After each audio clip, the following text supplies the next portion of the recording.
Chapter 1185. Well then, let me introduce myself. Nice to meet you, I am Tokisaki Kurumi. Irene looked at Kurumi, who lifted her skirt and bowed like a noble young lady. Her eyes turned cold, there was even a hint of disgust. You're clearly an elf, but you're pretending to be a human. I really can't stand it. Irene said coldly as she raised the laser lightsaber in her hand.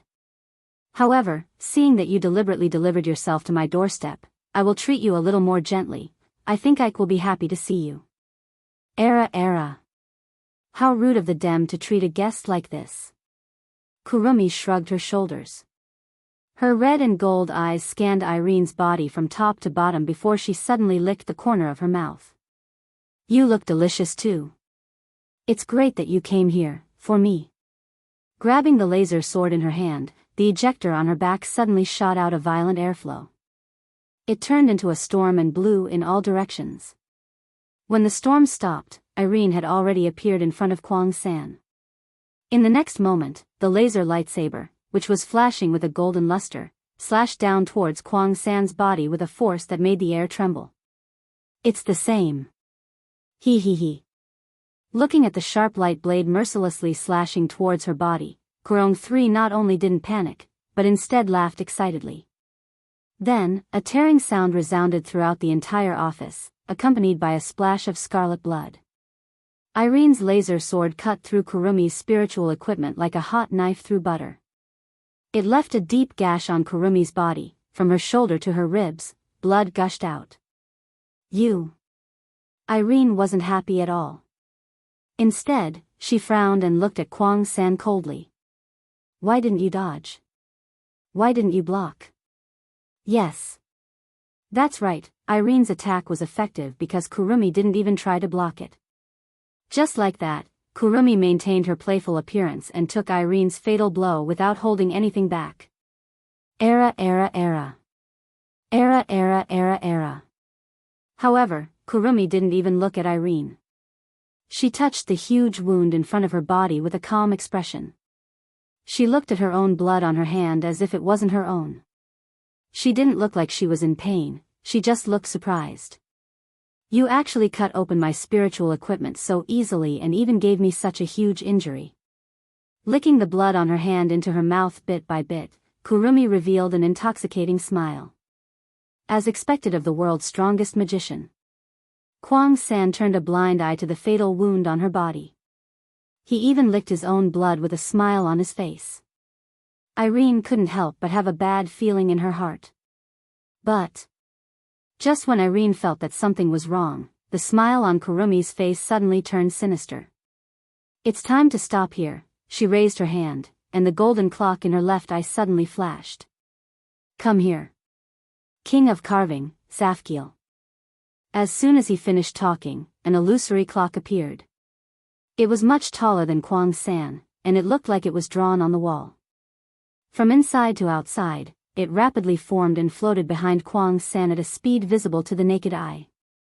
This is an angel. Irene's pupils constricted as she slashed with her laser sword again. I won't let you get away with it. Era, don't worry. With a smile on her face, Kurumi directly used her hand to block Irene's laser sword. She ignored the blood splattering around her arm and her broken fingers. She only had one hand left. He held an ancient short spear in his hand. Now it's time to enjoy. After saying this, Kurumi pointed her antique handgun at the Roman numeral 4 on the huge clock behind her. Bullet of 4, Dalit. A chant-like voice reverberated in the surroundings. Soon after, a stream of black-red airflow slowly floated out of the Roman numeral 4 on the clock and instantly drilled into the muzzle of the antique handgun in Kurumi's hand. Irene thought Kurumi was going to fight back. Her body tensed up and her brain started sending commands to the CR unit to prepare for a counterattack. Wah! However, Kwang San's next action shocked Irene. This was because the muzzle of the ancient short spear in his hand was pointed at his forehead. You! Irene screamed subconsciously. Kurumi smiled. Then, Irene saw Kurumi pull the trigger of her gun without hesitation. Bang! An echo-like gunshot echoed. Kurumi's head shook as if she was shot. No matter how you look at it, it looked like she committed suicide. But, in the next second, even Irene could not help but begin to doubt her own eyes. Under Irene's attentive gaze, the huge wound on Kurumi's body, as well as the hand that was dripping with blood due to catching the laser lightsaber with his bare hands, actually recovered rapidly. In less than a second, Kwang-san was perfectly fine. He. Under Irene's gaze of disbelief, Kwang-san once again let out a horrifying laughter and raised her recovered hand high. A long-barreled rifle appeared on top of the building. What a pity. Although I really want to try what it feels like to be killed by the world's strongest magician, I can't waste the time given by my husband. Shaking her head regretfully, Kurumi looked at Irene with a bloodthirsty smile on her face. Let's end it here. After saying that, Kurumi once again raised her gun and pointed it at the Roman numeral 1. Aleph. Black and red streams of air flowed out from the 1 character on the huge clock, and were sucked into the ancient handgun in Kwang-san's hand. Once again, Kwang-san pointed the muzzle at her own temple without hesitation, and pulled the trigger abruptly. Bang! Bang! Humph! The moment the gunshot rang out, Kwang-san's figure also disappeared. Before Irene could react, a muffled sound rang out. A sharp pain came from her body, causing her to let out a muffled groan. Her body was sent flying without any warning. Feeling the sharp pain coming from her body, Irene's mind went blank. However, she quickly adjusted her body. The propellers behind her operated violently, pushing her forward. She took a step in the air and rushed forward. Bang! However, just as Irene stabilized herself, another muffled sound rang out. This time, Irene felt a sharp pain from her back and a strong force. She was directly knocked down and smashed into the ground, creating a hole in the fragile floor. However, Kurumi, who had appeared at Irene's original position, frowned slightly. On his body, a bleeding wound appeared out of nowhere. Raising her eyebrows, Kurumi touched the wounds on her body and said in a praising manner, "You used your tori to capture me and launched an attack at the same time I attacked. You're pretty good, same here." Irene stood up and stared at Kurumi. Her face was solemn. "I didn't expect Nightmare to possess such a level of power. I've really underestimated you, but..."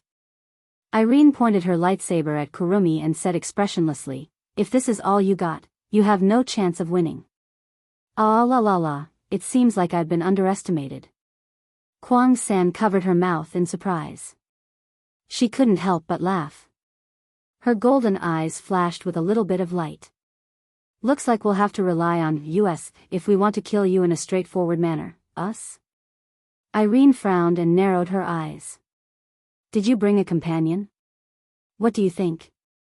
Kwang-san put a finger on his lips and smiled evilly. "Take a guess."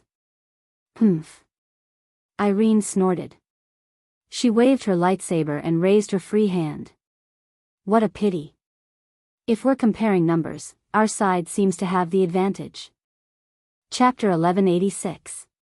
What a pity. We seem to have the upper hand in terms of numbers. As this sentence came out, outside the window of the first office building of the DM branch company, blurry black shadows suddenly soared into the sky from below and flew past. Amidst the pushing sounds of ejectors, they drew a smooth trajectory and rushed over violently. Bang bang bang bang. Amidst the continuous shattering sounds, the office windows were mercilessly destroyed. The blurry shadows rushed over and directly broke the windows. They floated above the spacious office and surrounded Kurong 3 in the middle. Taking a closer look, the blurry shadows were magicians wearing CR unit uniforms and a large number of Bandersnatch puppets. Era. Kurumi's eyes widened slightly as if she was very surprised. Have we been exposed?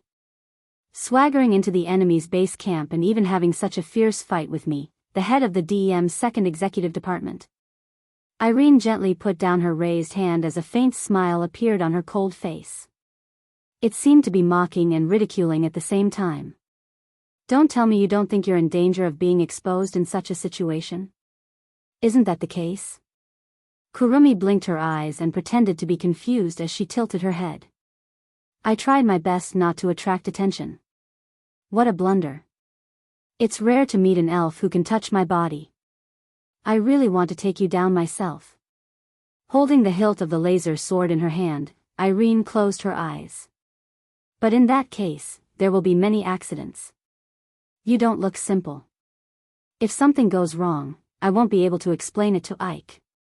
I can only do this. Is that so? Kurumi looked directly at Irene's face, and the corners of her mouth rose slightly. But as far as I know, didn't you just suffer a crushing defeat at the hands of someone? Why didn't you take him down? Elaine abruptly opened her eyes, her vision suddenly becoming sharp. Looks like you know a lot of things. I really want to dig them out bit by bit. That's really a pity. Kwang San spread out her hands that were holding an ancient gun, seemingly helpless. I'm afraid I'll have to disappoint you. Oh. Irene sneered. Do you think you still have a chance of winning? Even if the magician and Bandersnatch here were weak, they would still be able to defeat the magician. Even if they can only stall you, I can still kill you in an instant. Even the strongest magician in the world can use this method? Of course, this is not what I want, but if it's Ike, he will definitely let me do it. That's really scary. Kwang San patted her chest as her heart palpitated. She looked around at those floating in the air. Magician and Bandersnatch, who had surrounded their dem, suddenly started to laugh. However, if it's a human wave tactic, we can also use it. Hearing this, Elaine was startled and her expression changed. Under Kurumi's feet, the shadow, which had a very weak presence, suddenly distorted and turned into a circle of black shadow with rainbow-colored spots. It suddenly spread out in all directions. A shockwave-like barrier expanded and instantly covered every corner of the field. Everyone seemed to have fallen into a world of darkness. The magicians of Dem were already slightly panicked, but then, an indescribable sense of exhaustion filled their bodies. Ugh! What's going on? Strength. The group of magicians who were floating in the air of the office let out panicked cries. Every part of their body was attacked by a feeling of collapse, making them feel as if their feet were bound by gravity. One by one, they fell to the ground. This is... The moment Irene realized something was wrong, she immediately activated her Tori to avoid the same ending as those Dem magicians.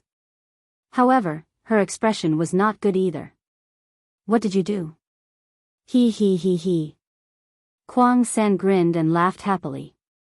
This is my shadow barrier, the City of Time Eclipse. Since you're a member of the Dem, I'm going to use it. You should have heard about it from Miss Shina, right? A barrier that can devour other people's time? Irene clenched her teeth, but she quickly recovered. Not bad. Unfortunately, it doesn't seem to work on the Bandersnatch. Didn't I tell you? Kurumi tilted her head. We also have a human wave tactic on our side. As soon as he finished speaking, maniacs dressed in spiritual equipment appeared from the City of Time Eclipse with sinister smiles on their faces. Their numbers were more than the number of Bandersnatches that filled the sky. Irene's pupils shrank and her expression turned gloomy. I see. Is this what they mean? Yes. That's how it is. Kurumi kissed the musket in her hand and smiled. What do you plan to do? Ms. Magician. Humph. Irene's body floated up as she was shrouded in Tori. Her eyes were cold and murderous. I don't know what's going on, but since it's your doing, these things will disappear if I kill you, right? How rude of you to call us things. Kurumi's eyes turned into crescent moons as she shrugged helplessly. However, let's call it a day. Kwang San looked out of the window of the office building. Looking at the black shadows that were flying over like locusts, she smiled. It'll be bad for me if this continues. I have plenty of time, but there's no need to waste it here. Trying to escape. Nightmare.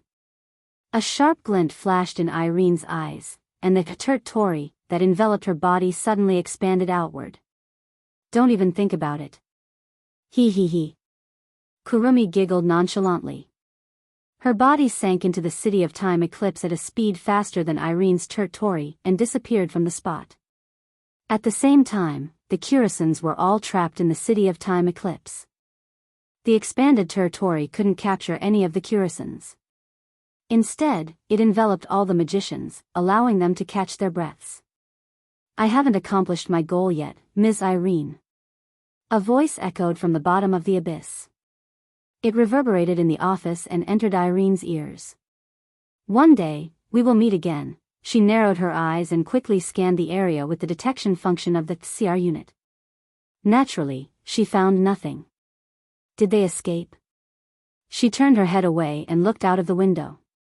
She could vaguely see black and red figures rushing out of the building that belonged to the Dem. They hid in the shadows and disappeared. Taking a deep breath, Irene lowered her body and retracted her CR unit. She glanced at the Dem magicians who were moaning in pain and fell silent. Thank you for your hard work. At this moment, Will Scott, who was wearing a suit, walked in from the door. He raised his eyebrows when he saw the magician lying on the ground. What a big fuss, it's a pity. Irene shook her head. In the end, she still managed to escape, it's fine. At least we know Nightmare is still active in Heavenly Palace City. That's enough. Will Scott waved his hand and glanced at Irene. What do you think? Can we defeat her? Of course. Of course. Irene didn't even hesitate for a moment before answering decisively. She's much stronger than the intel said, but if she's only at this level, defeating her is only a matter of time. That's good. Will Scott nodded. He looked out the window. A trace of cunning flashed in his eyes. Chapter 1187. Night, phew, Wu Yan let out a sigh of relief as he lay in the bathtub. His expression was one of comfort and fatigue. Needless to say, he's feeling good because he's soaking in hot water. It's like he's in a hot spring. Of course, he's also tired because of the Tianyang ritual. During the Dragon Gall Temple Women's Academy joint meeting, Wu Yan was tired after discussing the location, type, requirements, and budget allocation of the various activities with the committee members of the Tianyang ritual. Even though he did visit Meijio's place to rest for a while, he still had to report to the teachers and the people in charge of the various activities in Zen High School about the matters that were decided during the joint meeting and his arrangements for the Tianyang ritual. With so many miscellaneous matters piled up, he couldn't help but feel tired. Of course, compared to physical fatigue, mental fatigue was undoubtedly more serious. After all, dealing with such a large amount of information and intelligence, and having to run up and down, taking care of this and that, it wouldn't be strange at all if they collapsed from the pressure. Fortunately, Wu Yan is a true ancestor, he didn't feel any fatigue at all. With his perfect memory ability, he didn't forget a single detail even though there were so many things piling up in his mind. In the end, he managed to deal with it. Still, exhaustion is a given. Wu Yan even thought that instead of having to deal with so many things, he might as well have a fight with someone of the same level as him. That way, he wouldn't be as tired as he is now. He finally understood. He's not good at this at all. If it's Shokuhu Misaki or Kodori, they should be able to easily deal with these troublesome matters. If it's Yukari, she wouldn't even need to think about it, she'll come up with a plan right away. She'll throw it to someone else and they'll be able to do it perfectly. Maybe even Hinajuku and Mikoto would be better than him at handling these things. He's really not cut out for this. While Wu Yan was mulling over these questions, suddenly, something happened. Outside the bathroom, a rustling sound entered his ears, interrupting his contemplation. He was startled and puzzled. This voice, why did it sound so familiar? It sounded like the sound of clothes being taken off. Just as this thought rose from the bottom of his heart, a series of footsteps echoed. As they gradually approached, Wu Yan cried out in his heart, "This is bad." Among the members of the Wu Yan family, there were 7 of them: Wu Yan, Kodori, Toka, Yoshino, Yakuya, Yuhan, and Shirori. Other than Wu Yan, the rest were all women. No matter who came in, if they caused a commotion, the only one who would be injured would be Wu Yan. Immediately. Wu Yan hurriedly said. Who is it? There's already someone in the bathroom. Ah. Perhaps they were startled by Wu Yan's voice. There was a small exclamation outside the bathroom, followed by a moment of silence. Wu Yan thought the other party had already left. Who knew? After a moment of silence, the sound of footsteps could be heard again. Before he could react, the glass door of the bathroom was abruptly pulled open. Then, a pair of identical sisters wrapped in only a bath towel walked in. Wu Yan stared at the scene. Yakuya. Yuhan. The corner of Wu Yan's mouth twitched as he looked at the Yamato sisters who barged in with blushing cheeks and their gazes drifting around. Didn't I tell you there's someone in there? It's because we know you're in there. Yakuya pursed her lips with a blush on her face. She lowered her head with a red face and said in a mosquito-like voice. Yuhan and I, that's why we came in. Huh? Wu Yan almost couldn't believe his ears, his face was full of shock. You came in because you knew I was in there? Of course, Yuhan can prove what Yakuya said is true. Yuhan's cheeks were also flushed, but her expression was calm. It made one wonder if the redness was caused by shyness or because of the hot air in the bathroom. Did we cause trouble for Master? Rather than trouble, it's more like surprise. Looking at the two elven girls' rosy white skin, Wu Yan's expression became unnatural. Why did you do this? Is it because of the duel with Toka and Yoshino? It wasn't unreasonable for them to say that. Once upon a time, Yagoya, Yuhan, Toka, and Yoshitsuna fought over the right to sleep with Wu Yan. Their goal was to make Wu Yan feel comfortable in the shower. Wu Yan didn't know why there was such a duel, but at that time, the four elven girls attacked him in pairs while he was bathing. They did everything they could to make him feel comfortable. They massaged his back, they washed his back, they even wanted to wash his entire body, forcing Wu Yan into an abyss of suffering. Because at that time, Shiori found out about the duel between the four elven girls without any concealment. Thus, during the entire duel, Shirji stood outside the bathroom with a murderous expression, ready to rush in if she heard any discordant sounds and stab Wu Yan. How could Wu Yan not feel like he was in an abyss of suffering? Now, two elven girls barged in while he was bathing. It's no wonder Wu Yan thought that way. Unfortunately, he was wrong. Our duel with Toka and Yoshino ended before the sun even set. Yakuya said. We didn't come here for a duel, then this means that Yi Juya and Shi Xian only made this decision according to the records in the book. Shi Xian said in an incomparably calm tone, as if he didn't shock everyone to death. The book said that if a girl can rub a guy's back while he's bathing, the guy will be happy. Let's just ask. Wu Yan's eyebrows twitched a few times as he asked with a dry laugh. That book. What's it called? Yakuya and Yuhan looked at each other.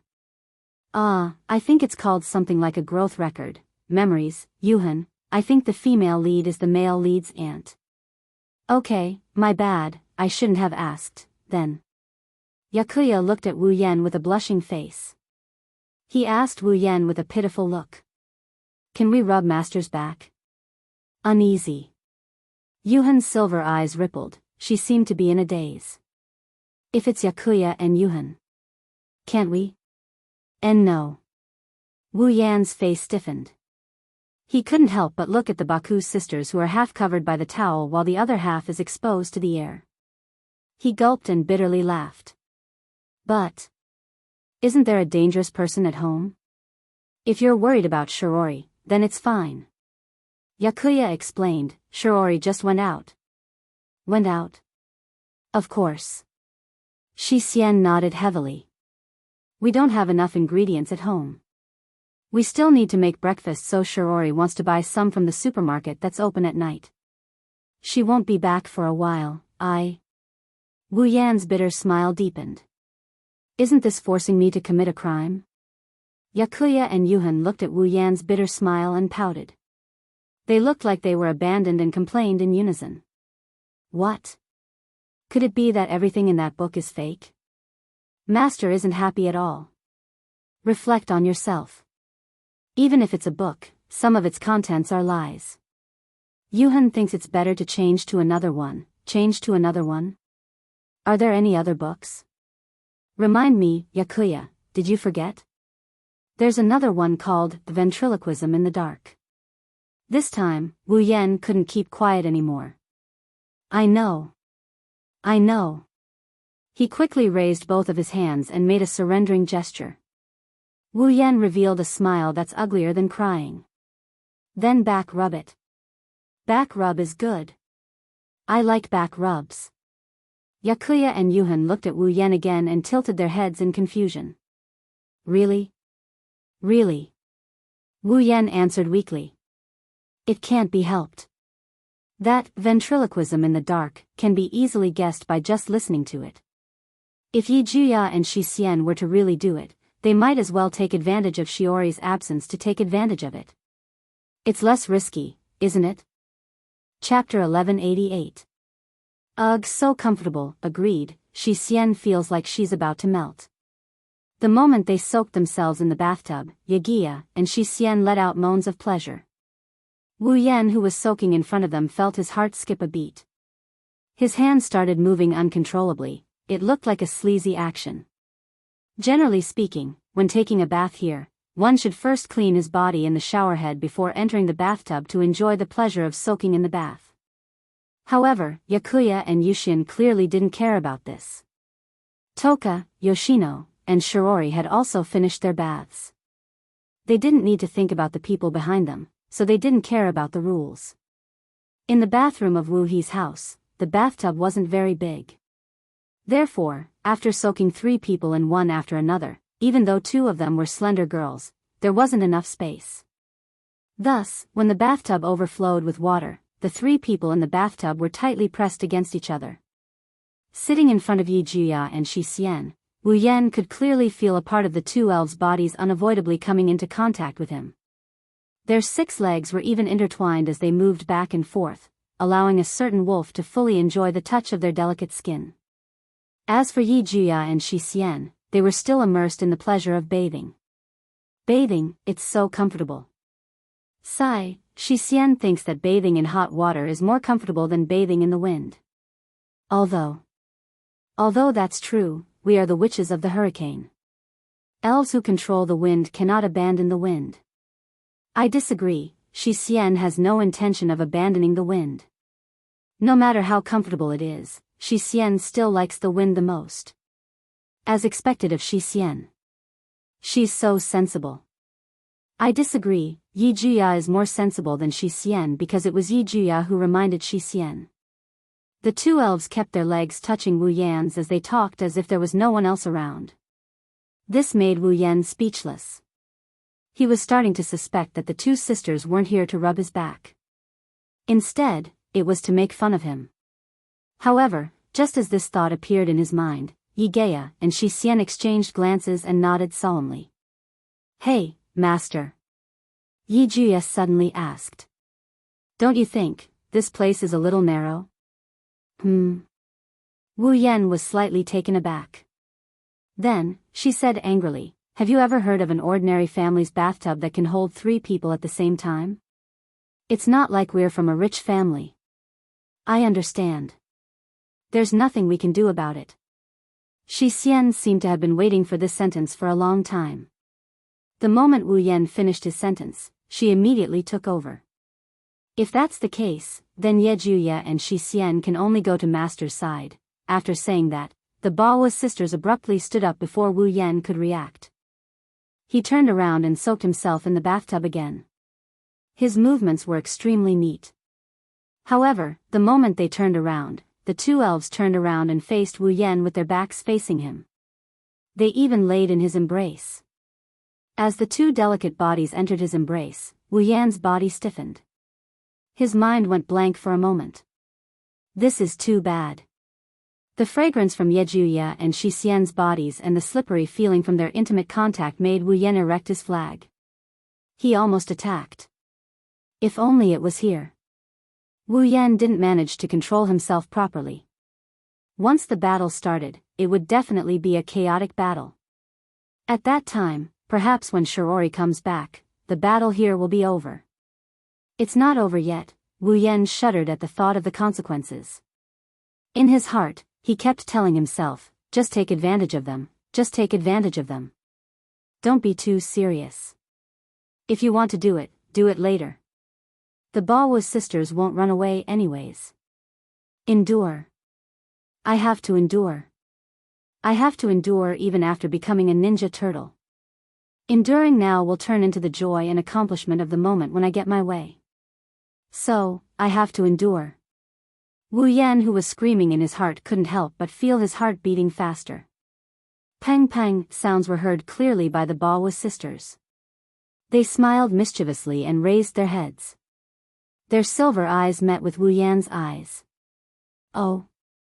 Master, are you afraid? Afraid? Afraid?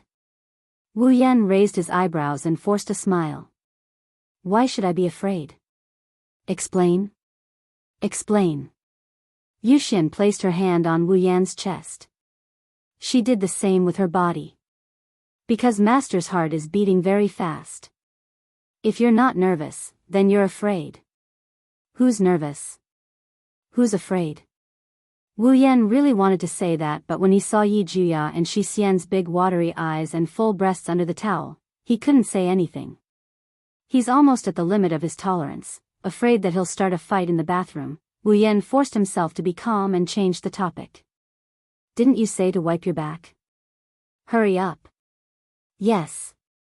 Yes, mistake, it's Shi Xian's fault. The Baowu sisters looked at each other and stood up again. Wu Yan let out a sigh of relief. He quickly turned around and let the sisters wipe his back. What the eye doesn't see, the heart doesn't grieve over. However, reality proved that Wu Yan was wasting his time. Even if his heart is as calm as still water, the sensation of the towel and hands rubbing against his back caused the image of the Yaku sisters wrapped in towels to surface in Wu Yan's mind. It made his heart itch even more. He might as well just look at them and enjoy himself.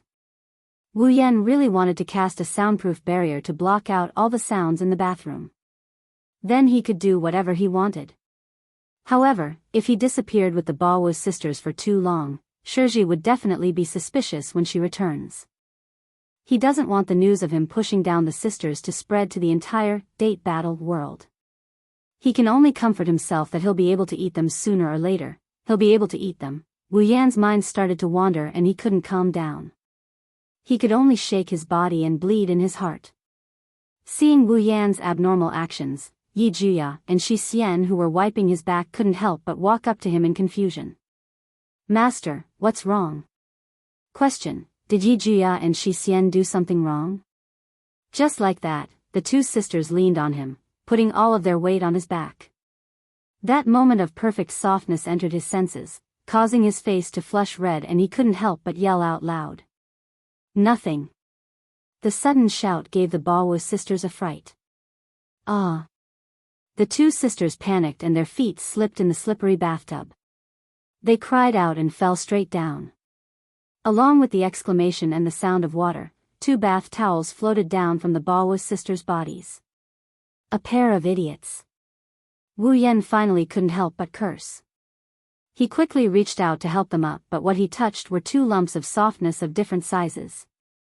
Wu Yan blanked out for a bit before he subconsciously pinched her. In the next moment, an overlapping moan came from the 8 Wu sisters' mouths, echoing in the bathroom. In this situation, if Wu Yan still didn't know what those lumps of different sizes were, he wouldn't be able to show his face. Such a melodramatic scene made Wu Yan open his mouth wide in shock. For a moment, he was stunned, but his hands continued to pinch her cheeks a few more times. Yi Juya and Shi Xian moaned again. Under Wu Yan's actions, it was as if all the strength in their body was sucked out. The two fell into Wu Yan's arms and pressed their bodies tightly together with Wu Yan's. Then, Wu Yan felt, his clone had entered a very warm place, just a little bit. On the other hand, Shi Xian felt a foreign object enter a certain part of her body. No way, unparalleled pleasure rushed through Wu Yan's body. He realized that he encountered a very bad situation. Wu Yan's rationality almost exploded. Gritting his teeth, Wu Yan took a deep breath. I don't care. Even if I can't push. I have to take advantage of them.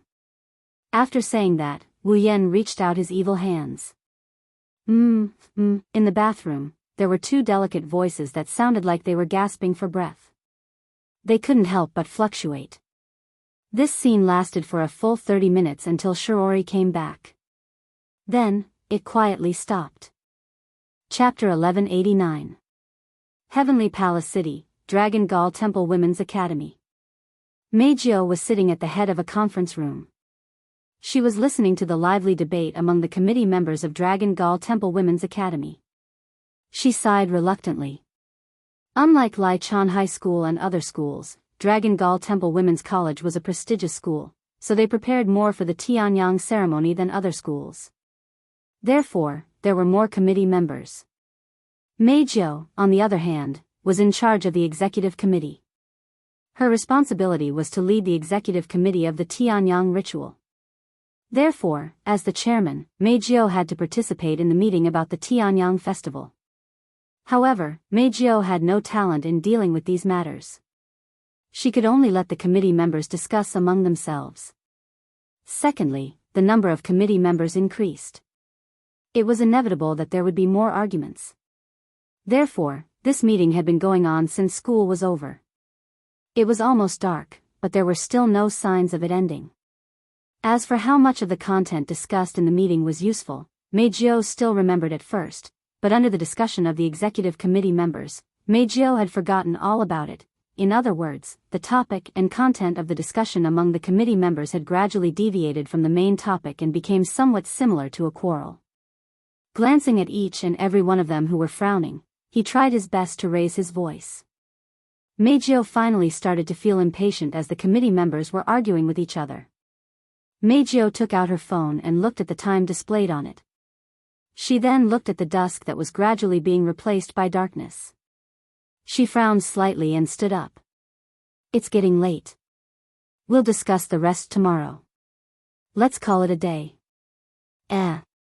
Hearing Meijio's words, the committee members who were arguing in the meeting room couldn't help but become restless.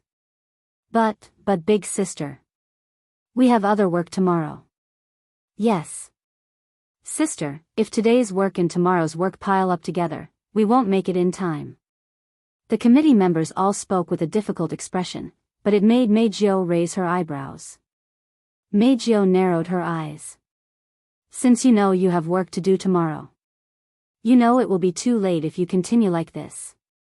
Why do we have to engage in so many meaningless quarrels? This. The committee members looked at each other in dismay and lowered their heads in shame. Seeing this, Meijio's expression became better. No matter what. It's getting dark. We have to call it a day. Let's work harder tomorrow. Yes. Sister. The committee members glanced at the sky outside the window. When they saw that half of the sky was dark, they could only reluctantly nod their heads. They packed up their things and left the conference room. Meijio walked in the middle of the crowd and headed home under the protection of the students of Dragon Gall Temple Women's College who acted like bodyguards. Her house was very close to Dragon Gall Temple Women's Academy. It would only take 5 minutes to get there on foot. Therefore, after walking for a short while, Meijio vaguely saw the roof of her house. Let's call it a day. Meijio stopped and faced the students of Dragon Gall Temple Women's Academy who were traveling with her. You all should go home. Yes. The girls in sailor suits respectfully replied. Soon after, they turned around and scattered in different directions, returning to their own homes. Looking at this scene, Meijio felt a little depressed. Although these students from the same school and class as Meijio respectfully called Meijio big sister, and became her loyal fans because of her status as a popular idol, no matter what, they weren't to the extent that they would protect her like a guard every day. The reason why they were so fanatical about Meijio was that Meijio could use her spiritual power to make her voice sound, making them listen to her orders. These so-called fans didn't support Meijio out of sincerity. At least, not all of them. Meijio was able to command them to gather for her. She was also able to command them to be at her beck and call. Similarly, she was able to command them to leave without any reluctance, just like what they were doing now. If one day, Meijio lost her powers as a fairy, then this scene would no longer continue. When that time comes, Meijio will become a person again, just like half a year ago. A person who only has fans and supporters, but no friends. In the end, Meijio has always been a person. Even if she has a lot of fans by her side every day. Meijio's bright silver eyes dimmed a little as she stared blankly at the supporters who disappeared without looking back. However, she quickly shook her head and her gaze became sharp again. I don't need friends. They will only betray me. Men are lowly, dirty, and ugly. They are filthy creatures that make me want to vomit just by looking at them. Women are the same. They only need to listen to me obediently and become my toys. That's enough. Humans are not to be trusted. That's why I can't have any expectations. I must distance myself from them. From the beginning, Meijio only has her voice. Meijio kept telling herself that in her heart. Her gaze became sharper and sharper. However, at this moment, a black-haired, red-eyed figure flashed through her mind. At the same time, a string of words flashed through her mind. Before you choose to believe me, I will always have hope and wait for you to believe me. That's why, Meijio, you must help me. Before you use your real voice to sing, I will always wait. As these words surfaced, Meijio's sharp gaze suddenly froze. It gradually shattered in an uncontrollable wave, and her heart was also in a mess. Ugh! Damn it! Meijio stomped her feet angrily as if she didn't want to admit that she was in such a state of mind. She was exasperated that she didn't meet her expectations. He's just a man. What right does he have to say that and help me? Do you think I'm a philanthropist? Acting so cool? Why do you care about a man's words? Don't you look pitiful? I don't need you to wait. Damn it. Damn it. Damn it. Meijio kept stomping the ground as she muttered. After a long time, she let out a sigh of relief as if she had vented her anger. Her heart also calmed down. Meijio didn't realize that her emotions were completely affected by one person, Sai. Meijio sighed faintly as if she was tired. She closed her eyes. Let's go home. After saying this, Meijio lifted her feet and wanted to walk home. Just as Meijio lifted her foot, a sudden warning in her heart caused her to stiffen abruptly. She stopped in her tracks. At the same time, Meijio also felt a strong sense of danger. It caused her to jump back a few steps. Kaboom! The next moment, the spot where Meijio was standing was suddenly hit by a dazzling laser. With a loud explosion and a cloud of dust, a hole the size of a person was blasted out. Without a doubt, if Meijio was still standing there just now, then the one who would be blown up would be Meijio's body. What? Meijio's expression changed drastically when she saw this scene. However, she quickly put on a cold expression and raised her head to look at the sky. In the night sky, figures wearing the same style of bodysuit and body parts covered by mecha entered Meijio's eyes one after another. Meijio's expression froze when she saw this scene. In Meijio's memory, only one type of person had that kind of body and equipment. Magician. No. It wasn't just magician. Among the numerous figures, a large portion of them had bodies that flickered with a cold metallic luster. Their limbs were clearly different from that of humans. Their entire bodies were cold machines. On their heads, where their eyes should have been, there was only a single round lamp that flickered with red light. That was Bandersnatch. Chapter 1190. In the gradually darkening sky, magicians in CR unit uniforms and cold Bandersnatch robots floated in the air. Some of them were holding weapons, while some raised their arms and aimed at Meijio, who was standing on the ground. The air was filled with the smell of gunpowder. Meijio glanced at the magician and Bandersnatch that surrounded her. She glanced at the human-sized hole that was blasted by the laser beam and her expression turned ugly. AST? As soon as he said that, a woman who was hovering in the air, covered in red armor, had eye-catching red hair, and looked very much like a fox. She was hovering in the air, and her eyes were very high, making her look very much like a fox. What a pity, we're not the same as those useless AST people. He's not from AST. Meijio frowned. Then, she seemed to remember something. She raised her head and looked at the red-haired fox-eyed woman. You're from the DM. Oh. The red-haired fox-eyed woman raised her eyelids and smiled sinisterly. I didn't expect an elf to know about DM. This is the first time I've heard of it in a mission. Elf. Meijio's face was gloomy. So, you already know my identity? That's right. That's it. The red-haired fox-eyed woman licked her lips. What's wrong? Are you scared? Elf, diva. Scared? A sweet smile appeared on Meijio's face. Are you trying to say that I have to be scared of you because I exposed my identity as an elf? As a prey, you should act like one. The fox-like woman's voice turned sharp. You're an elf but you act like a human. Disgusting. TCH. Meijio's smile disappeared when she heard the other party's words. Well, it doesn't matter. The problem is that the people from DEM, why are you looking for me? Huh? The red-haired fox-eyed woman seemed to have heard something inconceivable. Her eyes widened before she started laughing mockingly. You're not awake yet, are you? Didn't I just say that? You're the prey. The red-haired fox-eyed woman smiled sinisterly. She grabbed a gun in her hand and aimed it at Meijio. Diva. We're here to hunt you. Hunt? This time, it was Meijio's turn to widen her eyes in disbelief. Not too long later, the corners of his lips curled up. What an exaggerated goal. But do you think you can do it?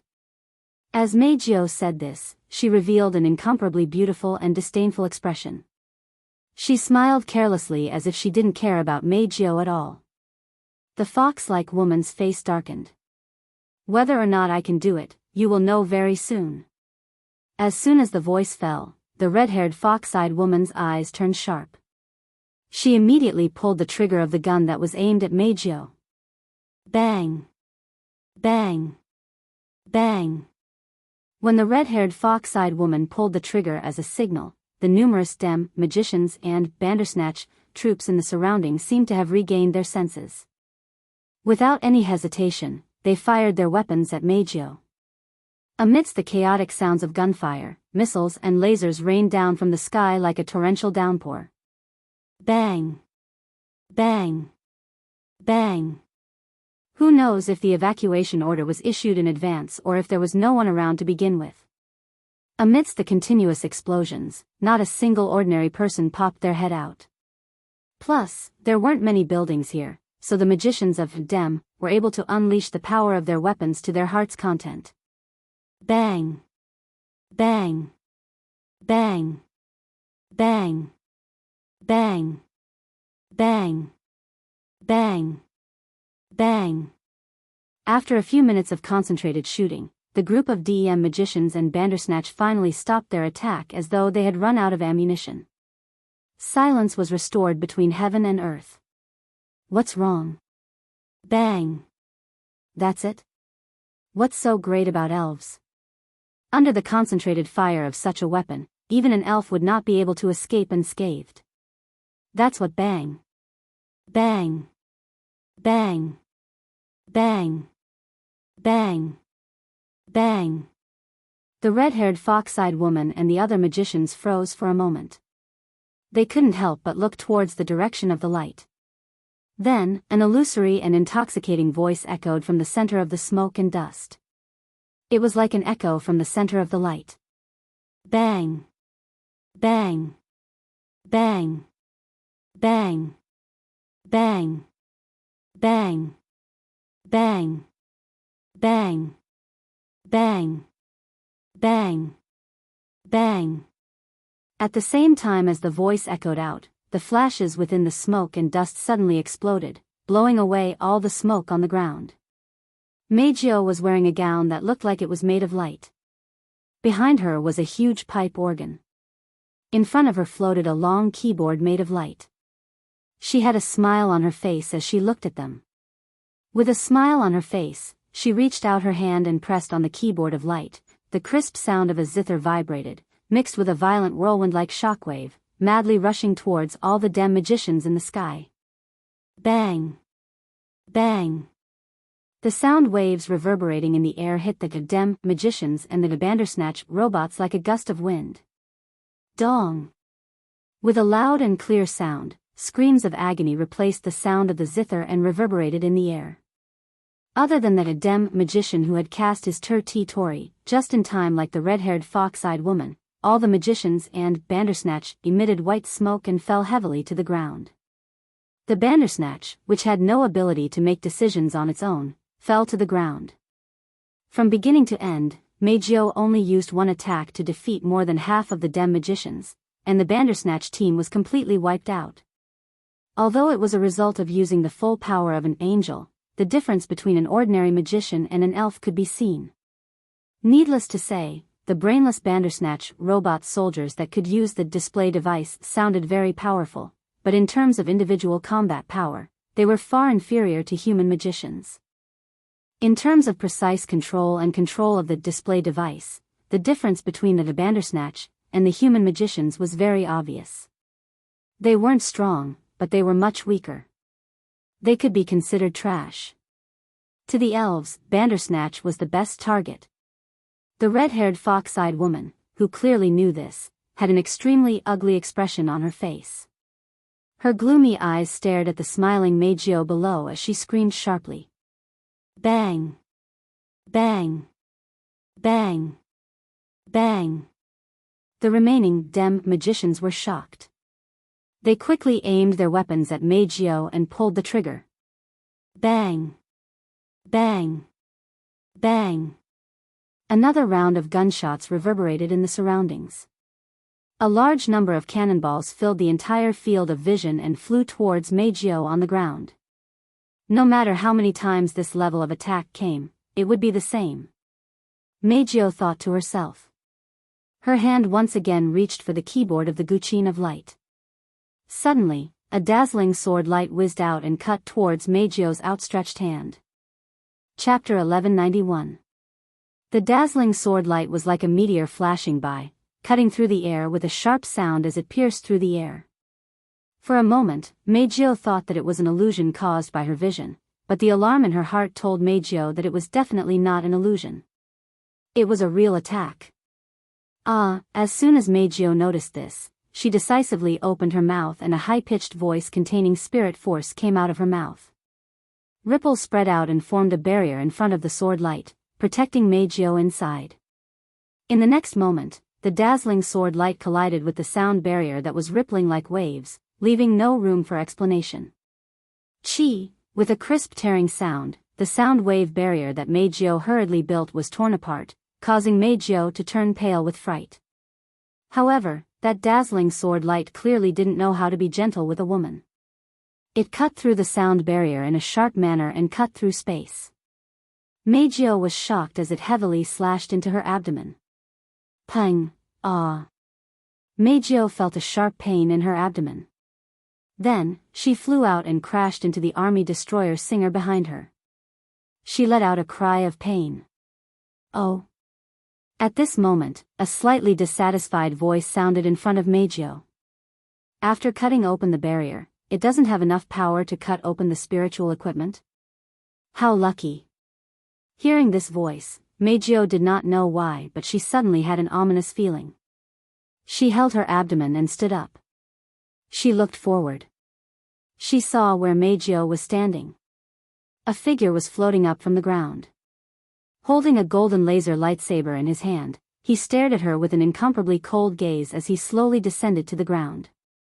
It was a young girl whose entire body was covered in platinum armor. Light blonde hair. Dark green eyes.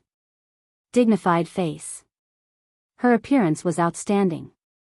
After taking in the other party's appearance, Meijio's bright silver eyes suddenly shrank and her pretty face changed drastically. She knows this person. No, to be precise, Meijio only saw this person twice. The first time was during the concert not long ago. This person appeared in front of her and took away Wu Yan, who came to the concert. The second time was not long ago. When Wu Yan introduced her and the Baowu sisters to 3 human magicians who were a threat to the elves, he projected the other party's appearance on the surface of the teacup. In addition, when they met for the first time, she felt an unusual feeling from the other party. Also, Wu Yan's introduction of the other party made it impossible for Meijio to forget this person. Holding her abdomen, Meijio's eyes fluctuated and her face was full of seriousness. Irene? Mira? Meth? Irene's brows raised. She looked at Meijio's hesitation and narrowed her eyes. The elves we met recently more or less have information about me. This isn't a good thing. Hearing this, Meijio gritted her teeth and supported the huge body of the army destroyer Singer behind her. Feeling the pain from her abdomen, she couldn't help but feel her heart palpitate. After cutting through her soundwave barrier and the protection of her spiritual equipment, she was still able to injure her so much. This Irene? Mira? Meth is indeed not an ordinary magician, executive director. In the air, the red-haired fox-eyed woman and the other DM magicians were overjoyed. They all landed on the ground and came behind Irene. However, they were met with Irene's cold gaze. So many people can't deal with one elf. Irene's cold gaze swept across the magicians and finally stopped on the red-haired fox-eyed woman. Jessica, it seems like you need to improve your strength. The magicians held their breaths and didn't dare to refute. Only the red-haired fox-eyed woman, who was called Jessica by Elaine, said unwillingly. Executive Minister, the power of the diva seems to be very good in group battles. I really didn't expect that, so... Irene's gaze turned colder and colder. She interrupted Jessica mercilessly. Are you trying to find an excuse? No, no. Jessica was shocked. She gritted her teeth and lowered her head. I'm sorry. It's our fault. Executive Director, but... Raising her head abruptly, Jessica shouted at Elaine, Diva's Angel does have an attack that's very good in group battles. Executive Director, please let me try again. This time, I'll do it alone, all right. Say no more. After hearing the answer she expected, Irene turned around and didn't even look at Jessica. Since I can't do group attacks, let me try the diva myself. Elaine had her own reasons for saying that. These DM magicians had the advantage of being in a favorable position. Compared to the AST magicians or the magicians from other regions, the CR magicians were at the very top of their game. The DEM's technical requirements for the magicians were also much higher than the so-called elven troops. Together with the CR unit, the DEM was undoubtedly stronger than the average magician, much stronger. In such a situation, even with the help of Jessica, who was the strongest person in the DEM, after Janamiya Shina left the DEM, they still couldn't deal with this diva in front of him. Unless he personally took action, how could this mission be completed? In the end, other than Irene and Shina, no one in the DEM could face the elves alone. Now that Jina is gone, Irene is the only one left. Irene had no choice but to stand up. However, Jessica was unwilling to give up. She opened her mouth and wanted to say something, but nothing came out. She could only glare viciously at Meijio and leave unwillingly. Seeing this scene, Irene sighed in her heart. All right, look for an opportunity and support me. Jessica and the magicians of DEM were overjoyed. Yes. Seeing all the magicians pointing their weapons at her and Irene raising her laser sword, Meijio's expression changed. She stared at Irene and remembered what Wu Yan said the other day. This person is dangerous. Very dangerous. If you meet her alone, or even together, don't hesitate and run away immediately. Even if you don't have any enmity towards her, she won't let you go. Wu Yan didn't look like he was joking at all, and Irene cut open her soundwave barrier. Meijio bit her lip and made up her mind. Meijio raised her head and took a deep breath. Seeing this, Irene's eyes flashed with a bright light, and she coldly shouted. Everyone. Tori, Domain of Will, activate. Jessica and the magicians were stunned for a moment. When they realized what was going on, they hurriedly followed Irene and unfolded their Tori covering their whole bodies. Ah!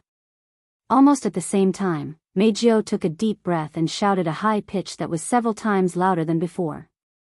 Her high-pitched voice turned into a shockwave that swept across the area, stirring up clouds of dust.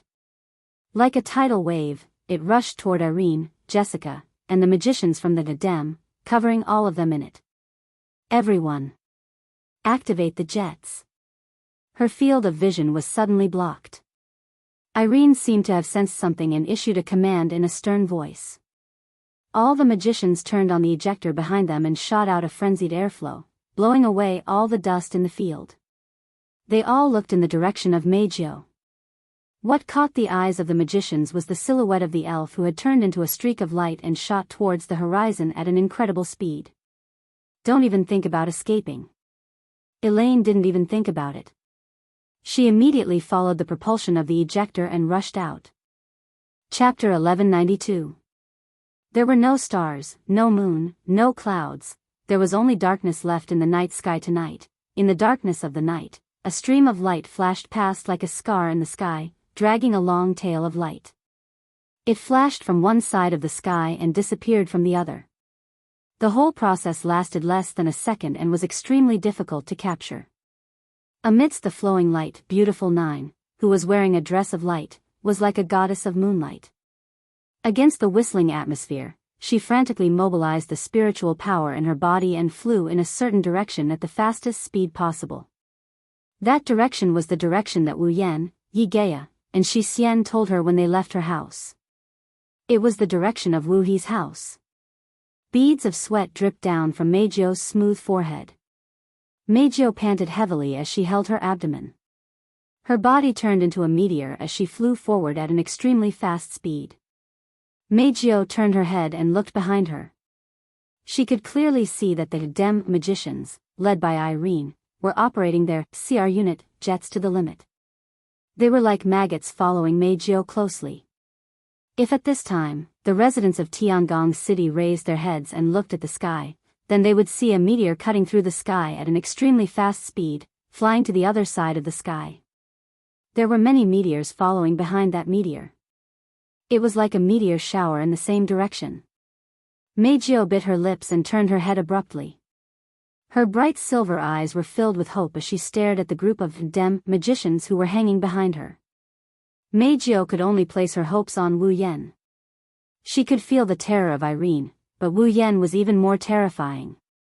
If she could reach Wu Yan in time, then even if Irene was there, Meijio wouldn't have to be afraid of the Gadem magicians anymore. Originally, if Irene wasn't there, those Dem magicians wouldn't be a match for Meijio when she used Angel.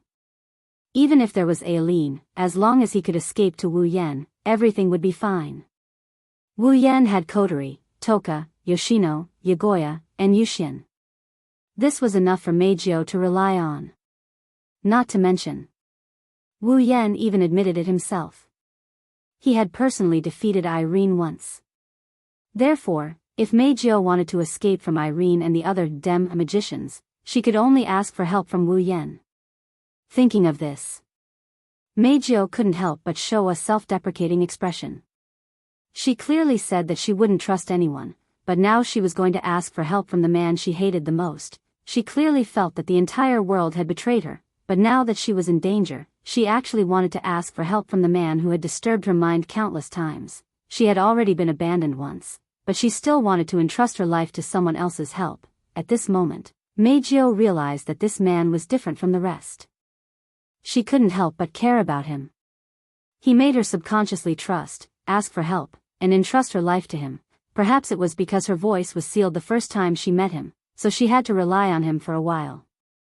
Or perhaps it was because he said, "wait," to her on the phone that day. Regardless, at this moment, Meijio couldn't treat Wu Yan as the man she hated the most and the untrustworthy human being.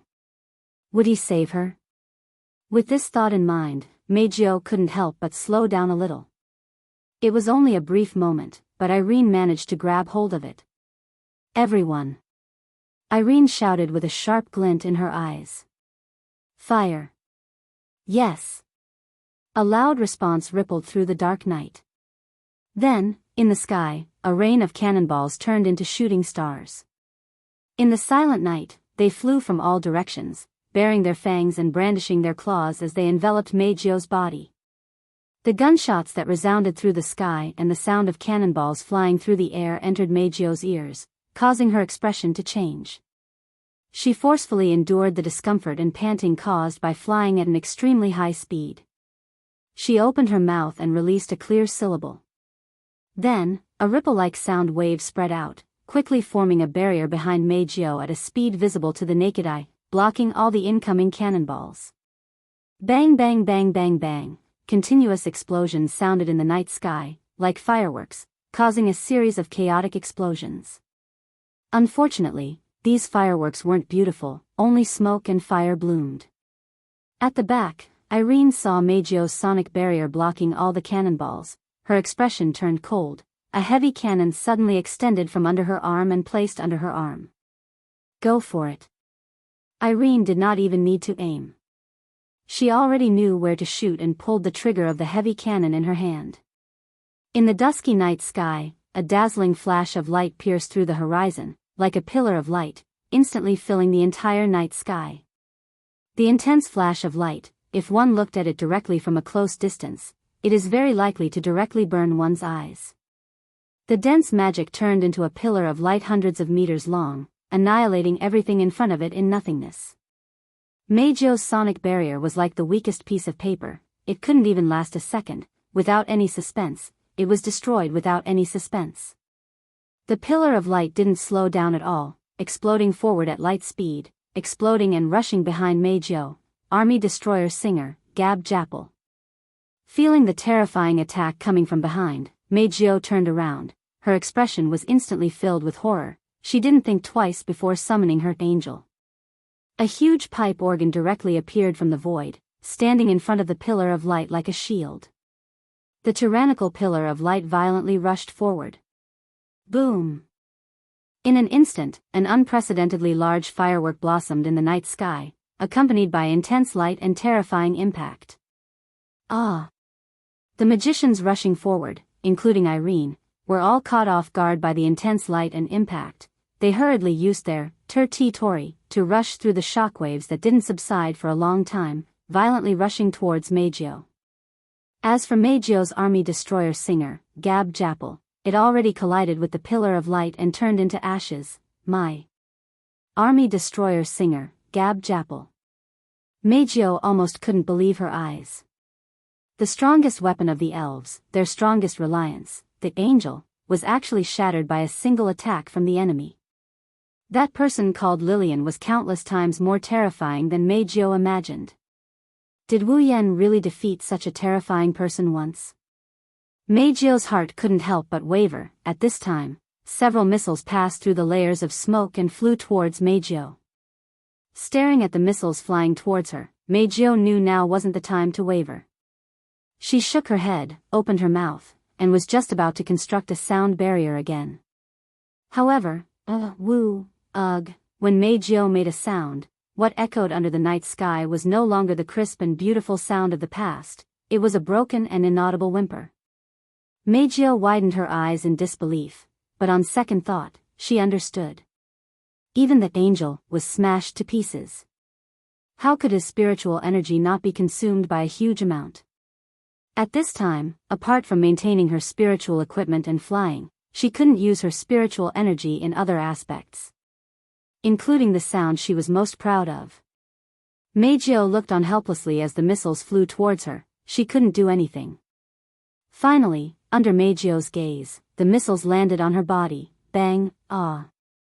The explosion and impact enveloped Meijio's back. Even though her spiritual equipment blocked the damage, Meijio was still shaken by the impact and fell from the sky like a plane.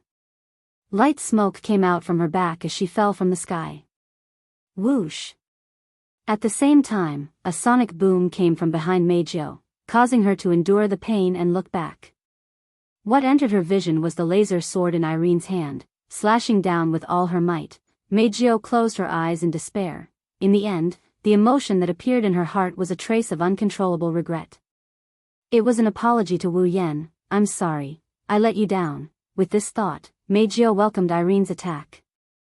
Chapter 1193. In the dark night sky, Jessica and the magicians of Dem levitated in the air with the thrust of the CR unit ejector on their bodies. They looked ahead in a daze, and their eyes were filled with disbelief. Meijio closed her eyes and waited for Irene's killing blow.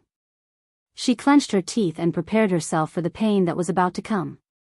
However, after she closed her eyes for more than a minute, the pain that she had been waiting for did not come. Instead, she heard a shocked cry. Meijio reflexively opened her eyes. She raised her bright silver eyes and looked above her. Meijio was stunned. Because she saw the back of a person, the word petite wasn't even appropriate to describe her back. In the dark night sky, the figure's body was covered by a black gothic dress. The knee-length skirt fluttered beautifully in the breeze, fluttering with the wind. At the same time, there were tornadoes at the end of the skirt, and long, black hair that reached her waist. Just by looking at her back, Meijio could guess that the other party must have a face that was not inferior to her own. Of course, this wasn't the main reason why Meijio was stunned.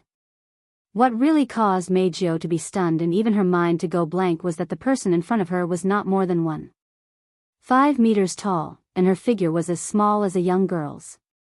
One of his hands was holding a black parasol, making him look like a maverick in the night. His other hand was slightly raised in front of him. She raised her laser sword towards Aileen, who had slashed towards Meijio not long ago.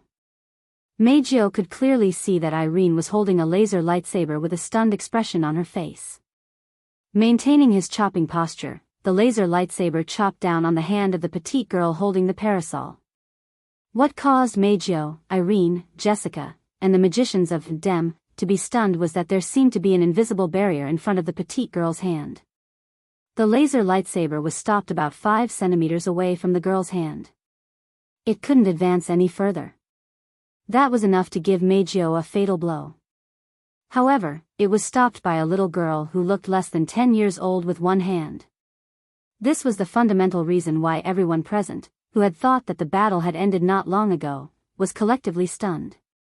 No matter if it was Meijio, Irene, Jessica, or the magicians from DEM, none of them knew when this little girl had appeared.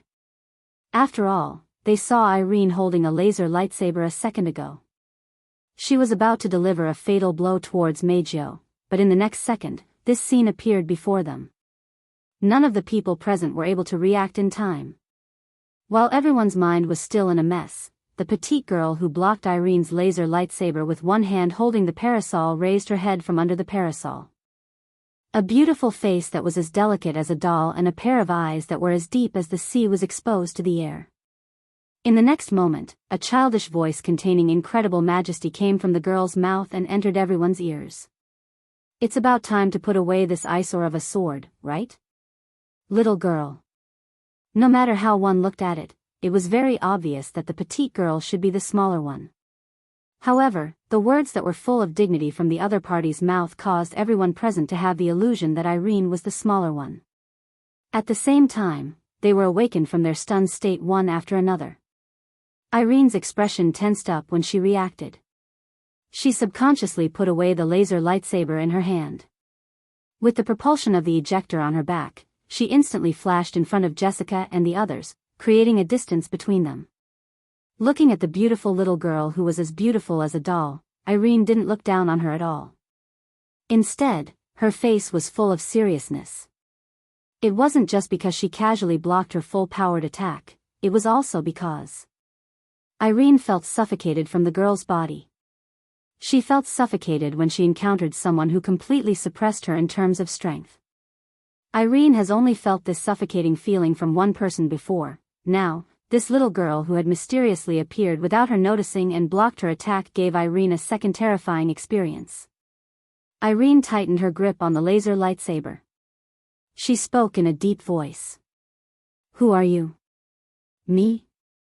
The petite girl lifted her chin, a smile appeared on her delicate face. "Natsuki Nangong, yes." The person who blocked Irene's attack and saved Meijio without anyone noticing was one of Wu Yan's familiars. The Witch of Space, Natsuki Nangong. However, this demon killer, who was known by everyone in the world of blood-devouring frenzy, was nowhere to be found in the world of date battle. Natsuki Nangong? Irene frowned. She started searching for information in her mind. Of course, she couldn't find anything. She could only stare at Natsuki.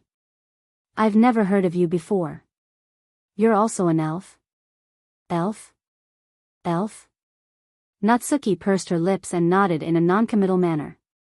Let's assume that for now. You're not human, an elf that has never appeared before. Irene gritted her teeth, her eyes filled with uncertainty. An elf that hasn't been confirmed isn't anything to be surprised about. To Irene, whether or not she's an elf doesn't mean that she's an enemy. What surprised her the most was Natsuki's ability to casually block her full-powered attack. Could it be that this was an existence whose power was comparable to that of the Red Devil, Idoshido? Jessica and the magicians from Dem looked at each other. They didn't know what to do. They all stood behind Irene and didn't do anything. Natsuki seemed to be happy with this. She stepped into the air, turned around, and looked at Meijio, who was looking at her in a daze. Well, with your strength, it is not easy for you to work so hard.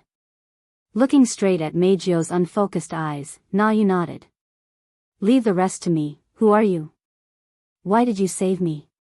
Hearing Nayu's words, Meijio really wanted to ask, but she had lost her voice and could only stare blankly at Nayu, unable to say a word. There's no need to doubt it. I did come to save you. No, I should say that I've been watching over you all this time. Natsuki seemed to have seen through Meijio's thoughts. She raised her expressionless face. Ever since that fellow explained to you how dangerous that Elaine fellow is, hearing this, Meijio's eyes widened slightly. Uncontrollable ripples appeared in her eyes. At this point, no matter how stupid Meijio was, she could understand the general meaning of Natsuki's words. In other words, during this period of time, Natsuki had been by his side looking after him and protecting him. She was entrusted by that guy Natsuki mentioned. As for who that guy is, there's no need to guess. Because, from the beginning to the end, there was only one person who had explained to Meijio how dangerous AI Lien was. Wu Yen. So, from that moment onwards, Wu Yen has been protecting her in disguise. Ever since, including now when she lost her voice. She's completely useless. Wu Yan's figure flashed through her mind. An indescribable feeling rose in her heart. It's like joy, it's like apology, it's like guilt, it's like the clouds have parted and the moon has risen. That man is really protecting me. When she thought of this, Meijio's eyes couldn't help but water. She opened her mouth as if she wanted to say something, but she had lost her voice. Even if she didn't, she would only be able to choke on her sobs. Sigh. Seeing this scene, Natsuki sighed. She was connected to Wu Yen, so she knew about Meijio's situation. That's why Natsuki felt helpless. That's why I hate this little girl. She cries so easily. She's so annoying. Natsuki turned around and looked at Irene, Jessica, and the DEM magicians in front of her. She said impatiently, "What are you waiting for? That's all for today. Little girls, you can leave now." Chapter 1194. Among the DEM magicians present, the youngest one is only in her teens or 20s while the oldest, Jessica, is only around 25 years old. She's not even 30 years old yet. Yet, at this moment, a little girl who isn't even 10 years old is calling them little girls. She even used such a condescending tone. What kind of feeling is that? The other magicians and Elaine didn't say anything, but Jessica, who had the worst temper, couldn't hold it in any longer. She spoke with hatred. "It's just a mere elf, do you think I won't tear your mouth apart?" "Oh." Natsuki narrowed her eyes and laughed. Then, who was the one who led a group of little girls to attack a mere elf, only to be humiliated by a mere elf and have no choice but to be rescued by others? That's because that monster's angel has an advantage in group battles. Jessica gritted her teeth, her fox-like eyes revealed a deep sense of resentment. "If I'm alone," Natsuki glanced at Jessica and sighed. "You look older than me, but you don't even dare to admit your failure. Your temper is also like a brat, that's why I call you a little girl." "You." "Enough. I don't have the time to bicker with a little girl.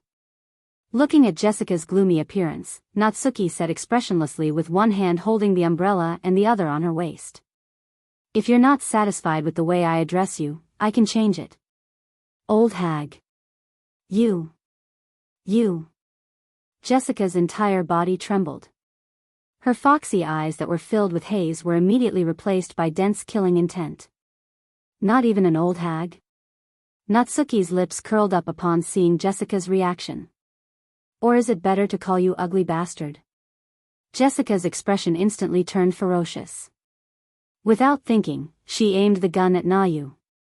Don't get too carried away. Stupid girl. As the cursing voice was heard, a voice rang out. Jessica wanted to pull the trigger on the spot. In the end, before she could pull the trigger, the gun in her hand was cut into two by a fierce sword light. Wah! Jessica looked at the gun in her hand in shock. Before she could react, a cold voice sounded beside her. I gave the order. Did I ask you to do it? Jessica shuddered when she heard the familiar voice. How could she not know who had unleashed that sword light? Jessica turned her head and looked beside her. She immediately saw the laser lightsaber in Elaine's hand. A cold and emotionless face. Executive head. Jessica's forehead dripped with cold sweat. How could you fall for the other party's provocation so easily? Jessica, to think that you're still the only person who's inferior to me in the current dem. Elaine shifted her gaze away. Her voice no longer contained any emotion. I will report this to Ike. You should prepare to train for a few more years. Don't go on missions for the time being. Executive Minister. Jessica turned pale with fright, but it attracted Irene's unquestionable words. What? Do you have a problem with that? Elaine's emotionless tone made Jessica understand. I'm afraid there's nothing I can do about this. Immediately, Jessica lowered her head. Her fox-like eyes were filled with hatred and killing intent as she glared at Nayu in front of her. Her heart was filled with hatred. It's all because of this damn brat. Jessica made up her mind. Even if she can't go on missions after returning, she will make a hole in Natsuki's body. Unfortunately, Jessica had already forgotten about it. That damned brat in her eyes had just blocked an all-out attack from the executive director that she was so afraid of with his bare hands. He saw the resentment in Jessica's eyes. However, Natsuki's expression didn't change at all. Instead, she looked at Irene with a hint of approval in her beautiful eyes. Looks like the magicians in the dem are not all undesirable, even if the so-called magician name is just a fake. Elaine frowned. Her gaze sharpened. What is the meaning of this? Who knows? Natsuki didn't deny it. She raised the parasol in her hand with a provocative look in her eyes. Instead of wasting time explaining, why don't I let you see it with your own eyes? A real magician. As she spoke, Natsuki's petite body emitted a magical ripple that was different from the one used to power the display device in this world. True magical ripples surged out from her body and swept across the area like a gust of wind. The sudden gust of wind made the magicians of Dem a little confused. They all exclaimed, but they didn't dare to move their eyes away from Nayu's body for even half a second. Natsuki was strong, but her mana wasn't strong enough to cause a gust of wind. However, ever since she became Wu Yan's familiar, her mana has completely disappeared. Natsuki didn't lose her power. She's just a collection of mana. Even though she has a physical body, she's still Wu Yan's familiar. No matter how much mana Wu Yan used to release her, as long as Wu Yan didn't cut off Wu Yan's supply of mana, Natsuki would be able to use Wu Yan's mana. In other words, if Wu Yan wanted, Natsuki would be able to obtain an endless amount of mana from Wu Yan until Wu Yan ran out of mana. In other words, Natsuki possessed mana that surpassed the level of a true ancestor. Of course, it was impossible for the DM magicians to know this. These so-called magicians were different from real magicians. If they didn't have the equipment on them, then they were just ordinary people. It was impossible for them to sense magic. However, just because they couldn't sense mana didn't mean they couldn't detect it. Almost at the same time as Natsuki's mana rose up, the magicians behind the dem magicians who were in charge of providing support and carrying large instruments on their backs screamed out. We detected a strange reaction from the front. This reaction. It's not spiritual energy. It's not mana either. It's not spiritual power or mana. Irene, Jessica, and the magicians from the dem changed their expressions. Apart from elves and magicians, could there be a third type of existence in this world that had supernatural power? No, that was absolutely impossible. It's very likely a reaction from the angel ability. Irene calmly gave an answer and quickly gave an order. She might have already used angel, everyone be alert. However, the moment Irene finished speaking, Natsuki elegantly closed her parasol and snapped her fingers. Hum. The next moment, in the vast night sky, ripples spread out without warning, bringing with them the sound of water droplets falling into a lake. They formed a high-density purple magic array. This is... Irene's pupils shrank when she saw this. Her voice seemed to freeze the air as she shouted. Everyone. Territory, domain of will, activate. Irene took the lead and activated her, territory, to protect herself. The magicians around her also activated their territory as well. At the same time, the purple magic formations turned and shot out shackles flickering with purple light. Like pythons with consciousness, the shackles whizzed through the air and coiled around the magicians of the dem at an extremely fast speed. Ding ding ding. Amidst the crisp sound of chains clanging against each other, the dem magicians who were holding up the territory were all tied up. Even though they still have their territory, the shackles bound them along with their territory. All of a sudden, the magicians who were holding up the territory were all bound by the lock of discipline together with the territory. They were all confined inside the territory. Irene's expression changed. Chapter 1195. Executive Minister. Looking at the territory that surrounded them being bound by the lock of commandment, the dem magicians all exclaimed in shock. Although they were in the territory and wouldn't be in any danger, the lock of commandment had tied up the territory, and their position didn't change. They could either remove the territory or maintain the status quo. But as soon as the territory was removed, the chains with purple light would bind them without any hindrance. But if they maintained the status quo and maintained the state of the territory, these dem magicians would be no different from being directly bound. They were in a dilemma. From the moment the lock of commandment burst out to the moment that the dem magicians were all bound and cried out in alarm, the whole process was less than 5 seconds. But Irene's brain instantly analyzed the situation. Her expression changed, and she directly removed the territory that had just been released and retreated. If even Irene ended up like those DM magicians, then this hunting war would be over. The dem would basically be declared a failure. Thinking of this, Irene immediately sent an order to her brain to control the ejector of the Pandaragon on her body. She displayed the maximum ejector thrust of the Pandaragon and turned into a flash of light, quickly breaking away from the lock of commandment that was entangling her. However, at the same time that Irene dodged, the lock of commandment that was originally binding her like a python instantly changed its direction and headed in Irene's direction. It shot straight towards her. If the lock of commandment at the beginning referred to a coiled python, then the lock of commandment now was a spirit snake that shot out of its hole like a hot knife through butter. It was like a flash of purple lightning. The lock of commandment violently shot towards Irene. In an ear-piercing sonic boom, it broke through the layers of atmosphere like an arrow and fiercely shot towards the retreating Irene. Looking at the lock of commandment that was shooting towards her, Irene's face tensed up. Irene's face was tense. While retreating, she quickly raised the laser lightsaber in her hand to block in front of her. Clang! At the critical moment, the front end of the lock of commandment heavily fell on the laser lightsaber in Irene's hand, stirring up a thick layer of shockwaves. Accompanied by the sound of collision, the lock of commandment continued to rush towards Irene without slowing down. Irene's body suddenly retreated even more violently, but this time it wasn't Irene who was retreating. It was the lock of commandment that was fiercely thrusting Irene, pushing her back. Sparks immediately burst out from the point where the laser lightsaber and the discipline lock collided, spreading to the surroundings like fireworks. The ejector on Irene's back was already operating to its limit, but it was unable to stop Irene's body no matter how hard it tried. Irene's hand that was holding the laser lightsaber was already trembling slightly.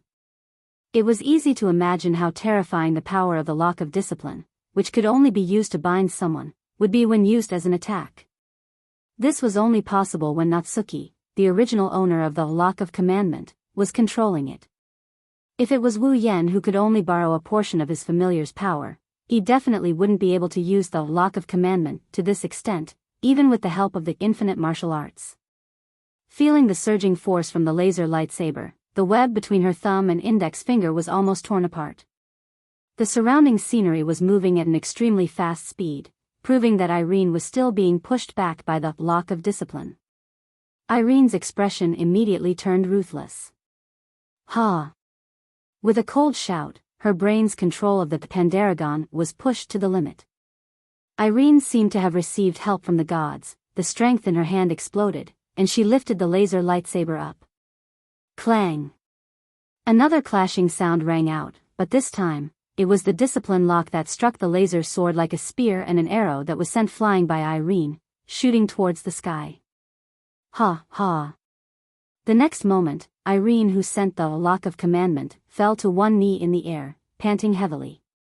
Her eyes were filled with exhaustion, and her brain was throbbing with pain.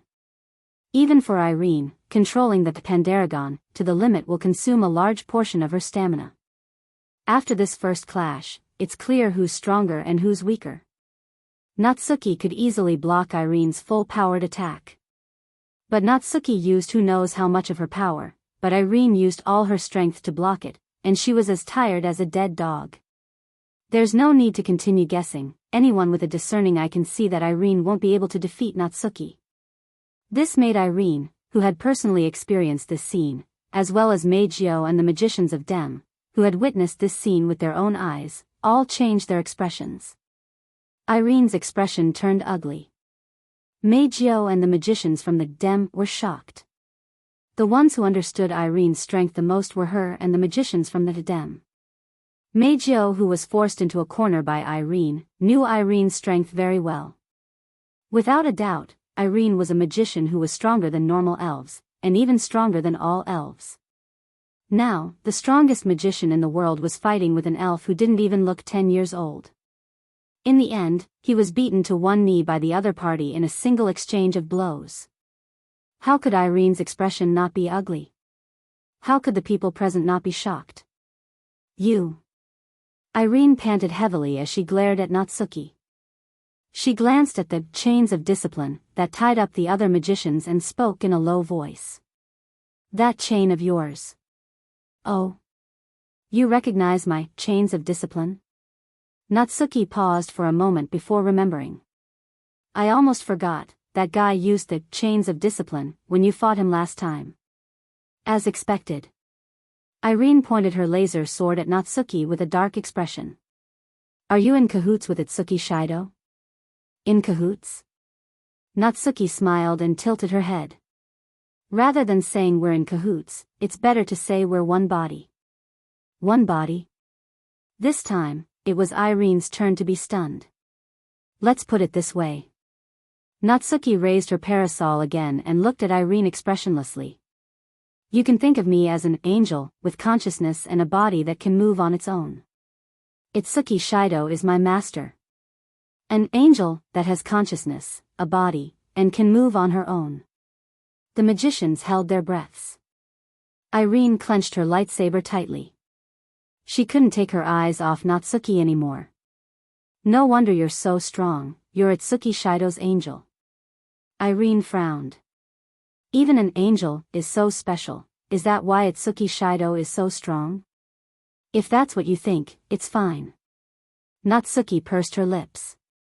After all, even for that guy, an existence like me can be considered as one of his trump cards. Hearing this, Irene felt relieved, but at the same time, she couldn't help but feel that this was a thorny problem.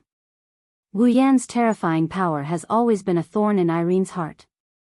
Irene always thought she was the strongest existence in the world.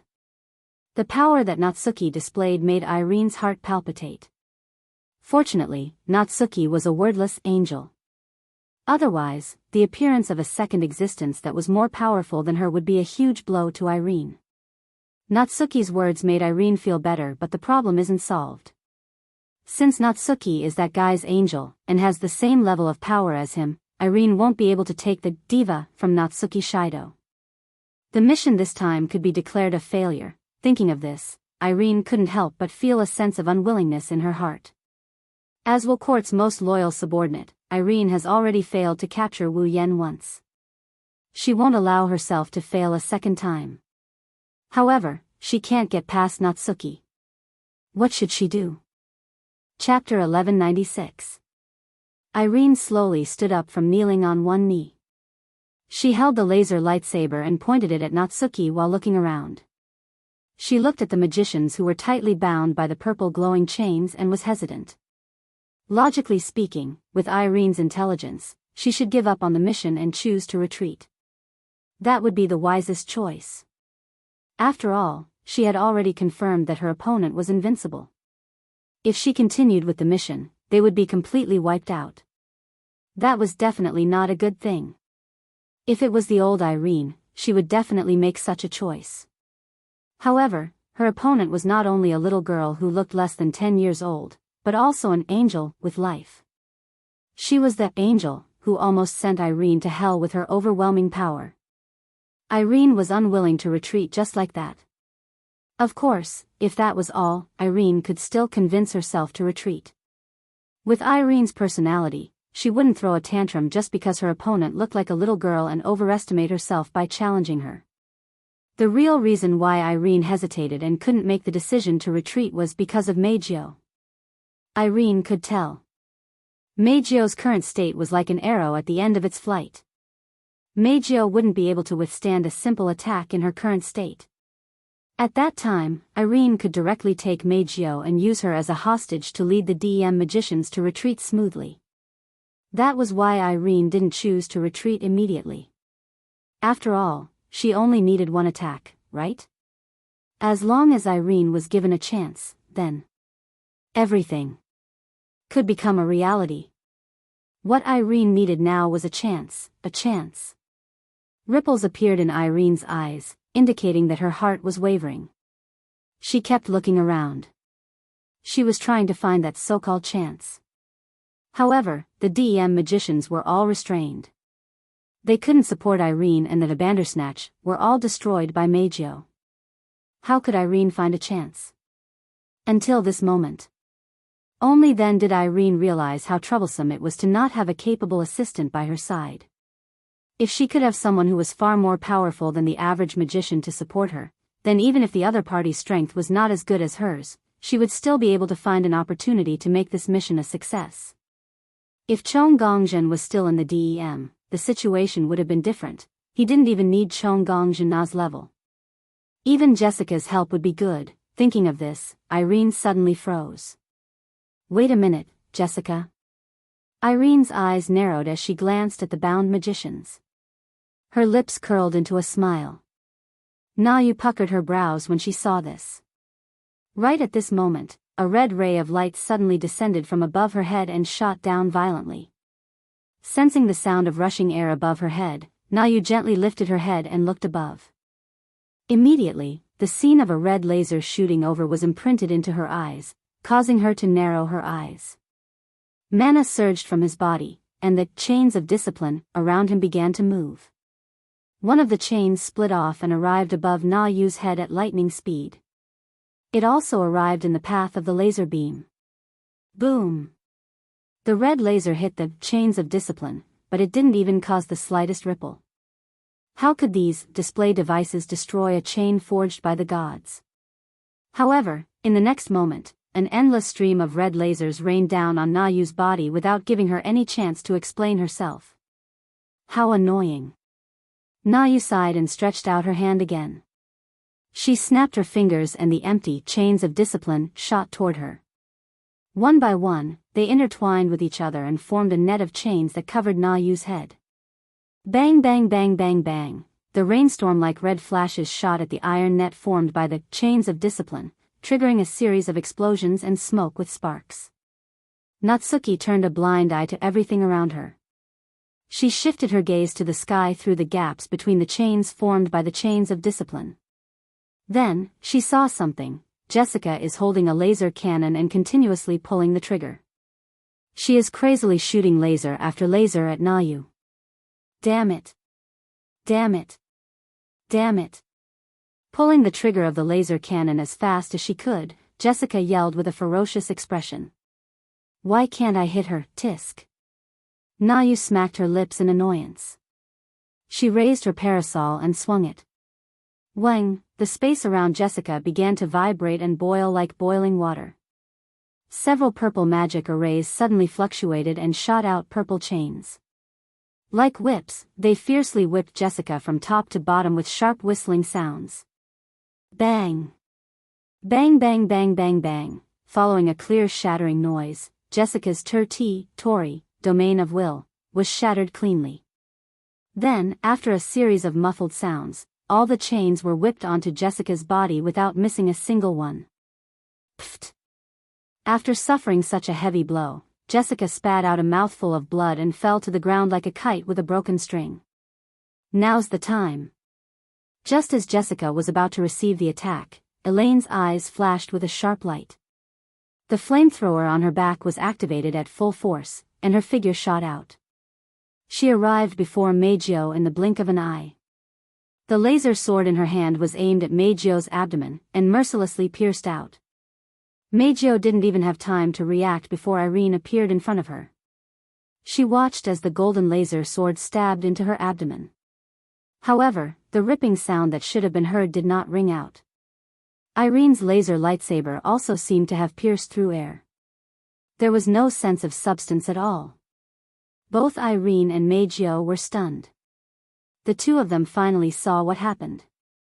On Meijio's abdomen, where the laser sword had pierced, there was a faint ripple that was rippling. As for Irene's laser lightsaber, it pierced right into the center of the ripples. The sword that should have pierced through Meijio's abdomen was sucked into the ripple. Not a bad tactic. If I wasn't proficient in spatial magic, you might have succeeded. Before Irene and Meijio could figure out what was going on, an inconceivable childish voice echoed in the night sky. Too bad, if you don't succeed, there's no meaning to it. Behind Meijio, who didn't know what was going on, a female knight who was 2 to 3 meters tall and was covered in golden armor suddenly appeared out of thin air and entered everyone's eyes. That's the guardian that only witches have. That was also Natsuki's guardian, the Guardian of Gold. The Guardian of Gold lifted his head that was covered by the helmet, grabbed the great sword in his hand and swung it down at Irene. This time, the sound of flesh being torn apart reverberated clearly in the air, reaching the ears of everyone present. Scarlet blood dripped from the air, falling to the ground an unknown distance away. Ugh! Driven by the ejector, Irene, who had dodged to the back, groaned in pain and clutched her chest. There's a hideous wound that's bleeding profusely. Irene didn't have time to care about her wound. She dodged to the back and left her companions behind. She flew to the horizon without looking back. Executive Minister. The trapped magicians of the Dem cried out one by one. Humph. Na Yu coldly snorted as she watched the figure disappear into the horizon. Her face was filled with displeasure. She managed to avoid a fatal wound? She's pretty capable. Natsuki said this, but she had no intention of chasing after Irene. Otherwise, with her attainments in space magic, capturing Irene would be a simple matter. She cast her gaze on Meijio, who was still in a daze, and sighed faintly. Taking care of a little girl is harder than being an offensive magic officer. How did I end up with such a master? Humph. Chapter 1197. Heavenly Palace City, Itsuka's house. In the living room, a rich aroma wafted out of the kitchen. The aroma filled every corner of the living room. Toka, Yoshino, Sherzen, and even Kotori had a pitiful look on their faces. Watching Wu Yan tossing and turning the frying pan in the kitchen, Shi Xian couldn't help but gasp in admiration when she saw Wu Yan tossing and turning the frying pan in his hands. I'm impressed. As expected of master, he's a true master of cooking. Indeed, he's so skilled. Yi Juya, who had been reduced to a slave of a certain wolf but was still waiting for his master to cook, muttered in a tone as though he had a clear conscience. Are all the boys in this world so capable? Don't misunderstand. Coterie, whose red eyes were fixed on the plates in the kitchen, commented bluntly. Everyone has one or two strengths. This guy is just using his strengths in a way that girls should have. Cut the crap. You people. Wu Yan continued with his work. He didn't even look back. You're all watching others work as if it has nothing to do with you, but you talk so much. If you have the time, why don't you come and help? That way, you can do it faster and eat dinner earlier. Wu Yan sighed after saying that. His face was full of sadness. Why do I have to do all the work alone? Coterie, Toka, Yoshino, and Shizhen were in disbelief. Coterie said. Are you really an idiot? Let's not talk about Yoshino and Shizhen first. If Toka, Yoshino, and I help, it'll only make things worse, right? Then why are you still able to say such a line with such a proud face? Wu Yan smiled bitterly. A girl who doesn't know how to cook will be laughed at. Who said I don't know how to cook? Coterie pouted. Although my cooking isn't as good as yours, I still know how to cook. Really? Wu Yan looked at Coterie suspiciously. Then why haven't I seen you cook? Isn't it obvious? Coterie said in disdain. In this world, boys are the best at cooking. Wu Yan's mouth twitched and he sighed again. Who was the one who said that only girls should have this advantage of mine? Speak. Shi Xian thinks this is pretty good too. She sat on the sofa. Shi Xian, who had been poking each other's arms to improve their relationship, suddenly looked at Wu Yan with a calm tone. Shi Xian thinks that boys who are good at cooking are very handsome. Huh? Coterie paused. She looked at Sunset Cord in surprise. Hey. Are you serious? I'm serious. Shi Xian is very serious. Shi Xian nodded heavily, casting his half-narrowed eyes at Toka, Yoshino, and Yakuya. Don't you think so? Well, since Shi Xian said so, then it's true. Then there is no mistake. Yi Juya's expression was a little unnatural, but he still raised his head and spoke forcefully. However, as the master of us 8 dance sisters, it's only natural that you have such talent. I. Yoshino raised her hand with a red face. I think so too, I agree. Toka clasped her hands in front of her chest, stars twinkling in her purple eyes. Cooking is the best. Hearing this, the elven girls present all blushed with shame. Girl, we're asking about the person, not the food. Is the person who cooks less important than a dish in your eyes? Question. Shi Xian looked at Coterie. Coterie, don't you think that a master who cooks is handsome? Coterie's expression stiffened when the topic shifted to her. She used a stiff voice to say proudly, maybe, but that's just a general rule. I understand, so that's how it is. Yuxian looked at Coterie with a listless face and said something shocking. If Coterie marries Master, she'll be able to eat Master's cooking for the rest of her life. It's understandable that Coterie doesn't cook, wah. Coterie's beautiful eyes widened, her face turned pink. Wu Yan, who was cooking, almost threw his frying pan away. He couldn't stay calm. Who wants to marry him? Coterie immediately stood up from the sofa and yelled with a flushed face and neck, a perverted, hypocrite like him who brings back a few girls after leaving the house for a short while? You can have him if you want. Wu Yan's chest was pierced by a few arrows, tears streamed down his face. Although I also guessed that you would deny it, is it necessary to do so? Is it necessary? Humph. Coterie crossed her arms and said arrogantly, I'm just telling the truth. Marriage, to eat Shido's cooking for the rest of my life. On the side, 10 fragrance blushed before a dazed expression appeared on her face. A clear line of saliva slowly flowed down from the corner of her mouth, causing Siyu, who was also blushing beside her, to feel embarrassed. Shi Xian lowered her head and thought for a moment before looking at Kotori again. In conclusion, Kotori doesn't want to marry Master, is that right? Isn't that obvious? Kotori's eyes were filled with hesitation, but she still didn't mince her words. I'm not going to marry him. I see. Shi Xian turned around and exchanged glances with Yakuya. The two of them nodded solemnly. They stood up and ran into the kitchen without hesitation. When they arrived at Wu Yan's side, they hugged Wu Yan's arms with both of their arms. If that's the case, Shi Xian and I will have to share Master.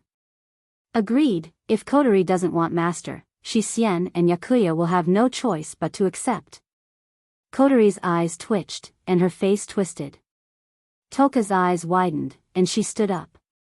Kotori, Yoshino, Yagoya, and Yushin thought she was going to object, but she didn't. Why are you two the only ones who can share Shido? I can't. Their legs gave out and they almost fell to the ground. Oi oi oi, you too. Wu Yan was sweating profusely. Don't hold my arm, how am I supposed to cook? Just as the 6 of them were in a heated argument and were about to break into a fight, a circular ripple appeared in the middle of the hall without any warning. As the ripple spread out, it instantly attracted the attention of everyone present, causing the scene to become completely silent. Then, everyone saw a petite girl in a black gothic loli costume and holding a parasol, walking out of the ripples with a beautiful girl in a gown of light that was more or less charred and dusty. It was as if they had passed through a door. Seeing these two people, Toka, Yoshino, Yagoya, and Yushin subconsciously looked at the person they recognized and cried out in surprise. Meijio. Kotori, on the other hand, looked at the petite one with a surprised expression. Natsuki? While everyone else was shocked, Wu Yan was the only one who raised an eyebrow. He looked at Meijio, who is covered in soot and soot. He put down the frying pan in his hand and he walked out of the kitchen towards the two girls. Wu Yan looked at Natsuki and Meijio and shrugged. Looks like I've made the right decision this time. Meijio stared at Wu Yan. Her bright silver eyes started tearing up. She was filled with emotions. She felt like she just survived a calamity and she also felt like she was wronged. Wu Yan bitterly laughed when he saw Meijio trying her best to hold back her tears. He patted Meijio's head with a tender expression. You must have suffered a lot. Wu Yan helplessly laughed when he saw the charred marks and dust on Meijio's body. Anyway, go take a bath first. Meijio, who was always against Wu Yan, nodded obediently without hesitation. Chapter 1198. Nighttime, in the living room, Wu Yan, Kotori, Toka, and Yoshino sat side by side. Yogi and Yushin stood behind Wu Yan. Natsuki sat on the sofa with Meijio, who hasn't fully recovered her spiritual energy. She sipped on black tea as she recounted how the Dem attacked Meijio. Due to the Tianyang festival, Shiori had to do rehearsals for her class. She would be staying at her classmate's house for the night. Otherwise, they wouldn't be talking about elves and magicians in the living room. Other than Wu Yan, Toka, Yogi, and Yushin's expression became more and more serious. Yoshino's pretty face also had a hint of fear. They were reacting to Meijio's near-death experience. Kotori's brows were tightly knitted. Her brows didn't loosen even after Natsuki finished. Another Dem? Kotori clicked her tongue in displeasure. She crossed her arms and glanced at Meijio. Although I knew that they had always coveted elves, I didn't expect that even Meijio, who was originally a human and had no problem with her background, would be discovered as an elf after living in Tiangong City for so long. Those guys wouldn't wander around Tiangong City with detectors every day, right? Yes, they really wander around Heavenly Palace City with detectors every day. Even if they're alone, it would take at least a month. It would take a month or so to finish the tour. How could Meijio be active in Heavenly Palace City as an elf for half a year? Wu Yan rolled his eyes at Kotori. He rubbed his chin. Well, with the power of Dem, it's not difficult to find an elf living among humans. It's just a matter of time. Meijio also uses her spiritual power to sing every time she holds a concert. It's already very surprising that she hasn't been discovered for half a year under such circumstances. Kotori nodded in agreement. She suddenly frowned. According to what you said, is Meijio's identity exposed because of the concert? Kotori looked at Wu Yen. The more she thought about it, the more likely it seemed. After all, didn't Irene appear at Meijio's concert venue when she invited you to meet Will Scott in Dem last time? Perhaps it was exposed at that time? This. Wu Yen pondered for a moment. He nodded. Very likely. Meijio was stunned. His expression became slightly complicated. He didn't expect it. In the end, the reason why she almost fell into a desperate situation was because of her singing. Could it be? Was it really wrong to use the power of elves to sing?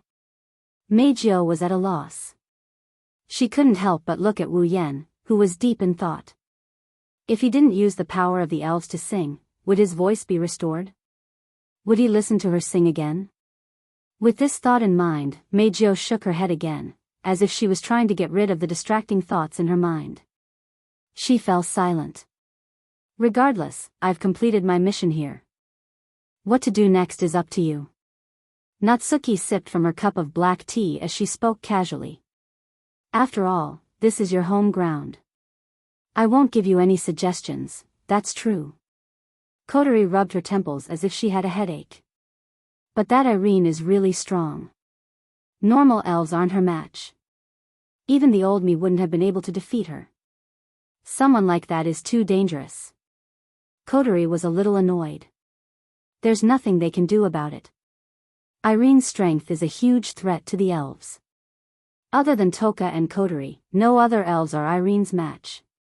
Even Toka and Kotori wouldn't be able to defeat Irene if they weren't summoned by Wu Yen. Under such circumstances, Irene's existence is the biggest obstacle for Ratatosk. If they can't find the elves in the real world before Irene, they'll most likely die. Even if they're lucky enough not to be killed, they'll be captured. Ratatosk, who advocates peaceful means to solve the elves' problems, can't just stand by and watch this happen. Now, because of Onii-san, the Dem didn't come to us, but they must have gotten a hold of our situation. Kotori narrowed her eyes as she looked at everyone. I'm afraid that the fact that there are more than 5 elves living in this house has already been found out by the Dem. Perhaps even the existence of Ratatosk has been exposed. Come to think of it, once we reveal any flaws, they will definitely attack us without hesitation, right? Isn't that dangerous? Yakuya couldn't help but ask. Of course. Yuxian said worriedly. Even if Master is here, we can work together to fight the enemy, but Shirori is still in this house. The robot army won't even let Shirori go? Toka was shocked. Isn't Shirori a human? The Dem won't give up the chance to kill the elves for a bunch of normal people.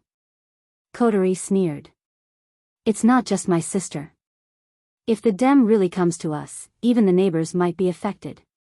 The Dem can just find an excuse to get away with it, since no one would dare cause them any trouble anyway. The Dem has the ability to create a display device. Almost every country relies on the Dem to provide the display device. Even though the existence of the display device isn't disclosed to the public, how could the world not be tempted by such a powerful device? Just like the AST, the display device has been equipped with important institutions in every country for a long time. Therefore, if the Dem doesn't want to provide the display device to a country, it might greatly weaken the country's national power. Don't think it's exaggerated. In order to obtain the powerful display device, some countries even owe the Dem a huge debt. Since the Dem is an important source of the display device, no matter how unwilling the Dem is, they won't offend the Dem for a bunch of normal people. This is the reality. Even if it's cruel, if that's the case, we can't just sit by and watch. Wu Yen clenched his fist. He glanced at Miyuki, Yagusha, and Yuxian before turning to Kotori. Don't tell me the Ratatosk or higher-ups aren't going to do anything about it. Those bastards only know how to hide behind the scenes. They won't stand up against the Dem. Kotori pouted. Yasgate Electronics' display device technology is more advanced than the DEM's, but due to their different viewpoints, the DEM has recruited a large number of magicians. Their combat power is much stronger than the country's. In comparison, we don't have a single decent magician on our side. It's already hard enough to have a real magician. How are we going to fight the DEM's magician army? This is more troublesome than I thought. Wu Yan closed his eyes and knocked on the table. After a while, he opened his eyes again. If that's the case, let us do it. Do it? Everyone was stunned. That's right. Wu Yan turned around and looked in the direction of the DEM branch office. His lips curled into a cold smirk. If we uproot the DEM's base in Heavenly Palace City, they'll restrain themselves a little, right? Uproot the DEM's base? Toka, Yagusha, Yuxian, Yoshino, and Miyuki were stunned. Kotori's face tensed up as she stared at Wu Yan. Are you serious? What do you think? Wu Yan grinned. His eyes flashed with a glint that told Kotori if she's telling the truth. This. Kotori hesitated. Isn't this a little too extreme? Let's compare it to the DEM. Wu Yan sighed. You'll realize that I'm already being merciful by not saying we'll kill all the magicians in the DEM. I agree with you on this point as well. At this moment, a figure suddenly appeared in the hall. He had a pair of different colored eyes, one red and one gold, and a bewitching smile appeared on his face. So, can I participate as well? Many people in the hall were shocked when they saw the newcomer's face. Kurumi? Chapter 1199. Heavenly Palace City, DM Branch Office. Tonight, the night sky was dark with no stars, no moon, and no clouds, making the night seem especially long. The territory of the DEM seemed to be far away from the hustle and bustle of the mortal world. The lights in the streets between the DEM's territory and the DEM's territory seemed to be unable to shine over, causing the area between the DEM's territory and the street to be incomparably dim like a dividing line. It was as if telling the world that the other side of the dividing line was not something they could touch. The darkness of the night was a stark contrast to the lights. In the territory of the DEM, many of the DEM members loved the night. While others were sleeping, they were doing their own things in the buildings. Of course, a portion of them were only on night duty, patrolling the area. In the most luxurious office on the top floor of the first office building of DEM's branch office, Westcott stood by the window, looking at the brightly lit buildings below.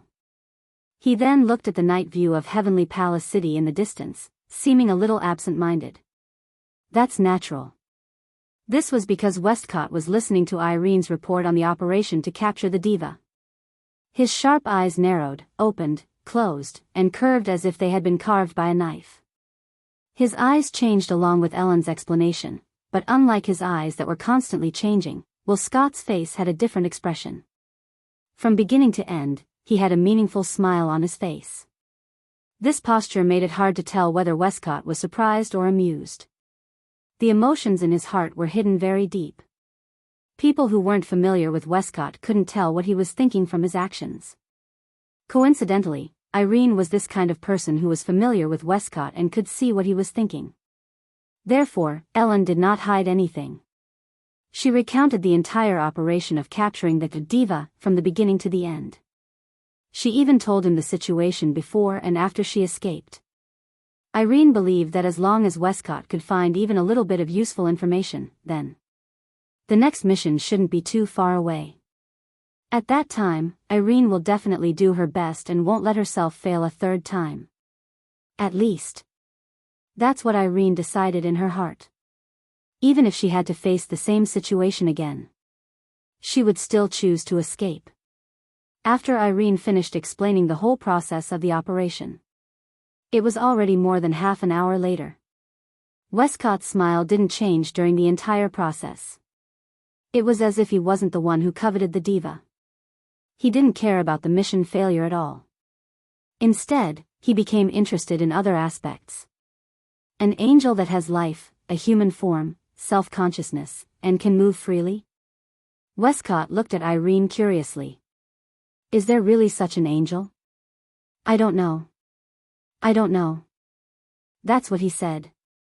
Irene paused and said, although we can't choose to believe the enemy's words, compared to having such a powerful person appear out of nowhere, I'm more willing to believe the former. That's interesting. Will Scott closed his eyes as if he was trying to hide his emotions. The corner of his mouth curled up. Can you bring that special angel back? Irene's expression changed a few times, and then she closed her eyes. Based on the current situation, there's not much chance of success. What a strange answer. Will Scott couldn't help but laugh as he looked at Irene with a teasing gaze. In the past, you would have said, there's no target in this world that I can't bring back, right? I do want to say that. Irene opened her eyes and met Westcott's gaze. Unfortunately, it's the truth. I can't ruin Ike's plan because of my willfulness. This answer is more in line with your character. Will Scott shrugged and asked casually. What about the magicians who went on the mission with you? They came back not long ago. Irene replied expressionlessly. The angel didn't seem to want to do anything to them. They said the angel let them go and they came back. What about Jessica? She's heavily injured. Irene's expression didn't waver at all. She spoke as if the heavily injured magician was a mouse not worth mentioning. After being treated by the manifestation device, her injuries are almost healed. She should be yelling about tearing the angel who injured her into pieces, shouldn't she? Indeed, Jessica would do something like that. Will Scott seemed to be amused by Irene's words. He couldn't help but chuckle before glancing at Irene. What about you? I've also been healed by the manifestation device. Irene's face didn't change at all, but her hand had already involuntarily reached for her chest. Due to the severity of my injuries, I won't be able to fully recover if I don't have time to rest. This is the second time I've seen you with such serious injuries after the last time I came back from Homey Island. Will Scott frowned. Are you all right? I'm fine. Irene answered without hesitation. Although I need time to recuperate, I can still fight now and display my full strength. However, I can't fight for too long, that's good. Westcott nodded with a smile. He turned around and continued to look out the window. What about the diva? Seeing that Will Scott did not ask any more questions, Irene hesitated for a moment before asking her own question. Should we continue to monitor the angel's movements and arrange for the next capture mission? Since that person even sent his angel to protect the diva, it proves that he won't let us touch the diva. Will Scott shook his head.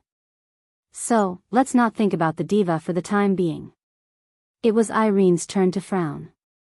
Are we going to ignore the elves in Heavenly Palace City? For now. Westcott waved his hand at Irene without turning his head. His indifferent and calm voice drifted into Irene's ears. Tell the people below to keep track of the elves' whereabouts and situation at all times. Don't let them out of our sight, especially that person. He even has an angel that I've never heard of. I have a feeling that he's not an ordinary elf. Irene narrowed her eyes and her face darkened. Itoka Shido, huh? Westcott lowered his head, and a happy smile appeared on his face. I'm getting more and more interested in him. Too bad I didn't ask him to join us.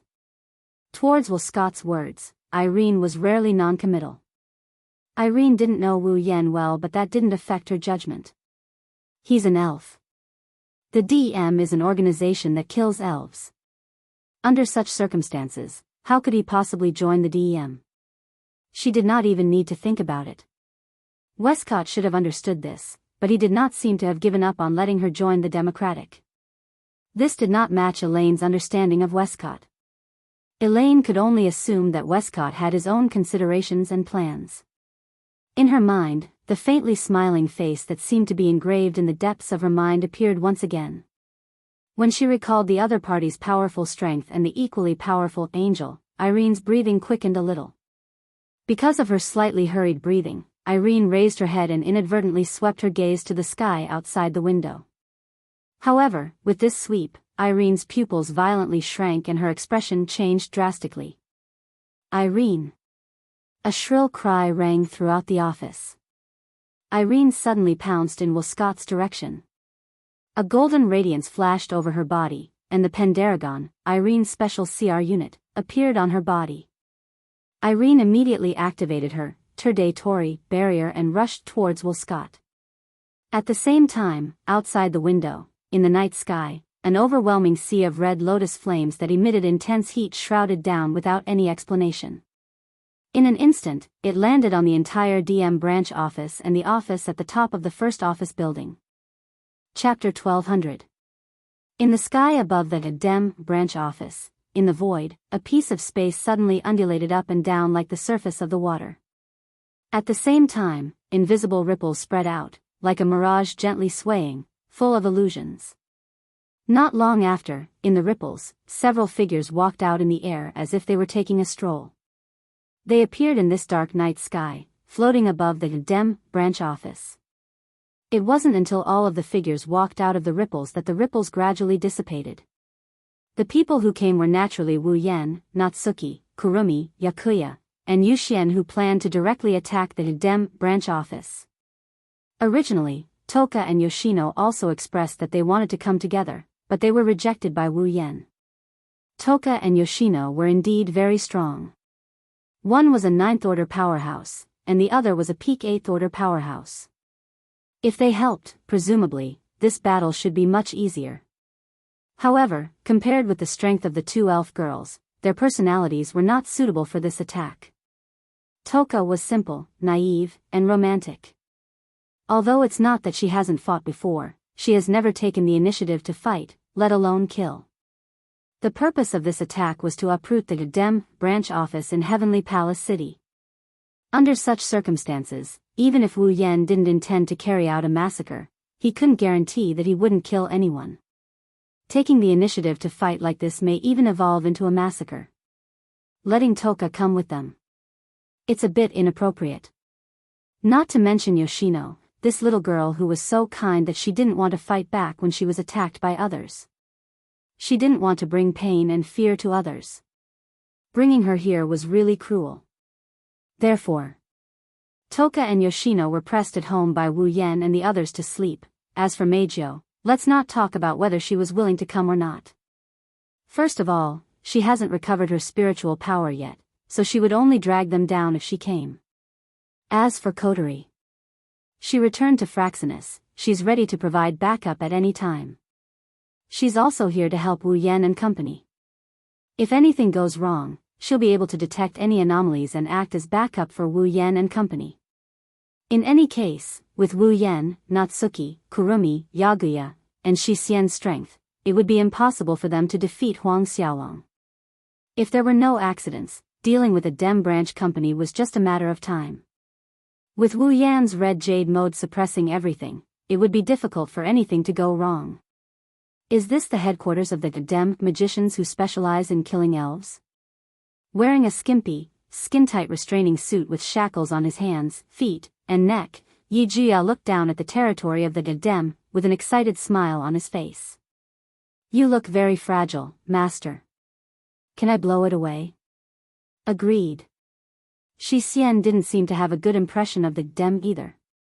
Her silver eyes were filled with a reckless desire to destroy everything.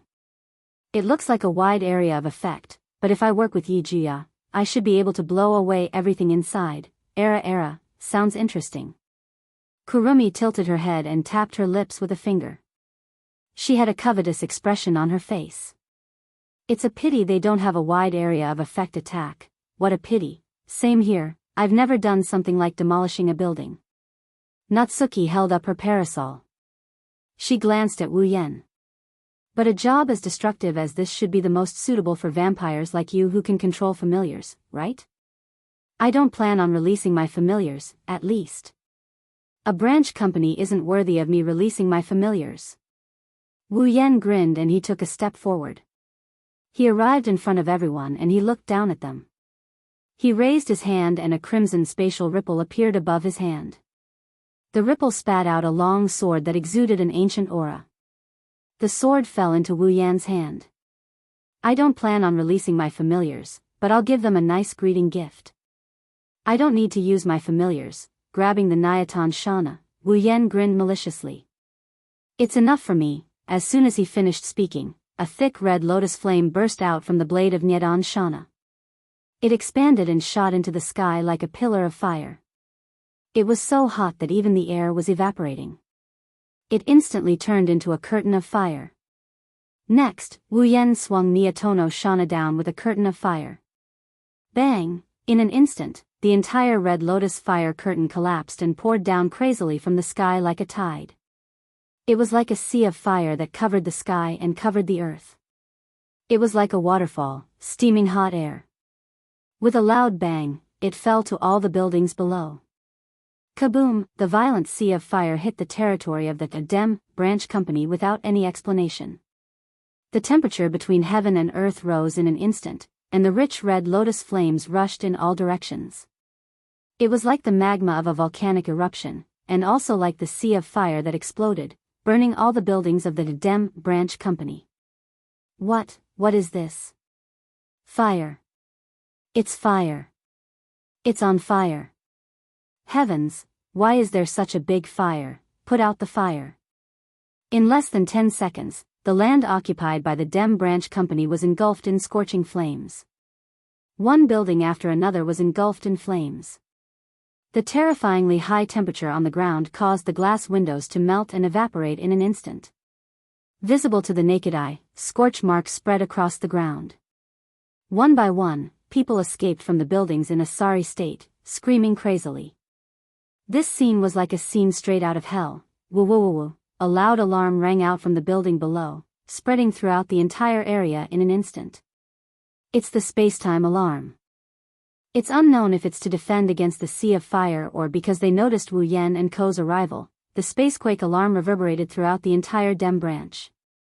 Shortly after, the buildings bathed in the sea of fire were covered by thick steel plates.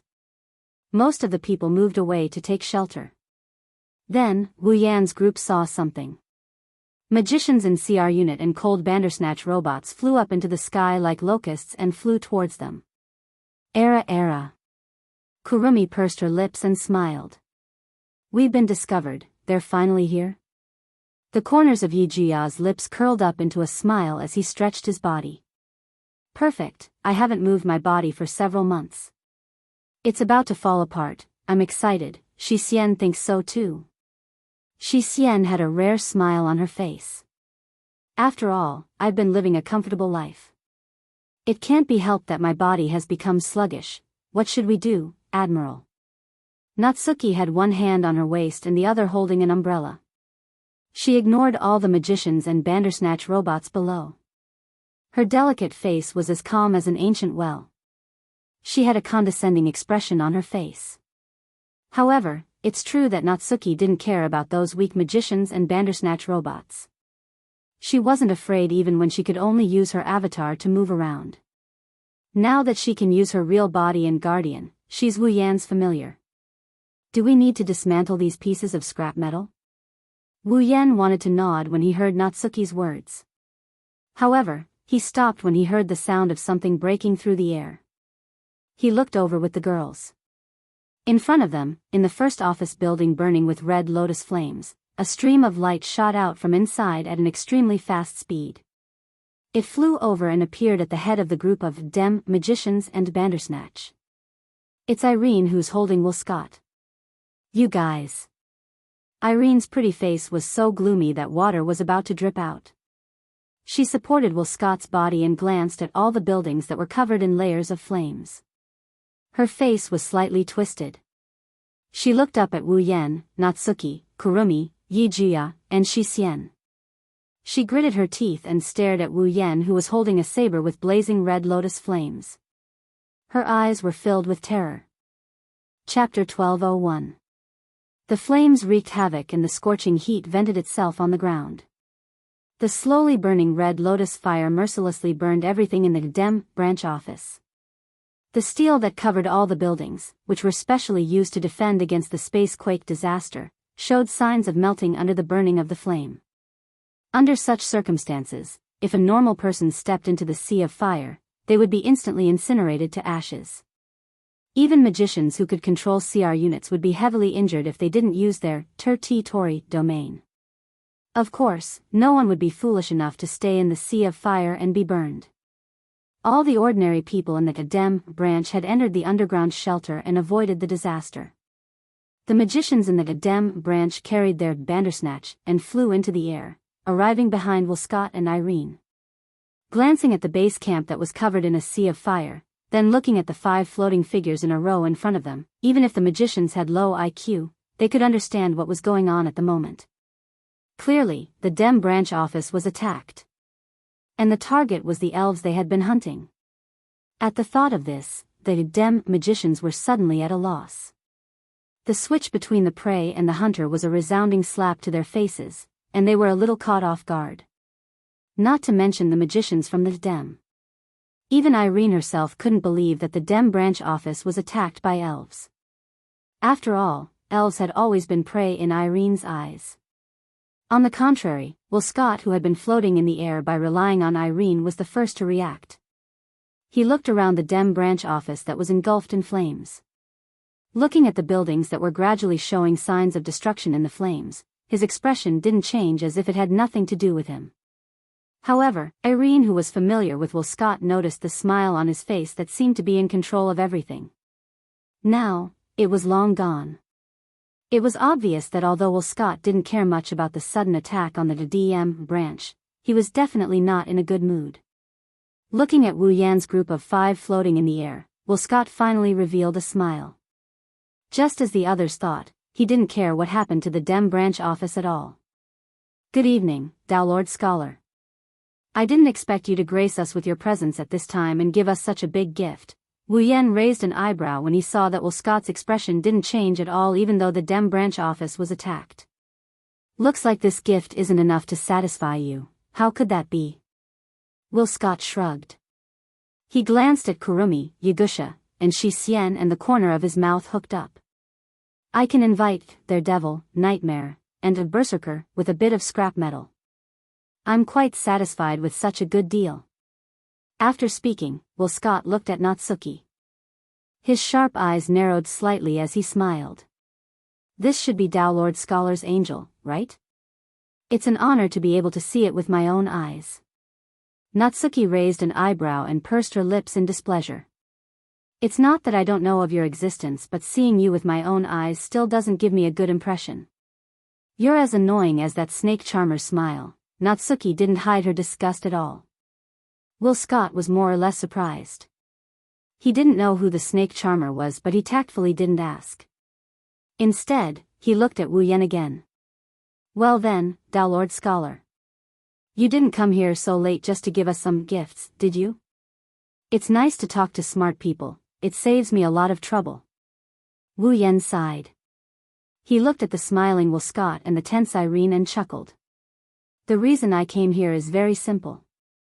Your recent actions have been quite unpleasant, so I came to remind you to restrain yourselves.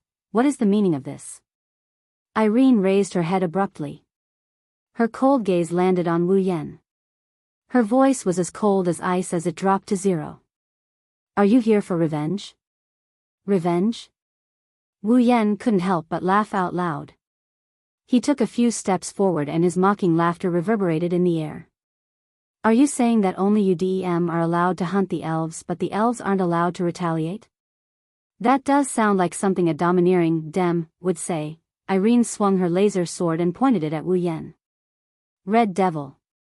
Do you think you can take down the entire Dem?" "I don't know if we can take down the entire Dem." Wu Yan glanced at the ground below. "But today, we will unceremoniously take over the branch company that Dem set up here. Sage Thou Lord, you'd better think this through," Westcott said nonchalantly.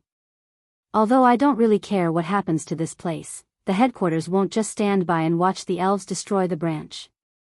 Destroying this place will only bring you more trouble, as long as I can make you guys behave for the time being."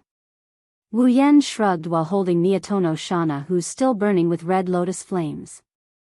"As for the rest, when we gather more companions, we will naturally settle the accounts with you one by one."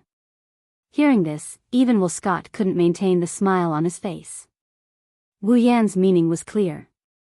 He planned to use the time the Dem took to recover from the destruction to win over the rest of the elves. When that time came, it would be difficult to tell who was the hunter and who was the hunted apart from the alliance of the elves. This is something Westcott, who has always coveted the elves' power, didn't want to see. Westcott shook his head and sighed as he stared at Wu Yen hovering in the air.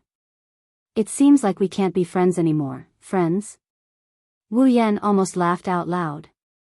He looked at Will Scott with a disdainful look. Should I call you naive? Or should I call you a joker? You're right. That's true. Will Scott patted Irene's shoulder and raised his hand. However, I can't just hand this branch over to you, or else I won't be able to explain myself. Let's see if the human magician or the elves will win this war. Everyone, carry out the order. Elaine yelled as soon as Westcott finished his sentence. Capture their devil, nightmare, and a berserker immediately. You're allowed to kill them. Don't hold back. Yes. The resounding response instantly resounded throughout the entire Dem branch office. Raphael, Elreem. Echo. Raphael, the binder, Elnahash. At the same time, Yigea and Shi Xian also raised their shackled hands. A violent gust of wind swirled around their hands, like a vortex retracting back into their hands. When the storm exploded, a pair of cold, mechanical wings appeared on Yigea's right shoulder and Shi Xian's left shoulder at the same time. On the arms that were on the same side as the wings, there was also a hand gauntlet that shone with a metallic luster. A huge crimson conical spear and a chain with a rhombus-shaped blade appeared in the hands of Yi Ju Shi and Shi Xian, who were wearing gauntlets, respectively, and gripped them tightly. The dark night sky was covered by thick dark clouds. Violent winds comparable to the sea of fire below began to wreak havoc in the air. The sky and earth were extremely oppressive. Chapter 1202. In the DM company that was filled with tall buildings, the fire was gradually expanding under the violent wind. The wind was also becoming more and more violent under the burning of the flames. The wind helps the fire and the fire helps the wind. Accompanied by the raging winds and the sea of fire, the buildings belonging to the DM were inevitably destroyed one by one on the ground. Charred stones flew everywhere under the raging winds. The entire DM branch company was slowly walking towards destruction. Ha! Yegu Shi held a huge, Ilrim, spear in his hand. The tip of the spear spun rapidly like a drill bit, bringing with it a strong gust of wind. Like a huge tornado arrow, the spear shot out with a sharp whistling sound and attacked the Dem magicians. Dusk Cord also swung the El-Naash chain spirit pendulum in his hand, creating complicated trajectories in the air, creating gusts of wind. As Dusk Cord swung it, the gusts of wind turned into sharp wind blades, slicing forward. The magicians of Dem were blown away by the storm created by Yakuya and Shi Xian. It was as if their chests had been hit by an invisible hammer. They screamed and disappeared into the horizon like pieces of paper. For a moment, the sky above the Dem branch was filled with screams and cries of agony. He. On the other side, Curison was floating in the air wearing a blood-red princess dress. A dense black shadow rippled out from his body and quickly expanded. Hundreds of identical wild threes immediately twisted and shot out from the black shadow, rushing towards the Bandersnatch team that blotted out the sky and covered the earth. The DEM's Bandersnatch troops didn't even have time to aim the laser cannons on their palms at the large number of curtains. The curtains rushed in front of them amidst a series of air-piercing sounds. They actually directly used their hands to viciously pierce through the hard shell of the Bandersnatch, instantly destroying the Bandersnatch in front of them. Bang bang bang bang bang. Not long after, the Bandersnatch that had their bodies torn apart exploded in midair, stirring up clouds of dust and flames. The explosions didn't stop. It didn't stop. Under Yeju Shi's, Shi Xian's and Curison's attacks, the number of magicians and Bandersnatch squad was decreasing at an unstoppable rate. Of course, the magicians and the Bandersnatch troops did not just stand there and not fight back. Dense gunfire and laser beams flew out from their weapons from time to time, drawing a trajectory in the air. They flew towards the three elven girls. Unfortunately, the difference was too big. Just by relying on these ordinary magicians and mechanical dolls, There was no way they could turn the tables against the 3 elven girls. The cries of the magicians continued, and the Bandersnatch gradually turned into pieces of scrap metal and fell to the ground. They were incinerated by the sea of fire below.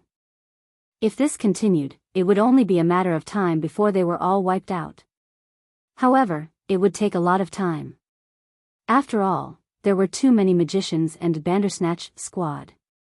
Yejusher, Shixien and Curison only had 3 people. Even with the help of Curison's clones, it wouldn't be easy to take down all the magicians and Bandersnatch squad. One thing was for sure, the war was still going on. The magicians of the Dem squad, the Bandersnatch squad, the elves that looked exactly the same, 2 powerful storm warriors. At this moment, in the sky above the DM branch office, bullets were fired, gales raged, artillery fire raged, and smoke rose from all directions. The warlike attack and defense battle was still ongoing, causing the scene to be in chaos. In the attack and defense battle between the 2 sides, the Dem branch below was either destroyed by the sea of fire, the wind, or the aftermath of the battle. It wouldn't take long for it to completely turn into ruins. At that moment, Irene, who was the main combat force, carried Will Scott and drove the Pandaragon engine to a shelter below at full speed. Compared to Irene, Will Scott was no doubt a burden. In such a war, it was impossible for Irene to wholeheartedly participate in the battle with Will Scott. She still had to protect Will Scott. In that case, Irene's battle prowess would drop by several levels. Only by letting Will Scott leave the battlefield can Irene fight without any worries. After putting Will down, Irene started the engine again and floated up. "Ike, you should go take shelter first." Will Scott nodded and knitted his brows. "Can you do it?" In the previous mission to capture the Diva, Irene had suffered a near-fatal injury. At this moment, although the display device, with superior healing effects, had healed Irene's injuries, Irene herself had said that her injuries weren't fully healed. If she joined the battle, she would be fine for a short period of time. However, if the battle dragged on, she would be affected. Irene knew her family's situation well. Naturally, she had to consider her own situation. Therefore, she nodded at Westcott. "I understand. I don't plan to directly participate in the battle." Turning her head, Irene looked at the only office building that remained intact under the sea of fire. A glint flashed in her eyes. "I plan to use that. Will Scott was stunned. Then, he seemed to have thought of something and came to a realization. However, he soon frowned again. "Are you sure you can do it? You're alone." "Of course." Elaine didn't even think about it before replying. "My body is heavily injured but my brain isn't. I can still operate it alone." "As expected of you." Will Scott smiled and waved his hand. "If that's the case, then you can go. Remember, if you fail, just retreat directly. It's just a branch company. We can rebuild it at any time, but if DEM loses you, then the loss will be huge, I understand." Leaving this sentence behind, Irene started the engine on her body, turned around, and flew toward the direction of the first office building. Westcott stood in the middle of the sea of fire and looked up at Wu Yen and the others who were fighting in the sky. To be more precise, he was looking at Wu Yen alone and smiled. "We will meet again," on the other side, while Yakuya, Duskcord, and Kurumi were engaged in an unprecedented battle between the elves and the magicians. Natsuki was looking ahead with a calm expression.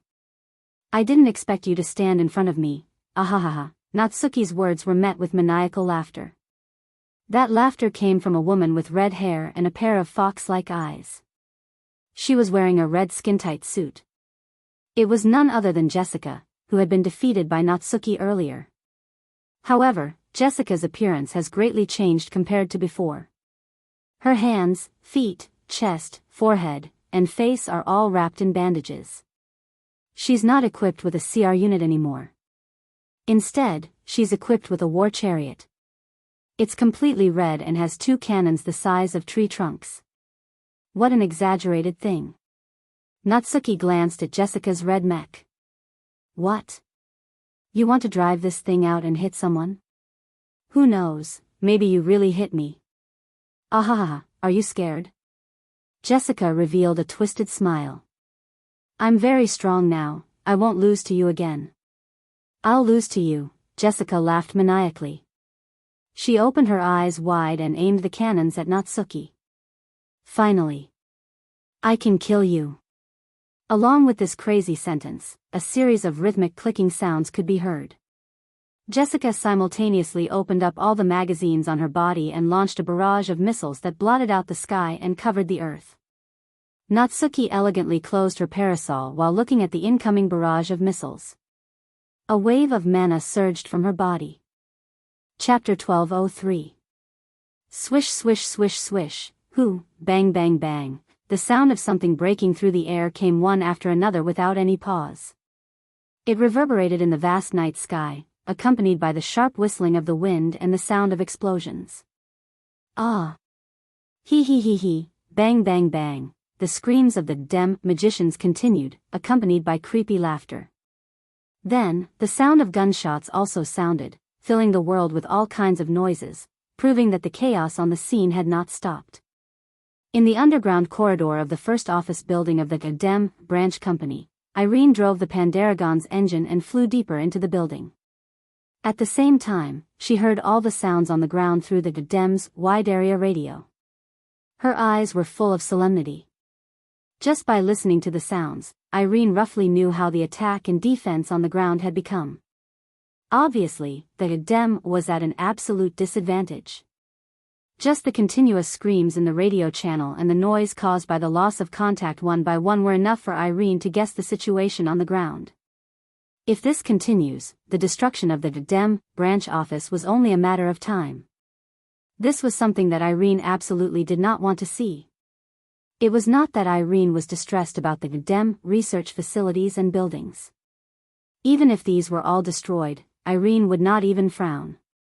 The reason why she did not want to see it was only because of psychological reasons, the investigation and capture mission on Heim Island. When they first arrived at Heim Island, because of Wu Yan's intervention and the destruction of Albald, they declared a complete failure. The mission to capture the diva was also destroyed because of Natsuki's intervention. Now, even the branch office that was guarded by Irene herself was attacked by the elves who were supposed to be prey. This was really unbearable for Irene, who had never lost her composure like this before. So, that was why Irene pushed Will Scott, who was supposed to be her priority, out to take refuge alone. That was why Irene chose to return to the battlefield when she knew that the other party had Wu Yan and Natsuki on the scene. There was absolutely no chance of winning. It was all for the sake of fighting one last time. With that, even if I can't kill Shido and Natsuki, I can at least force them to retreat. If I'm lucky, I might be able to heavily injure Nightmare and Berserker. Irene narrowed her eyes. The engine behind her started running wildly again, making Irene turn into a stream of light and quickly shot into the depths of the ground. Not long after, an iron passageway appeared in Irene's vision. Irene saw the iron passage extending forward. Irene immediately flew over. Landing on the ground, Zhang Xian raised his head and looked at the metal passageway ahead. About 10 meters ahead, there was a small platform. On top of the round platform, there was a sophisticated instrument that looked like a cockpit. When she saw this instrument, Irene's gaze never left it. Obviously, this instrument was Irene's target. Walking to the side of the instrument, Irene directly sat in the cockpit-like seat of the instrument and closed her eyes. On its body, the platinum-colored surface of Pandaragon dimmed a little. On its 4 limbs, thin lines suddenly shot out and connected to the instrument. Suddenly, several indicator lights on the instrument's body flashed. In an instant, it lit up like a light bulb, and the screen on the instrument also lit up. Lines of data that made people dizzy flashed past, filling the entire screen. It maintained this state until 10 seconds later. The data on the screen froze for a moment before disappearing one after another, replaced by an image. A volley of bullets was fired, the wind was raging, artillery fire was raging, and smoke was rising from all directions. It was a chaotic scene like a war. It was the image of the battle between the elves and the DEM magicians on the ground. Irene slowly opened her eyes, looked at the image on the screen, her expression froze. She instantly issued the command to control the instrument. Looking at the chaotic battlefield and the sea of flames below, Wu Yan's black clothes fluttered in the wind. His body was as steady as empty tie. Ignoring the storm that could blow away buildings, he scanned the battlefield, taking in everything that's going on in his mind. Kurumi's avatars destroyed the Bandersnatch one by one, and the DEM magicians were blown away by Yeju Shi and Yeju Shixian. The enemy's numbers were steadily decreasing. Wu Yan's expression became more and more satisfied. He glanced at Natsuki, who was playing hide-and-seek with Jessica. Jessica flew into a rage and Wu Yan scratched his cheeks. Looks like I don't have to do anything. At the same time, Kotori's anxious voice came from the wireless earpiece in Wu Yan's ear. There's a large amount of mana being generated. The magnitude of the reaction is even greater than the mana used to power Fraxinus. Be careful. A large amount of mana being generated? Wu Yan frowned. He sensed something and he turned around. He looked at the only building left standing in the sea of fire. The first office building of the DEM branch. Under Wu Yan's watchful gaze, the first office building of the DEM branch company started moving. No. It shouldn't have moved. It should be said that the entire first office building of the DEM branch company suddenly floated up and left the ground. Amidst the tremors of the ground, it flew up. Dense mana flowed around the building like a golden light. It covered the entire surface of the first office building. Under the effect of the mana, the red lotus flames on the building were extinguished, revealing the charred building. This is... Wu Yan and Kotori, who saw this scene through the big screen in Fraxinus, were all stunned. Bam! While everyone was still in a daze, the first office building suddenly exploded and fell apart in an instant. The deafening roar covered all the other sounds on the scene and attracted everyone's attention. Looking at the scene of the first office building exploding, the magicians of the DEM team cried out in shock. They didn't know what was going on either, even if they told the others. Wu Yan, on the other hand, saw some black shadows in the explosion of the number 1 office building. When the smoke and dust from the explosion slowly dissipated, the existence of the first office building had been completely erased. What appeared in everyone's eyes were instruments that looked like automatic surveillance cameras. However, they were several times larger than automatic surveillance cameras and were the size of tables. What's that? Kotori couldn't help but ask.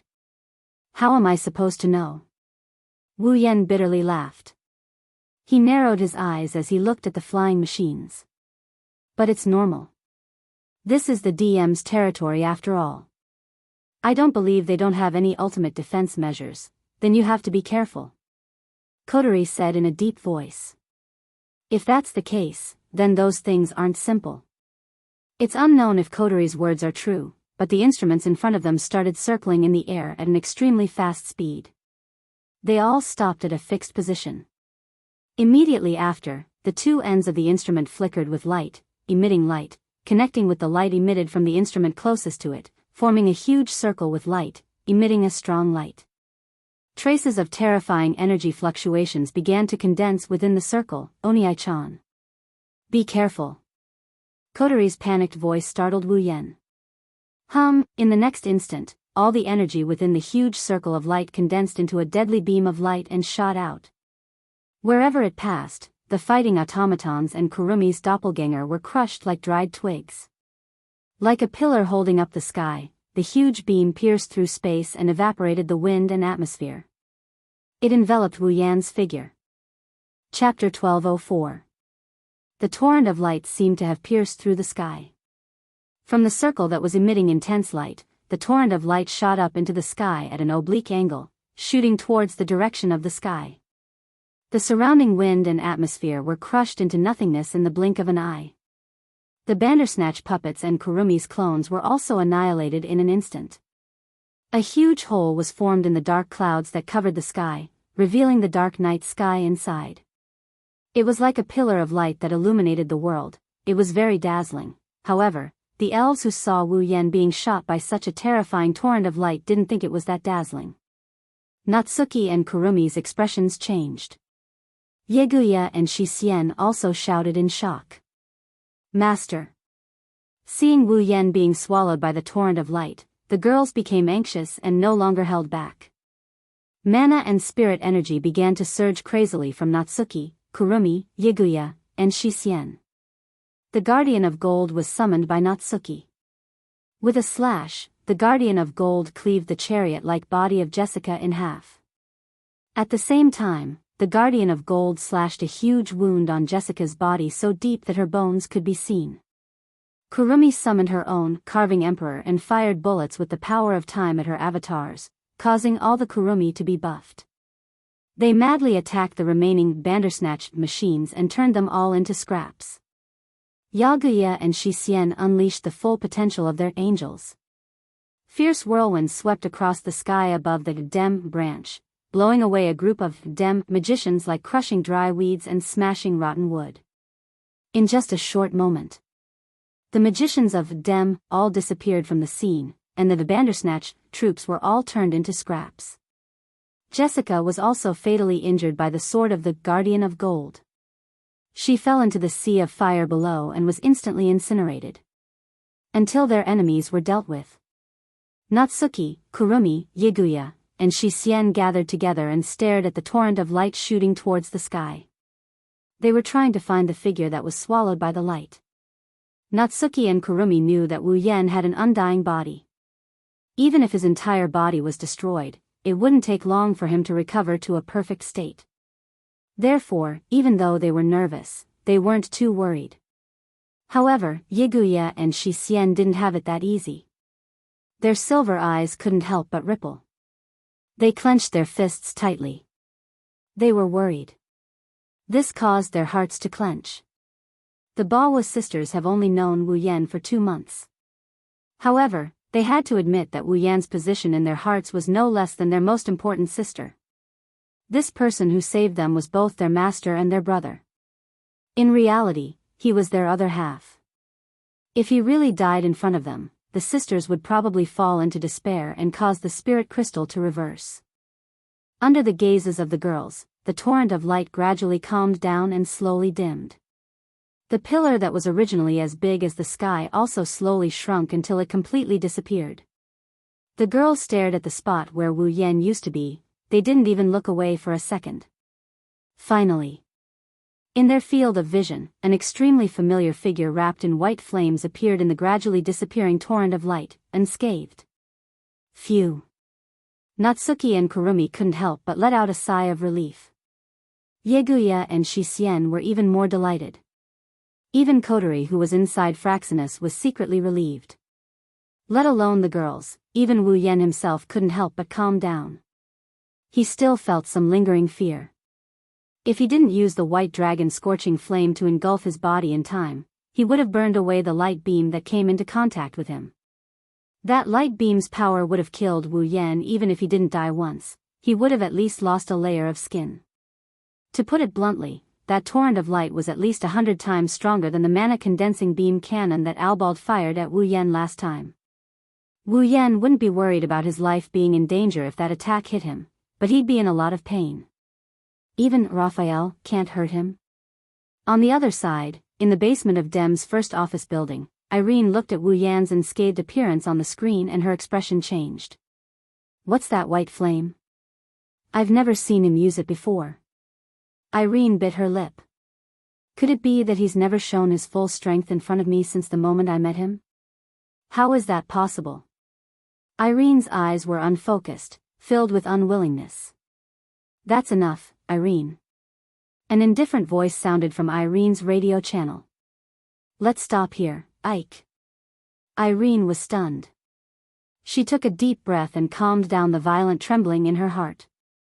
She glanced at Wu Yan on the screen as if she wanted to remember him forever. She then replied in a normal tone. Got it. That's good. Will Scott smiled with satisfaction. Come pick me up first. We probably won't be able to stay in Tiangong City for the time being. Come back to the headquarters with me, understood? Irene nodded and stood up. She hesitated for a moment and asked. Irene, what's wrong? Will we come back? Isn't that a given? Will Scott was stunned for a moment before he laughed out loud. His voice was filled with joy and excitement. There are a lot of interesting things here, that's true. Irene glanced at the screen and muttered as if she was talking to herself.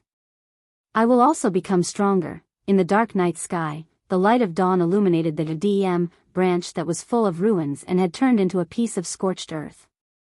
As if to announce the end of the war, it clearly exposed everything that had happened in the night not long ago under the sun without hiding anything. In the air, all the Curasons turned into black shadows and shot into her shadow. The raging wind slowly dissipated along with the sea of fire. Natsuki, Curason, Yagushir, and Shixien gathered around Wu Yen. Are you okay?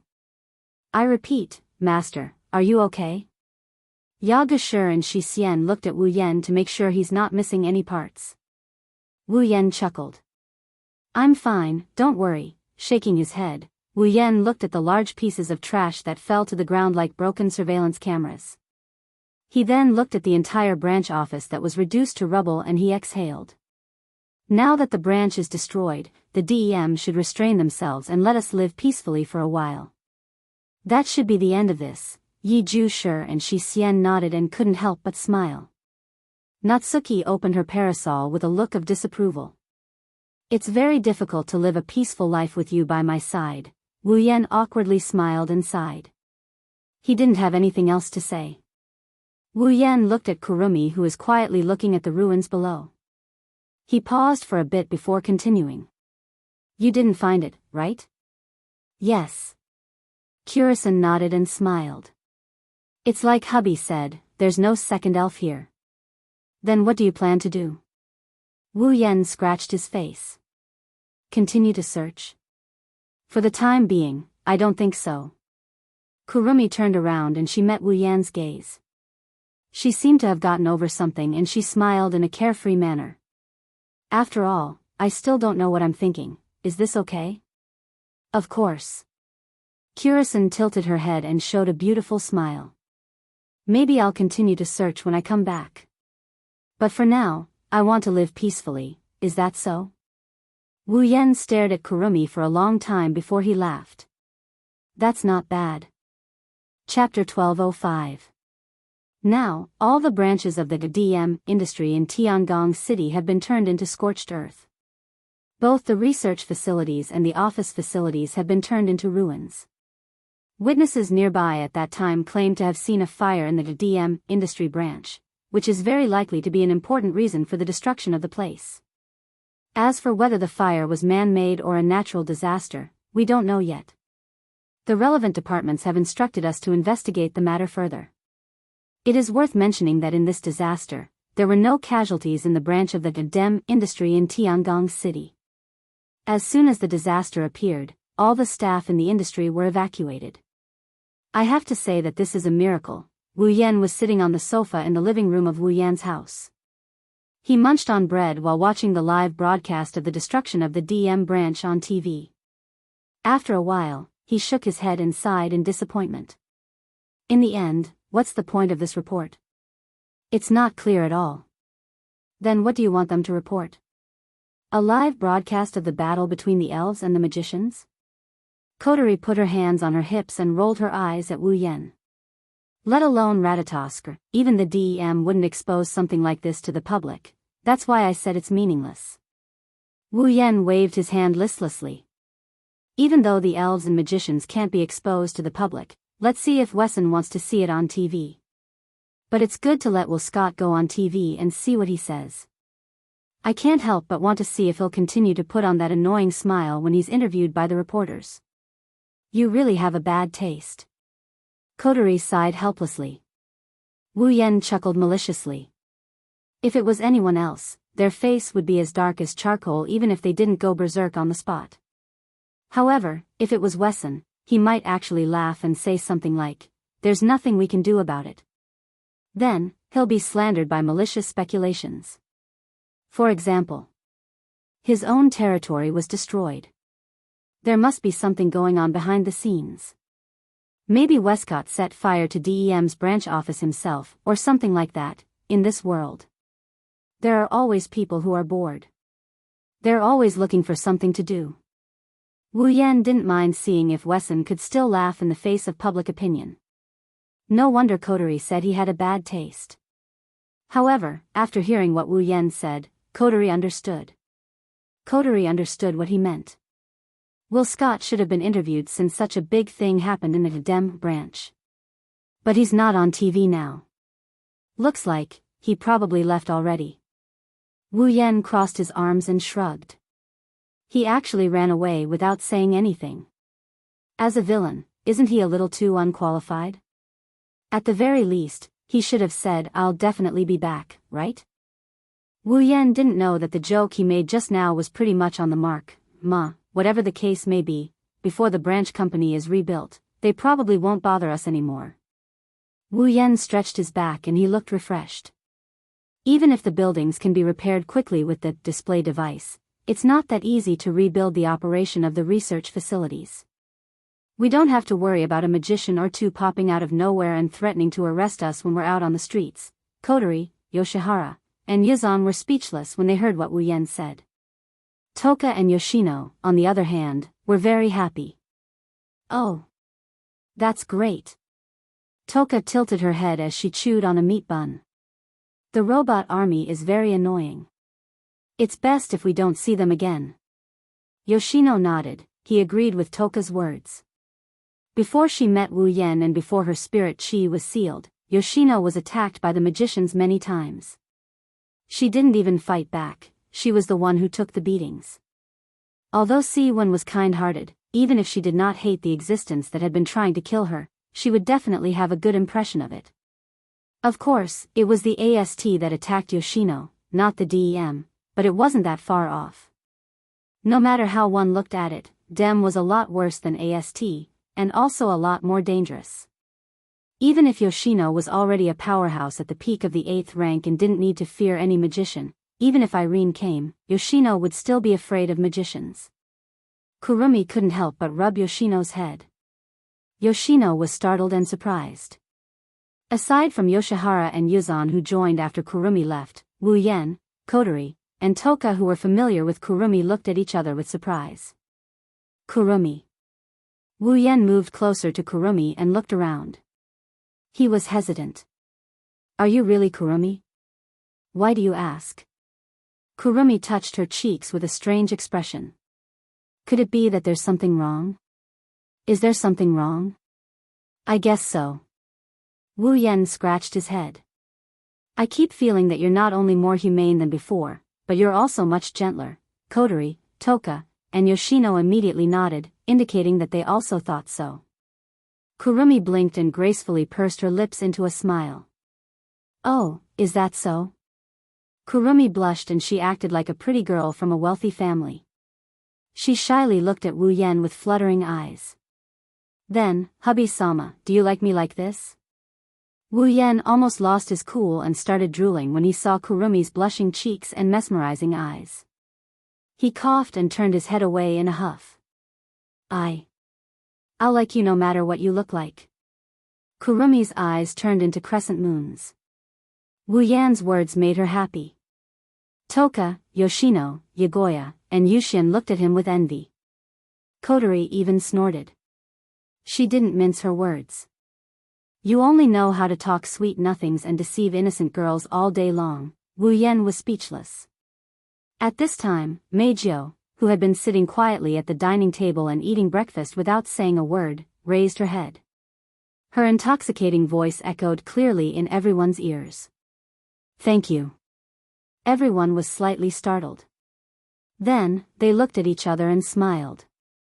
Whether it was Meijio or all the elves present, they all knew. Wu Yan proposed to destroy the DEM branch because he was afraid the elves in the modern realm would be killed by the DEM. He was also worried that Yoshino and Yuzan would be hurt if they were alone. But the main reason was for Meijio. Ratatosk's display device was more advanced than the DEM's, so it had always been able to detect the location and existence of the elves in the real world before the AST and DEM. With Ratatosk around, the elves were usually found a little faster than the AST and DEM. Yagiya and Yushin also stayed by Wu Yan's side, they didn't leave his side much. Thus, Wu Yan didn't really care about the Dem's threats. But Wu Yan still decided to destroy the DM branch in Tiangong City. He was afraid that Meizhou, who was alone, would be targeted by the Dem again. This was something that everyone present understood. Meizhou knew it herself. She knew that the man in front of her had always been protecting her. Meizhou's heart had long melted. Meizhou stared at Wu Yan with her bright silver eyes. She looked at Wu Yan quietly until Wu Yan felt awkward. Then, she giggled and smiled. Today is the opening day of the Tianyang ceremony. Meizhou looked at Wu Yan as if she had made a decision. She spoke softly with hope on her face. Can you listen to my wish? Chapter 1206. Heavenly Palace City, Heavenly Palace Square, as the most famous, largest, and best square in Heavenly Palace City, Heavenly Palace Square was not often used as a venue for large-scale events like other squares. However, once an event was held in Heavenly Palace Square, it was definitely an event that could excite all the residents of Heavenly Palace City. And the annual Tianyang Festival, which was jointly held by 10 high schools in Heavenly Palace City, happened to be held here, today, in the entire square of the Heavenly Palace. Except for the passageways used for passage, every place had been occupied by the booths set up in advance and the stages set up for the activities held by the various schools. It was almost impossible to find any empty space. The students and teachers of the 10 high schools had all entered the Heavenly Palace Square in advance. Except for those who had nothing to do, all the staff who were arranged to be in charge of the booths or activities had arrived at their respective workplaces early, waiting for the official opening of the Tianyang ceremony. Not only the students of the 10 high schools, but also the residents of Heavenly Palace City had come here early. They were in a standby state, ready to flood into Heavenly Palace Square at the moment of the opening of the Tianyang Festival. Even some tourists who heard the news were waiting expectantly. From this, it could be seen how famous and popular the Tianyang Festival in Heavenly Palace City was. Before the opening of the Tianyang Festival was announced, in a carefully designed booth belonging to Lai Chan High School. In a large booth that looked like a restaurant, Wu Yan, who was the executive committee member, came here to inspect the opening before the opening, and was almost blinded by the scene inside. Around the restaurant-like stalls, there were various simulation stalls lined up in an orderly manner. There were simulation stalls that specialized in octopus, simulation stalls that sold crepe, and various other game stalls that sold various types of entertainment. These simulation booths all belonged to Lai Chan High School. Although the Tianyang Festival was a large-scale event that was popular in Heavenly Palace City, and even people outside Heavenly Palace City had heard of it, in the end, it was still a cultural festival. Since it was a festival, then, of course, it was necessary to eat and drink, which was necessary. So, these booths were normal booths, and there must be booths in other high schools' sections. However, the simulation booth where Wu Yan was now was very unique. On this point, just look at the title on the signboard outside the simulation shop, Maid Cafe. That was right. It was the legendary Maid Cafe, one of the indispensable Mo elements of the 2D world. It was such a shining signboard. Wu Yan, who was supposed to check every stall from the beginning, was instantly distracted.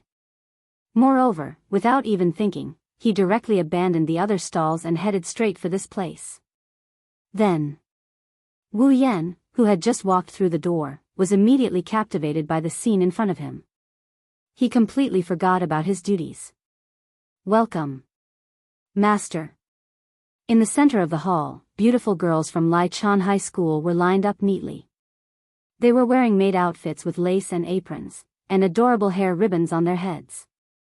They bowed respectfully to Wu Yan as he walked through the door, calling out to him. Listening to the tender voices that filled the entire hall, Wu Yan's heart rippled, and he couldn't move his eyes away.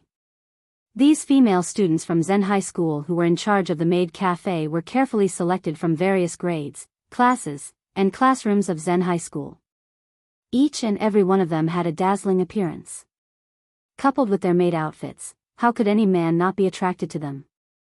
What's more, the 5 girls in front of all the maids were people he knew: Kurumi, Toka, Yagoya, Shishian, and Shirori.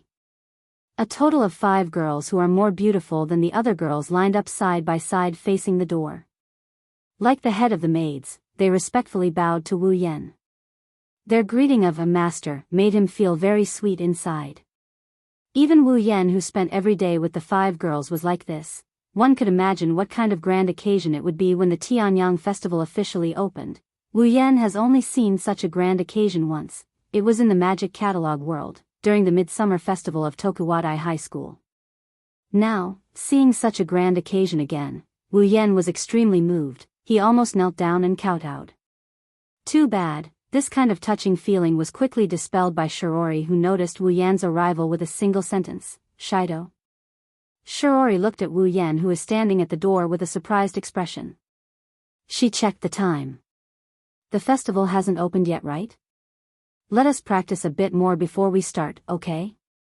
It seems that the greeting was just for practice, it wasn't specifically for Wu Yan. Wu Yan's excitement instantly dropped to the bottom, his shoulders drooped. He weakly waved at Shiori and the others and squeezed out a smile.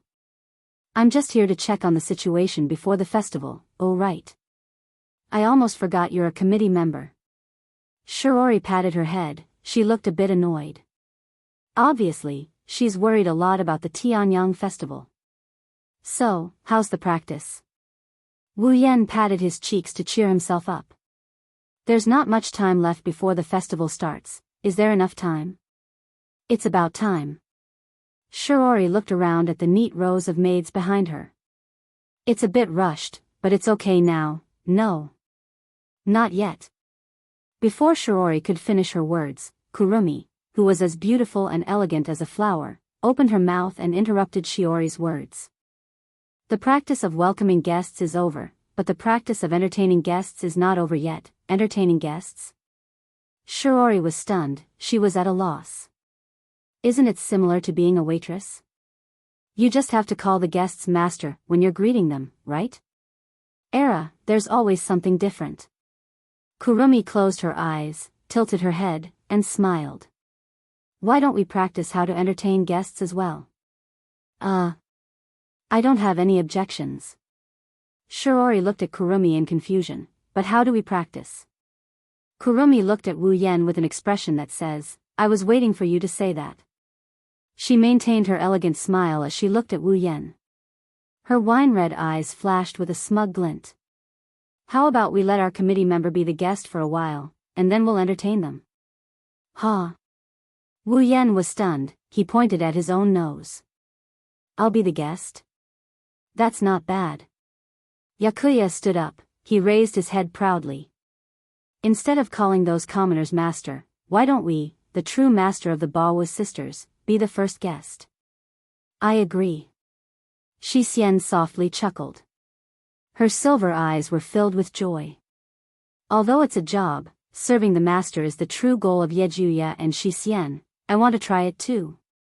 Toka raised her hand excitedly, she looked like a primary school student, her naive and romantic personality was on full display. Shido used to make food for me, it's my turn to help him this time. That's how it is. Seeing that Toka, Yejusher, and Shixian had all voted in favor, the smile on Kurumi's face became even wider. What do you think, ladies? In the team, the group of maids suddenly looked at each other, not knowing whether to laugh or cry. It's not that they didn't want to entertain Wu Yan, it's just that they've been dragged into the whirlpool of jealousy. Toka is Wu Yan's girlfriend, Kurumi is Wu Yan's fiancé, and according to the Baowu sisters, they're Wu Yan's slaves. This complicated relationship has been spread throughout Lichon High, there's no way they didn't know about it. Kurumi's suggestion is to compete for favor. If Wu Yan knew what these maids are thinking, he would be dead meat for sure. Shiori seemed to have thought of this as well, her expression became unnatural, she glared at Wu Yan and waved her hand lazily. In that case, Tokazaki-san, you can try to entertain Shido. Yes, this. Wu Yan's mouth twitched. What about me? Chapter 1207.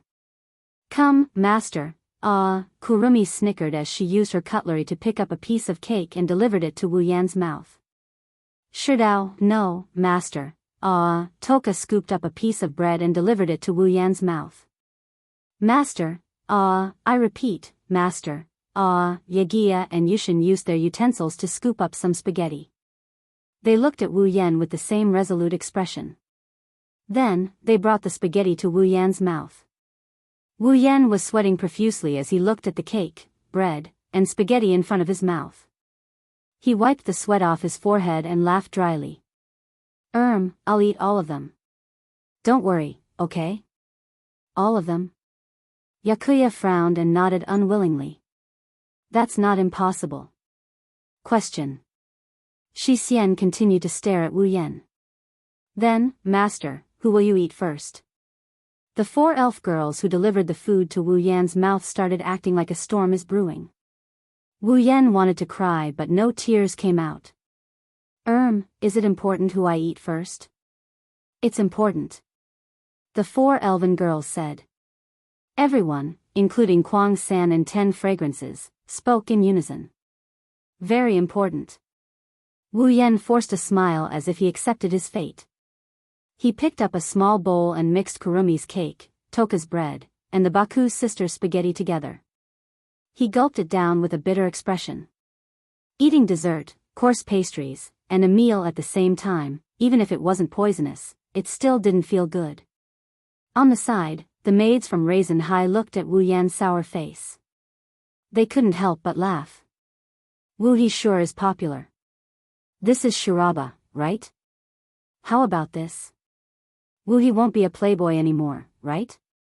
The maids in charge of the cafe came from different classes. They were different from the classmates who saw Wu Yan being intimate with the elven girls every day. Because they weren't familiar with him, their comments weren't that bad. Only Shiori. Looking at this scene. He first glanced at Kurumi, Yakuya, and Shi Xian. Then, he glanced at 10 fragrances, who only knew how to pass him bread made of soybean flour, and sighed. The enemy is strong, 10 fragrance.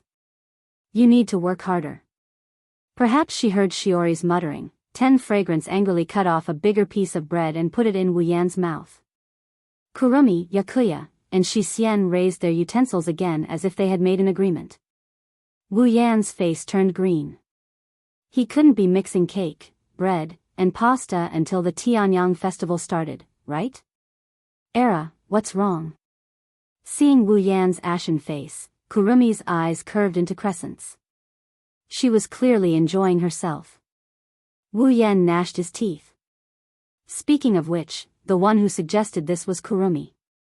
Could it be that Kurumi made such a suggestion just to mess with him? What kind of black-bellied person was this? Wu Yan picked up the small bowl with tears in his eyes. He wanted to continue his journey of mixing dishes. However, a sweet voice accompanied by another utensil was placed in front of Wu Yan's mouth. Wu Yan subconsciously opened his mouth and sucked the food that came out of nowhere into his mouth. Only when the food entered his stomach did he react.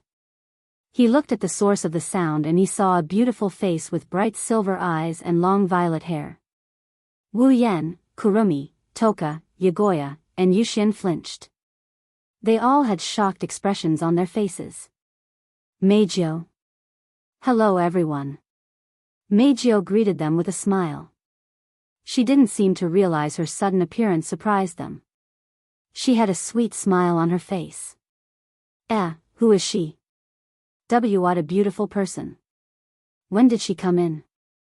She's wearing the Dragon Gut Temple Girls Academy uniform. She must be the eldest daughter of the Dragon Gut Temple Girls Academy. She seems to be very close to Wu He. She also did that, for Wu He. Could it be Wu He's? The maids and girls were shocked and began to talk among themselves. They glanced at Meijio and then at Wu Yan. Their gazes gradually changed. Meijio's sudden appearance and intimate feeding made them think that Wu Yan was a playboy again. Wu Yan was filled with grievances when he heard the girls' disdainful gazes. He had nowhere to vent his grievances. He could only smile bitterly. At this moment, above the Heavenly Palace Square, a loud voice that was amplified by a loudspeaker resounded throughout the entire Heavenly Palace Square and into the ears of everyone in the Heavenly Palace Square. The 25th Heavenly Palace High School Joint Cultural Festival, Tianyang Festival.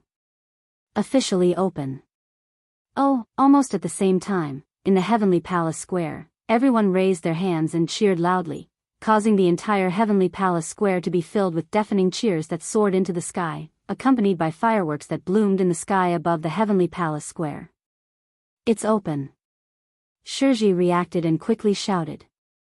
"Everyone, hurry up and get ready to welcome the guests." "Yes." Era. Kurumi put down her utensils regretfully. She looked at Wu Yan and Meijio as if she saw through something. She pursed her lips and stood up. "Well then, I'll go to work first. Have a good time, hubby. I have to start my journey to hell and call the mortal's master. I don't want to, but I have no choice. Goodbye, see you later." "Goodbye, Shido." Yi Ju Shi, Shi Xian, and 10 Incense also looked reluctant, but they still stood up and walked with Kuang San to the main group. Wu Yan curled his lips and looked at Meijio. Meijio felt Wu Yan's gaze and immediately turned to Wu Yan. She smiled sweetly, which made Wu Yan feel strange. "Meijio, doesn't she hate men?" Wu Yan and Meijio walked side by side in a crowded street filled with stalls. It looked like they were on a date, but the atmosphere between them was a bit strange. While walking on the street, Wu Yan kept looking at the stalls around him, but it's obvious that he's not paying attention. From time to time, Wu Yan glanced at Meijio, but Meijio seemed to be able to feel Wu Yan's gaze and smiled sweetly at him. Looking at Meijio like this, Wu Yan didn't know how many question marks were piled up in his mind. This wasn't the first time he had his suspicions. Is this person really Meijio? If that's the case, isn't his attitude towards me a little strange? Usually, when Meijio noticed that he was peeking at her, she would say something like, "Can you stop looking at me with that disgusting gaze?" What exactly went wrong? Could it be that his brain had been damaged by AI Lien? What he didn't notice is that it's not like Meijio could feel his gaze every single time. It's just that Meijio has been looking at him the whole time. She didn't stop for even a second. She only opened her mouth after a long while. "Will you come later?" Wu Yan paused for a bit before he recalled something. He shrugged with a smile. "Don't worry, I will." Wu Yan turned around and looked at Meijio. "But haven't you been hiding your true identity? You'll be exposed if you perform on stage." "It's okay." Meijio shook her head and chuckled. "Originally, I hid my identity just to prevent others from discovering that tempting knight Meijio is Shao Dai Tsukino. Now, half a year has passed. Every time I sing, I will use my spiritual power to make the people who listen to the song gradually forget the existence of Shao Dai Tsukino. Even if my identity is exposed, no one will discover that I am Shao Dai Tsukino again. I see." Wu Yan sighed. "Well, since it's your own decision, I won't oppose it." Meijio giggled as she stared at Wu Yan. Her eyes are filled with emotions. Chapter 1208. Heavenly Palace Square. It's been 3 hours since the official opening of the Tianyang Festival. The official opening of the Tianyang Festival was at 9 o'clock in the morning. Now, 3 hours have passed and it's noon in the Heavenly Palace Square. Generally speaking, it should be lunchtime at this time. However, it was absolutely impossible for those who participated in the Tianyang ceremony to not buy something to eat from the surrounding stalls. Even if they didn't, they could have their lunch directly at the stalls. Therefore, the Tianyang Square was still very lively. Besides, for most people, it's not time for lunch. That was because they had more important things to attend to. In the center of the Heavenly Palace Square, there's a large venue. It's the only venue in the Heavenly Palace Square that has its own stage and spotlight. At this moment, many people in the Heavenly Palace Square are walking towards the central venue as if they've made an appointment. Their faces are filled with extreme fanaticism. That kind of fanaticism is much more intense than when the Tianyang Festival officially opened. Because in the central venue, the real highlight of the Tianyang Festival is about to start. The Tianyang Festival will be held for 3 days. During these 3 days, there will be a large-scale performance in the central venue. It's the most attractive part of the Tianyang Festival every year. On the first day of the Tianyang Festival, the performance in the central venue is mainly about music. Of course, this isn't the main reason why the people in the Heavenly Palace Square are so fanatical. In the past, the Tianyang Festival always had a musical performance. People who know this clearly will look forward to it, but they won't go crazy. The real reason why the people here are so fanatical is because of a piece of news. The mysterious and popular idol who has never revealed her true appearance and background, Temptress Meijio, will be in the central venue today as a student. She'll be participating in the performance on the stage. She'll be walking to the front stage. This is the real reason why the people attending the Tianyang Festival are more fanatical than in the past years. Along the passageways leading to the central venue, there's a lot of people rushing towards the central venue. Among them, many people's clothes are embroidered with the words, Temptress Meijio, and pictures related to her. These people.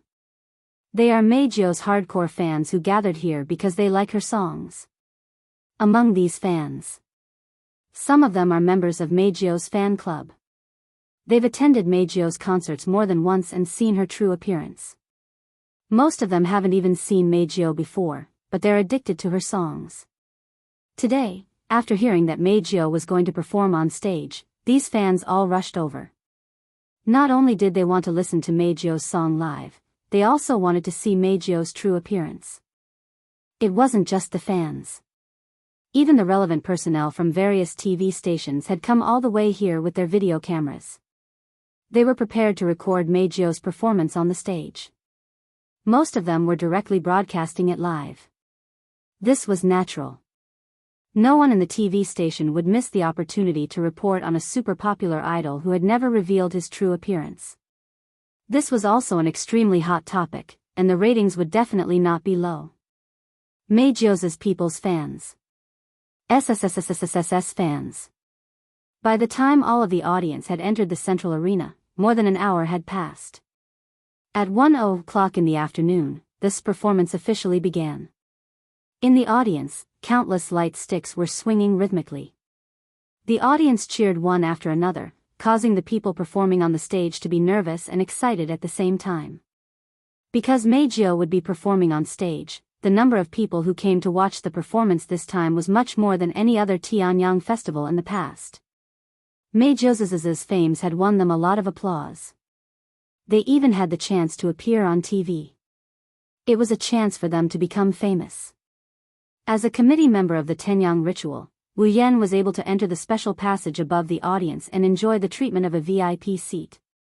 It's a bit far from the stage, but it's a good position to have a good view of the entire stage. It's a pretty good position to sit in. Many people who had finished their performances and those who were about to perform also appeared here to watch the stage. It seemed that they also wanted to see the legendary mysterious idol perform on the stage. Wu Yan looked around at the audience and the performers. Then, he leaned on the railing and looked at the stage. Meijio stood quietly in the backstage passage. She was wearing a dress the same color as her hair. There was no accompaniment or dance partner beside her. Her bright silver eyes were full of anxiety. Meijio planned to perform on the stage alone. Because she wanted to do something. It was something she had always wanted to do, but didn't dare to do. Next up. Dragon Gall Temple Women's Academy. Seduce Meijio. Oh. Oh. Oh. Oh. The audience cheered louder than before. Meijio's heart skipped a beat. She couldn't help but feel nervous. Meijio didn't feel nervous on the stage. She didn't even feel this way when she was still the Xiao Dai Yunos. Now, she was really nervous. However, Meijio was still a popular singer on the stage. She took a deep breath and suppressed the nervousness in her heart and the uneasiness in her eyes. She showed a beautiful smile and walked onto the stage. Meijio. The fans who had attended Meijio's concerts shouted when they saw her on the stage. The rest of the fans knew who she was. On the stage, that beautiful girl who was like a goddess was their idol for a long time.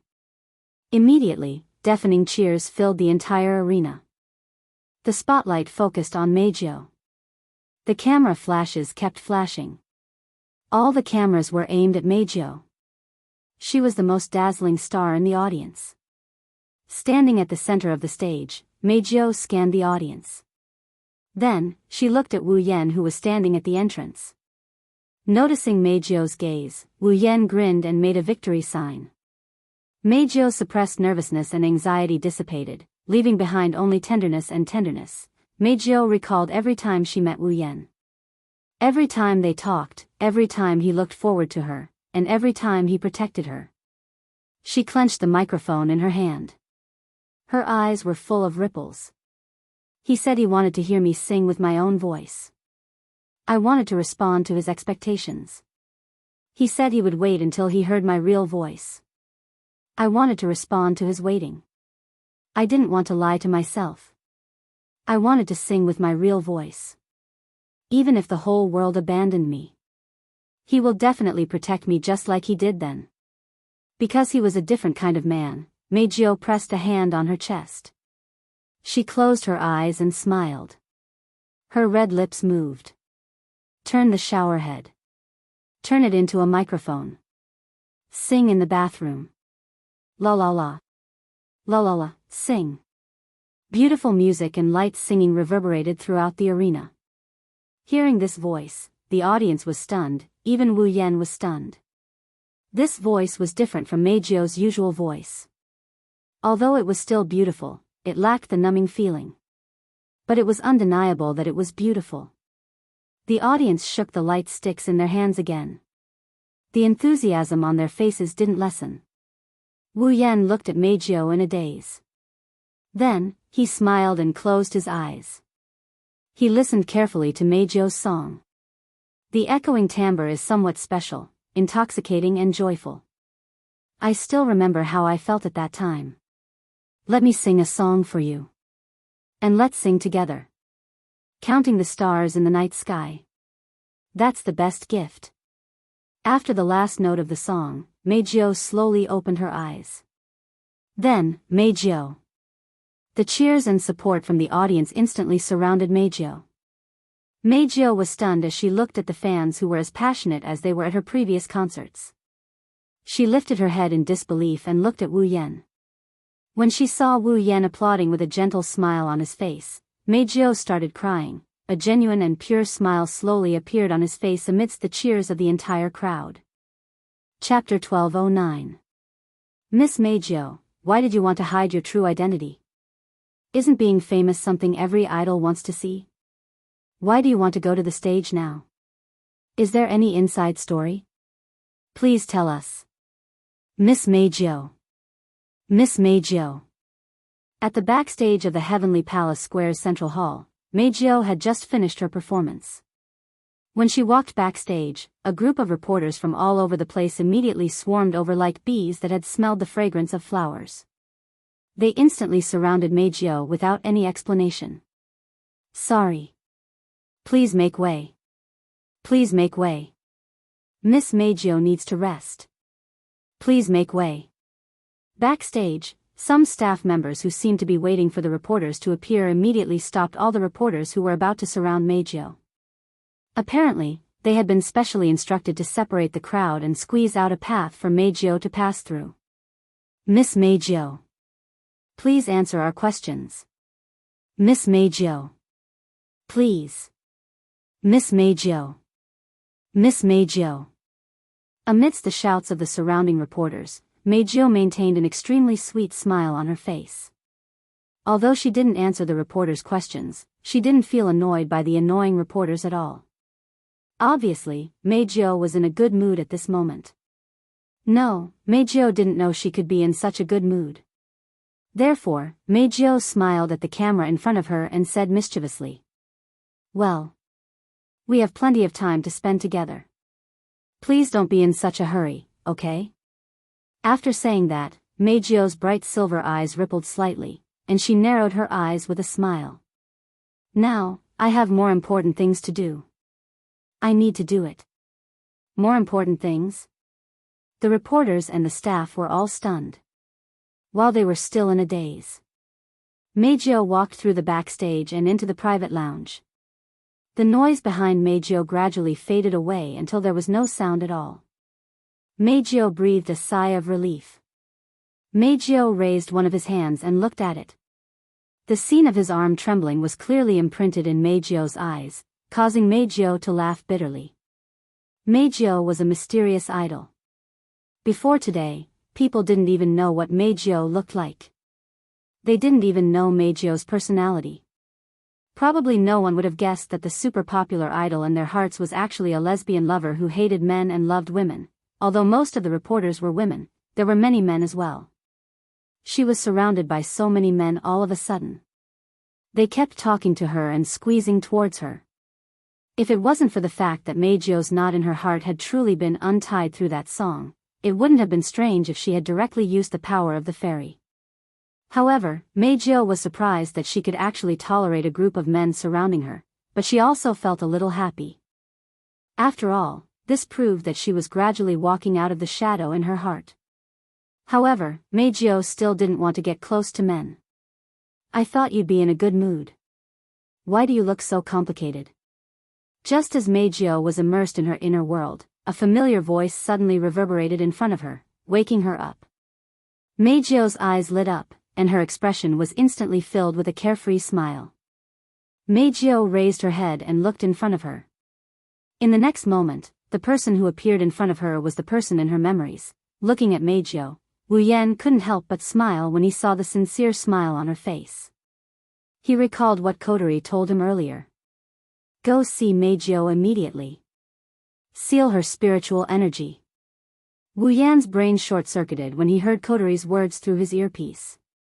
He almost couldn't wrap his head around it. Perhaps Kotori saw Wu Yan's reaction on the screen in the command room. She didn't waste time and explained. Just now, Meijio's favorability towards you has reached the max. Huh? Wu Yan had a hard time turning his head around when he heard Kotori's words. Wu Yan's mind went blank again. Full? How is that possible? How would I know? Kotori answered without any sense of responsibility.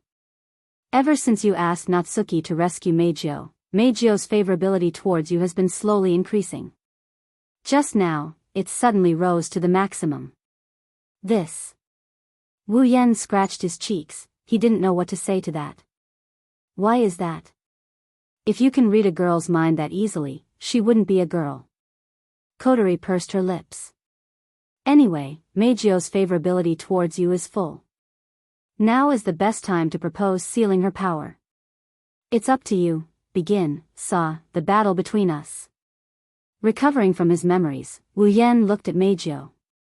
He hesitated for a bit before opening his mouth to say something. But, Meijio moved. Meijio had a peaceful smile on her face. She rushed to Wu Yan and hugged him before Wu Yan could react. Her soft touch and her voluptuous breasts pressed down on his body, causing him to be stupefied. He reflexively hugged the body that pounced on him and his mouth turned into an O shape. Not just Wu Yan, even Kotori and the others who were watching the live stream in Fraxinus were flabbergasted. What's going on? Is this the benefit of a full favorability?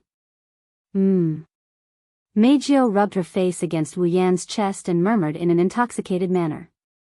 Is this the smell of a man? It's not that bad.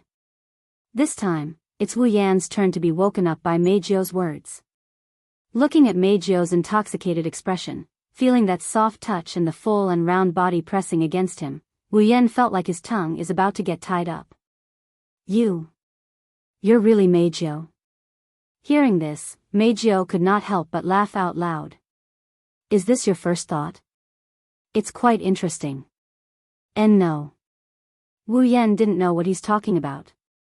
He took a deep breath and calmed himself down. He pushed Meijio away with a weird look on his face. It's just that suddenly hugging me isn't something you would do, right? This is something that only you would do. Meijio stuck out her tongue as if her prank had been discovered. Compared to the Meijio of the past, her flirtatious behavior at that moment was simply too cute. Due to the sudden change in attitude, Wu Yan couldn't get used to it. His face was full of confusion. Since he couldn't figure it out no matter how hard he tried, Wu Yan could only toss aside his doubts and helplessly shake his head. He met Meijio's eyes and a gentle smile appeared on his face. No matter what, let me congratulate you first. Congratulations on walking out of the shadow of the past. The song just now was very nice, very nice. I like it very much." Hearing this, Meijio could no longer suppress the emotions in her heart. Tears welled up in her eyes, wetting those beautiful eyes. But Meijio still kept smiling. "Do you like it? My song. Didn't I tell you?" Wu Yan smiled. "I like it. Then, will you listen to me sing again? If you want, I'll listen. Then, will you still protect me when I need you like you did back then?" Wu Yan paused. He finally understood why Meijio's attitude changed so quickly. It was only because he had protected her when she needed it. Just like how a setback could make Meijio hate men to the extreme, when Meijio needed help, it could also make Meijio fall in love with a person in an instant. "She's like a child." Amused, he patted Meijio's head with pity. Under Meijio's hopeful and nervous gaze, Wu Yan nodded. "If you need it, I'm willing to protect you," Meijio panted. She stood on her tiptoes and kissed Wu Yan on the lips without hesitation. In the dim passageway, the figures of a man and a woman overlapped and could no longer be distinguished from each other. Chapter 12:10. Above Heavenly Palace City, Fraxinus. Status: normal. Psychic reaction: completely disappeared. Final result: same as a normal human. Possibility of being an elf is 0. Kotori nodded in satisfaction as she listened to the reports of the Ratatosk members. Finally, a smile appeared on her face. Target sprite, Diva. Seal successful. Yay! In the command room, all the members of Ratatosk were cheering and high-fiving each other, their faces filled with joy. They were celebrating the end of their work. Ever since they discovered the identity of Meijio, the problem of how to seal this troublesome elf had been pressing on everyone's mind. The people of Ratatosk had always been troubled and depressed. It could be said that they had spent a lot of effort on this problem. Now, the diva has been successfully sealed. Even the berserker, who was the #1 target of many elf organizations, has been successfully turned into a normal human. As the Ratatosk members who resolved the elven disaster peacefully, there's nothing more joyous than this. Let alone the members of Ratatosk, even Kotori, Shina, Night Moon, Shinzuki, Ling Yin, and the others couldn't help but smile. Unfortunately, their smiles froze when they heard the conversation between a man and a woman. Hey, honey. Do you have any plans today? Plans? Yeah, if you don't have any, how about going shopping with me? Well, it's not that I can't, but aren't you a popular idol? Aren't you afraid of being in the headlines tomorrow? I'm not the same as I used to be. Even the worst scandal can't defeat me. As long as my honey is by my side, bring it on. I'm glad you said that, but I feel like if a scandal like that happens, I'll be the one who gets hurt the most. By the way, what's with the honey? Well. I also want to have a different way of addressing myself. Isn't that good? It's not bad. Hee. Everyone's expression fell. They looked at the center of the command room gloomily. There, Meijio had a bright smile on her face. She squeezed her body against Wu Yan's and hugged Wu Yan's arm tightly. Wu Yan, on the other hand, had an unnatural expression. He smiled bitterly and sighed. Ever since Meijio kissed him passionately and obediently put on the sealing bracelet and sealed her spiritual energy, this scene has been going on for a long time. It had been maintained until now, without stopping for even a moment. Looking at Meijio, who had a hot body but behaved like a child, no one in Ratatosk could relate her to the Meijio of the past. Hence, their faces were gloomy. Wu Yan was in a similar situation. Although he did kiss Meijio once after her performance, Meijio's change in attitude is a bit too drastic. Wu Yan still can't get used to it. He can only smile bitterly and perfunctorily under Meijio's passionate attacks. Come to think of it, there was nothing he could do about it. Kotori pursed her lips. She looked at Meijio as if she was trying to stop something. Perfect. Meijio, since you're here as well, there are some things I want to ask you. Mei Jiao, who was squeezing her hot body against Wu Yan, was startled. She turned around in confusion. Ask? Ask what? That's a lot.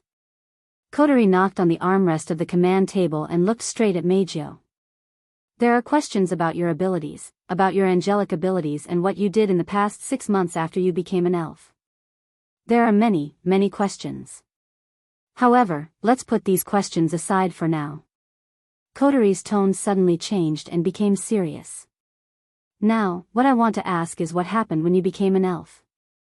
Wu Yan could feel Mei Jiao tightening her grip on his arm. She furrowed her eyebrows and a pained expression could be seen on her face. Even her breathing became a bit faster. Seeing Mei Jiao like this, Kotori immediately shut her mouth. The command room also quieted down. No one dared to make a sound. Everyone present knew a little about Mei Jiao's situation. Therefore, they also knew that when Mei Jiao became a fairy, it was also when Mei Jiao was disappointed in humanity and despaired of the world. Bringing up the past is tantamount to tearing open the wound in Mei Jiao's heart. This isn't a small matter. Wu Yan frowned when he saw Mei Jiao's pained expression. He held Mei Jiao's hand. If you don't want to answer, you don't have to. Don't force yourself. Mei Jiao felt warmth in her heart and her expression softened. She looked at Wu Yan with a gentle gaze and she shook her head. I sealed my spirit energy and became a normal person again. My voice recovered and I was reborn. I don't want to be defeated by my past. Besides. Mei Jiao tightened her grip on Wu Yan's arm. She smiled. You will protect me, right? Wu Yan grinned but he didn't answer.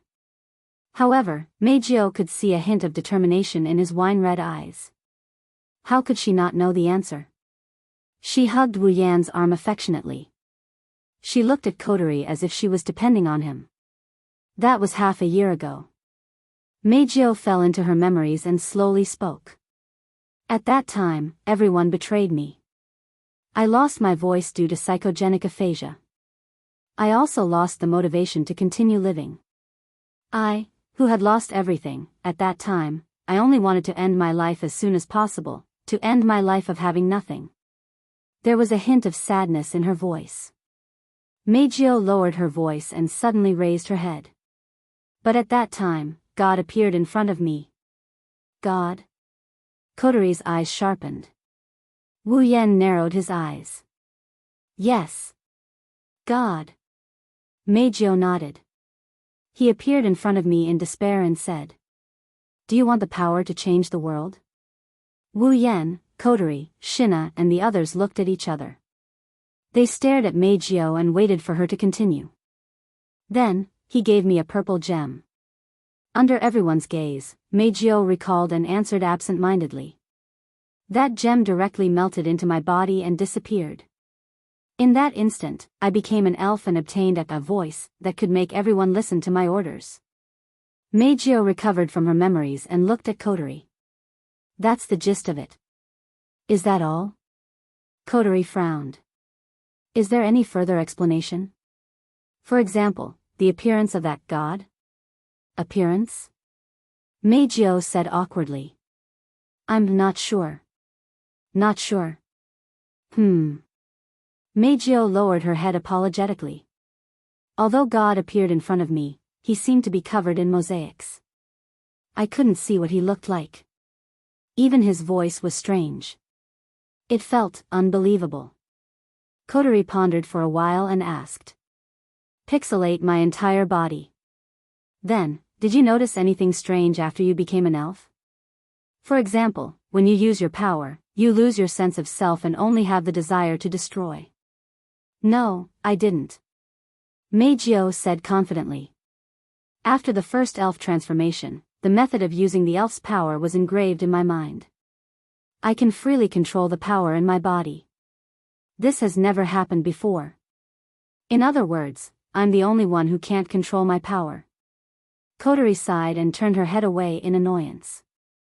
What an unfair treatment. You should feel lucky. Wu Yan grumbled. If every human who obtained the power of the elves ran the risk of their spiritual power going berserk, who knows how many people would die. That's true. Kotori laughed bitterly. Chapter 12:11.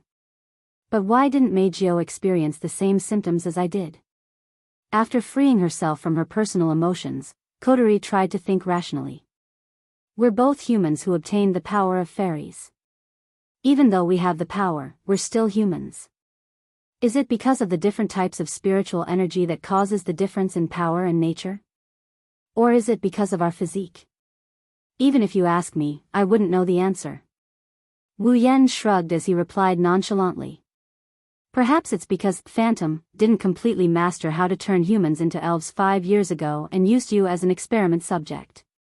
Now that she's mastered the trick to perfect elven transformation, maybe that's why Meijio can perfectly control her power. Before Wu Yan could finish, Kotori glared at him coldly, forcing him to smile bitterly. Of course, this is just a conjecture.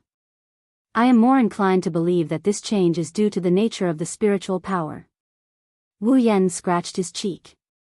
After all, the power of fire has always been one of the most destructive and unstable powers. You were only a small child when you turned into an elf, so you couldn't control your power well.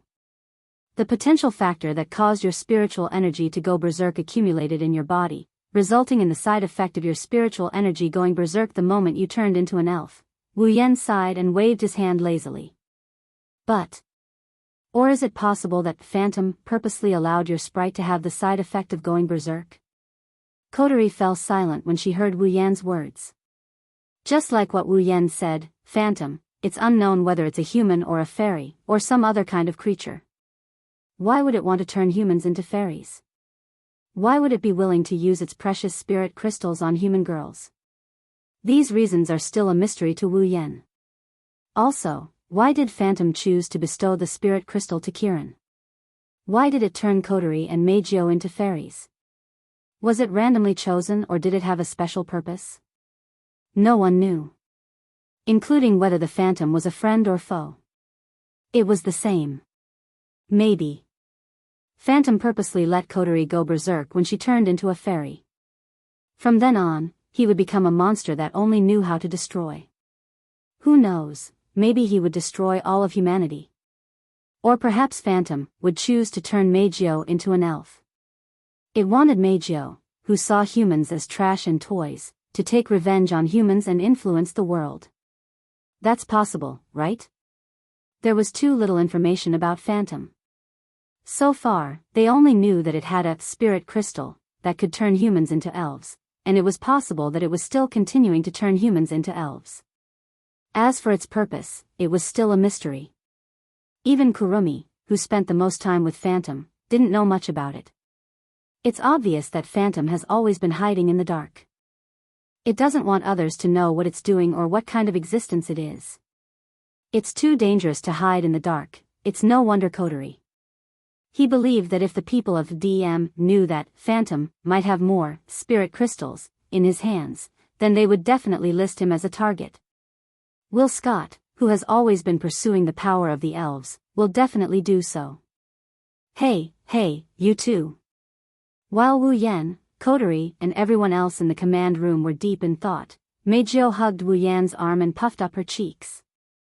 You guys, don't just ignore me and get lost in your own thoughts. It will make me feel uneasy. Meijio pursed her lips as she stared at Wu Yan. Who is Phantom? What's with the berserk? Can you at least answer my question? Sorry. Wu Yan smiled bitterly. To put it simply, Phantom is the god that turned you into an elf. Kotori used to be a human, just like you. 5 years ago, she received the spiritual crystal from Phantom and became an elf, too. However, Kotori will go berserk after turning into a fairy. That's why we're all worried that you'll go berserk like Kotori when you use your fairy power. Will she go berserk the next time an elf appears? That's more or less the situation, I see. Meijio nodded her head in relief. She smiled happily and she squeezed her body into Wu Yan's embrace. Honey, so you're worried about me. I'm so happy. But don't worry, I've controlled my power well. I've never gone berserk. Now that my spirit energy is sealed, you don't have to worry about me. That. Wu Yan's expression turned sour. I said, we are worried about you, not I. Have you automatically ignored the word we? There's still too little information. Kotori pulled up a recording device and typed something on the keyboard. Her brows furrowed deeply as she looked at the few pieces of information about Phantom on the screen.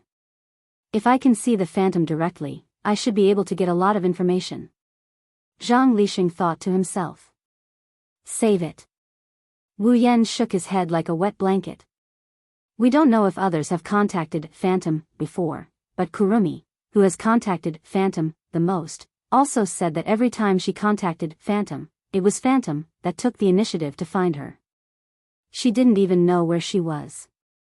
Besides, ever since Kurumi sealed her spirit energy, Phantom has completely disappeared. Wu Yan sighed. According to Kurumi, Phantom met Kurumi once before she left us.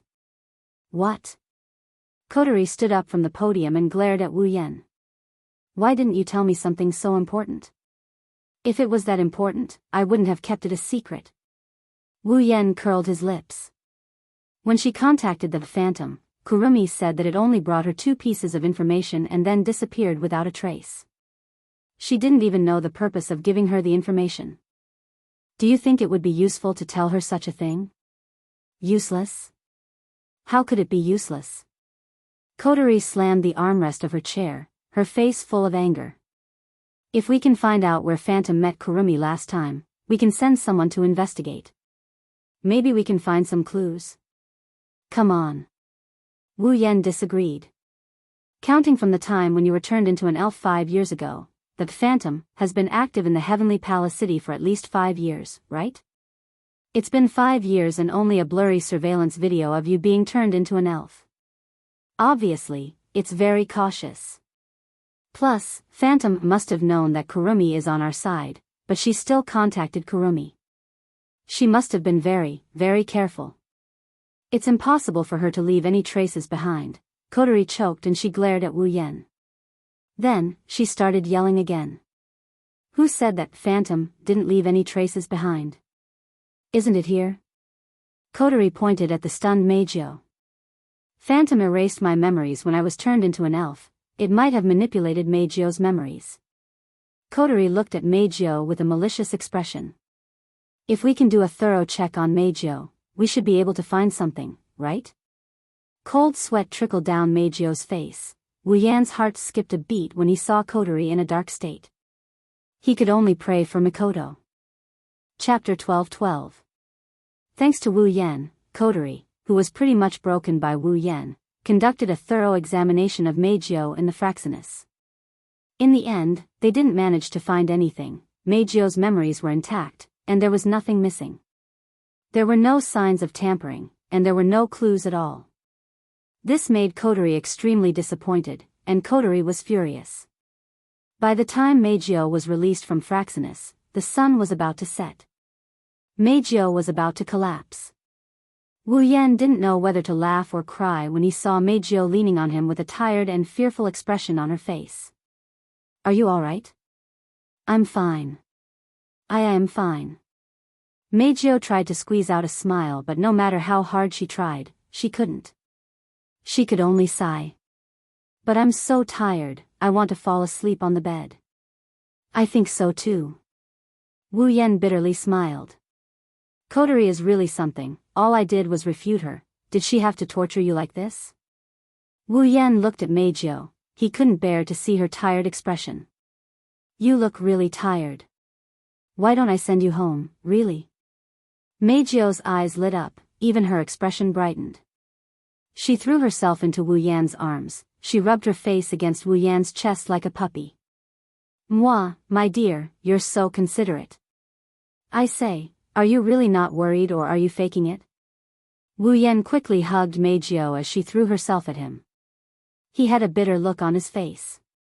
If someone else sees this and recognizes my identity, then I'll be in big trouble. As a famous and popular idol, Meijio had been hiding her true appearance to carry out her activities as a singer. Therefore, basically, other than her name, not many people know what she looks like. But today, Meijio openly performed on the stage of the Tianyang Festival. Her true identity was revealed to the entire nation. Now, the situation was completely reversed. Those who didn't know what Meijio looked like were the real minority.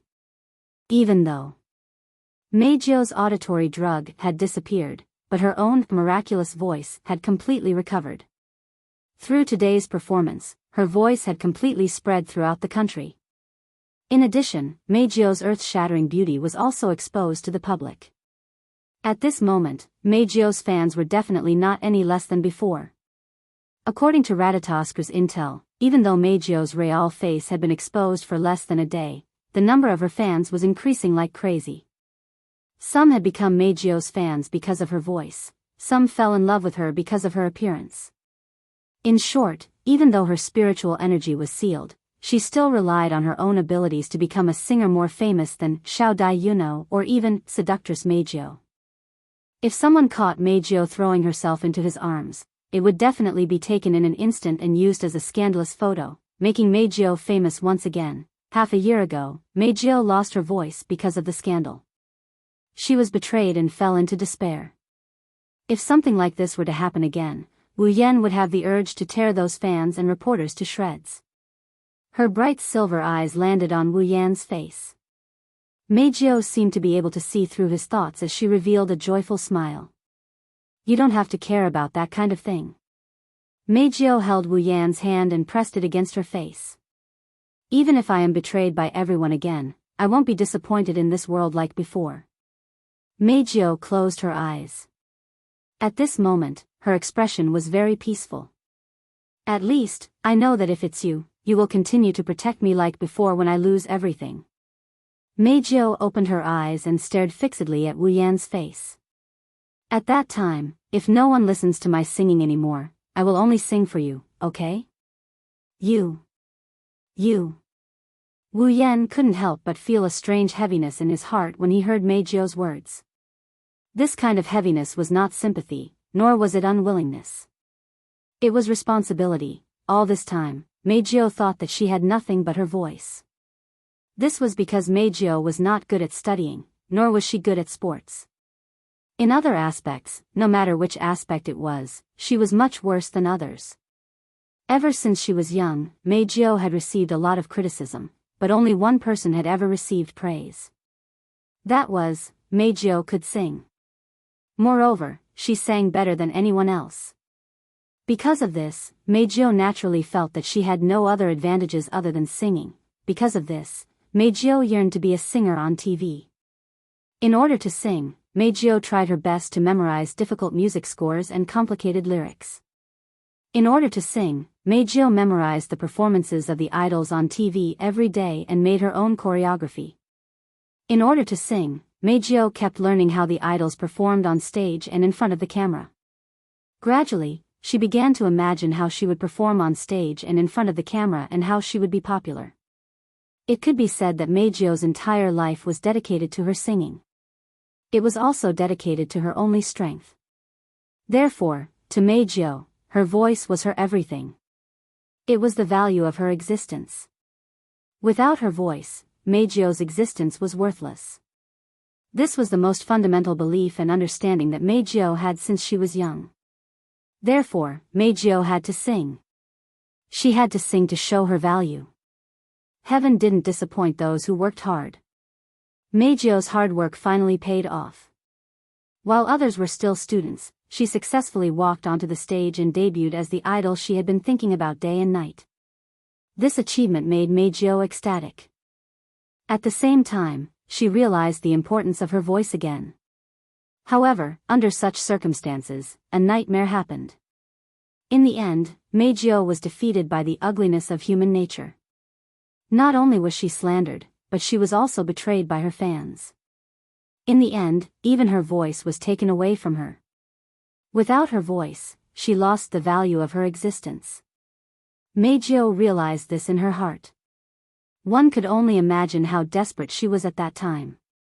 Now that Meijio had once again obtained the only thing that made her worth in life, she vented it all on herself and used herself as the only thing that could prove her worth in life. How could Wu Yan not feel responsible? He had to protect this beautiful girl who had the same values as a child. She only pursued the value of her existence. It was also to prove that she wasn't worthless. Wu Yan chuckled as Meijio caressed his cheeks with her hand. I told you, you're not worthless. Looking into Meijio's beautiful eyes, Wu Yan's expression was gentle. You won't lose everything just because you lost your voice. You won't lose your value just because you lost your fans.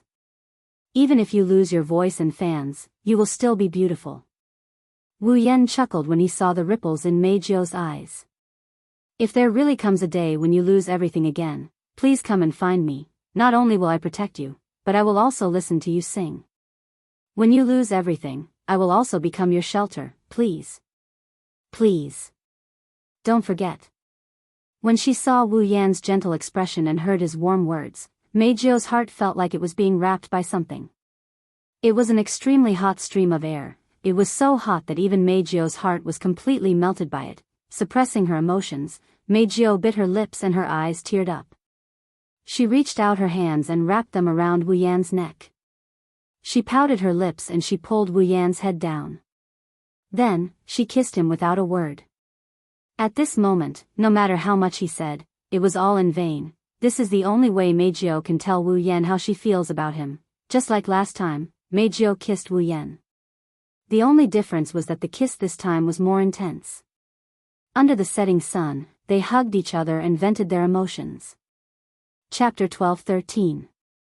On the way home, Toka and Yijia stretched their bodies, showing off their voluptuous and slender bodies.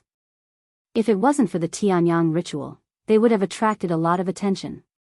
Actually, when the two of them were stretching, Shi Xian, who was walking beside Yijia, was already attracted to them. To be more precise, she was attracted to Yijia's body. Her watery silver eyes shone with a wolf-like light that was completely uncharacteristic of a woman. I'm so excited to be able to see the curves of Yijia's body at such a close distance. It's such a blessing for me, huh? Yijia, who was stretching his body, stiffened and quickly shook his head. That's not the case. Xishuan's figure is the best. She's so voluptuous and full, sigh. Although I'm happy that Yigea can say that, in terms of cuteness, Yigea is still cuter, that's not it. Shi Xian is the cutest. Master also likes Shi Xian's appearance, refute. Master likes Yijuya very much too. Shi Xian can see that, is that so? Definitely, ahahaha, agreed, hahaha. Kurumi looked at Shiori with a puzzled expression as she watched Yeju Shi and Dushin enter their own world of flattery. Have the two of them always been like this? Hearing this, Shiori's expression suddenly became somewhat embarrassed. An awkward expression appeared on his face. As far as I know, yes, that. Shiori, who was holding her hand, also raised her hand weakly. Sister Yejuya and Sister Shi Xian's relationship is very good, Allah. Kurumi tilted her head and once again looked at the Bawo sisters who were surrounded by a pink atmosphere. She smiled meaningfully. I can tell, that's great, so energetic. 10 Fragrance looked at Yeju Shi and Shi Xian enviously. I'm already exhausted. 10 Incense had never participated in the Tianyang festival before, so she was naturally very interested in it. She spent the entire day playing, strolling around the food stalls and eating to her heart's content. But after an entire day, even 10 Fragrance couldn't help but feel tired. Coupled with the work at the maid cafe, the 10 incense sticks were almost burnt to ashes. However, when the roof of Wu He's house appeared in front of everyone's eyes, even the position of the door was imprinted in 10 Incense's eyes. The scene that appeared in front of her made the listless expression on her face freeze in an instant. Her purple eyes were wide open. What's wrong? When the girls saw this, they all looked at the entrance of Wu He's house with puzzled expressions. When they saw what they saw, they were stunned. That was because they all saw it. In front of Wu He's house, a man and a woman were hugging each other passionately. They were brazenly kissing each other with their lips overlapping. Also, the male lead is someone they are very familiar with. The female lead seems like she too. Wu Yan and Mei Jiu. After returning to Tiangong City using the teleportation device from Fraxinus, the two appeared directly at the door of Wu He's house. Naturally, the two kissed passionately at the door of Wu He's house. And now, he had been caught red-handed by a group of young ladies who were staying with him. Sure. Sure Dao. Shirji's mouth was wide open. Moss. Master. The Baowu sisters also opened their mouth in an O shape. Ah la la. Kurumi covered her mouth in surprise. Wu. CMO Nai's face immediately turned red as he covered his eyes. They didn't expect their family member, the person they are most familiar with, to be kissing. They actually kissed a girl in front of their house.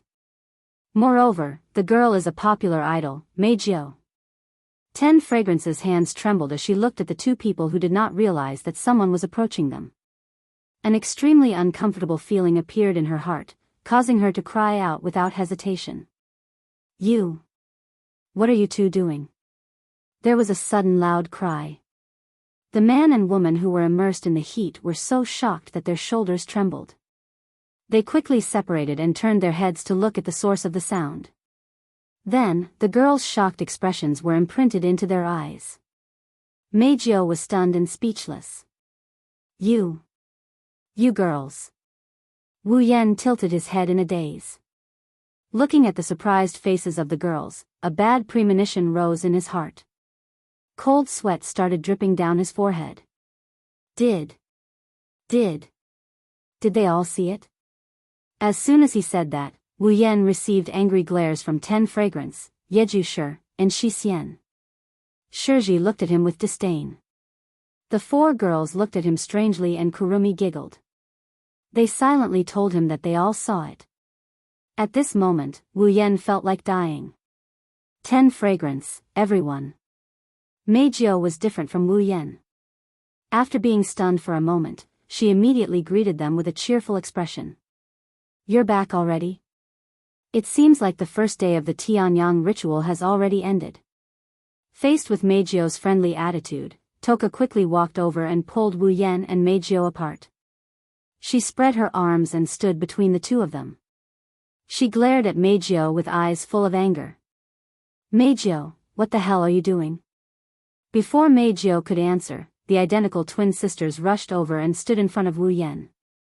They looked at Meijio in a fighting stance. Their eyes were full of vigilance. Why you actually dared to lay your hands on our master without the consent of us, the Baowu sisters. You are truly courageous, I'm annoyed. Because the other party is a famous idol and also an acquaintance, Shi Xian let her guard down and caused master to be tainted. Without Yeju Shi and Shi Xian's permission, Meijio will not be allowed to approach master again. Meijio looked at 10 Fragrance, Yeju Shi, and Shi Xian who were full of hostility towards her. She was confused. What taint? It's just a kiss, don't tell me you guys don't do it normally? Hearing Meijio's words, the 8 Fragrance sisters' faces turned red. They obviously did it before. Kiss. 10 Fragrances frowned in confusion. What's a kiss? The air suddenly froze. Wu Yan couldn't help but turn his head away as tears started streaming down his cheeks.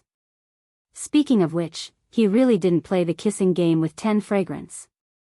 Meijio's eyes widened slightly, and she couldn't help but laugh. What? So 10 Fragrance doesn't know what a kiss is there a problem? Of course not. Meijio looked at 10 Fragrance with a smile. She seemed to have thought of something and her silver eyes lit up as she said this happily. If that's the case, why don't I teach 10 Fragrance how to kiss? Wah. Other than Toka, everyone else was stunned by Meijio's words. Especially Wu Yan, he's on the verge of going hysterical. Meijio, is she planning to eat both men and women? 10 Fragrance who didn't know what a kiss was didn't think much of it. However, she still felt that something was wrong. Why do you want to teach me how to kiss? Isn't that because 10 Fragrance doesn't know how to kiss? Meijio acted like a philanthropist as she tried to entice him. So, isn't it natural for me, the so-called kiss expert, to be the one to teach Tixiangchan? Is Is that so? Of course. Meijio immediately put her hands together in front of her chest as if she was praying. She closed her eyes, pouted her lips and moved closer to 10 Fragrance. So, please 10 Fragrance, learn and feel it. Seeing Meijio pouting her lips and moving closer to 10 Fragrance's lips, everyone present was completely stunned. A strange feeling involuntarily rose in 10 Fragrance's heart. Seeing that beautiful face getting closer and closer, 10 Fragrance didn't know what to do and shook her head. Finally, she couldn't help but run away. Ah! Wait! Don't come over. Wah! Why? Why are you chasing us too? Fear, Shi Xian has a bad feeling. Really? If that's the case, let me teach everyone how to kiss.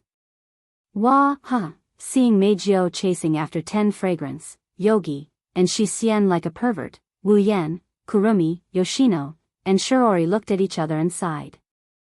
Chapter 12-14.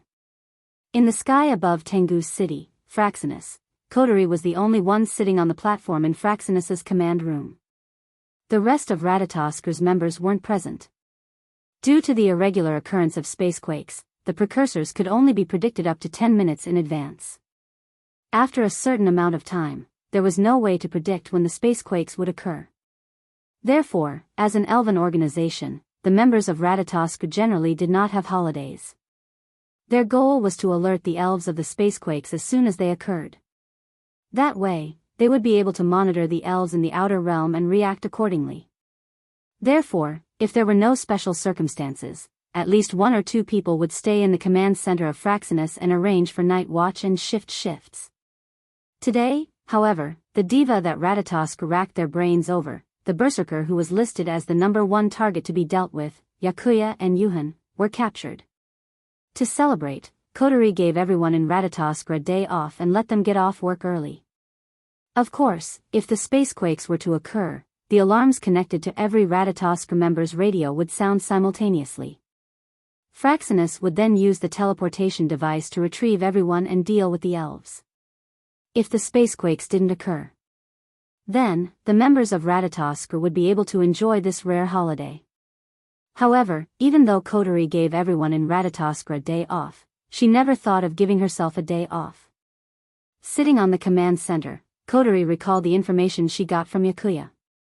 She converted all the information into text and typed it into the screen in front of her. She checked the contents over and over again and organized them carefully. This information. Not only would it become an important secret in Ratatosk's database, it would also need to be mentioned during the next round table meeting. After all, there was too little information on Phantom at the moment and Ratatosk had his own mission to complete. Ratatosk didn't have enough manpower. If they were to investigate the Phantom alone, it would be difficult. It would be very difficult.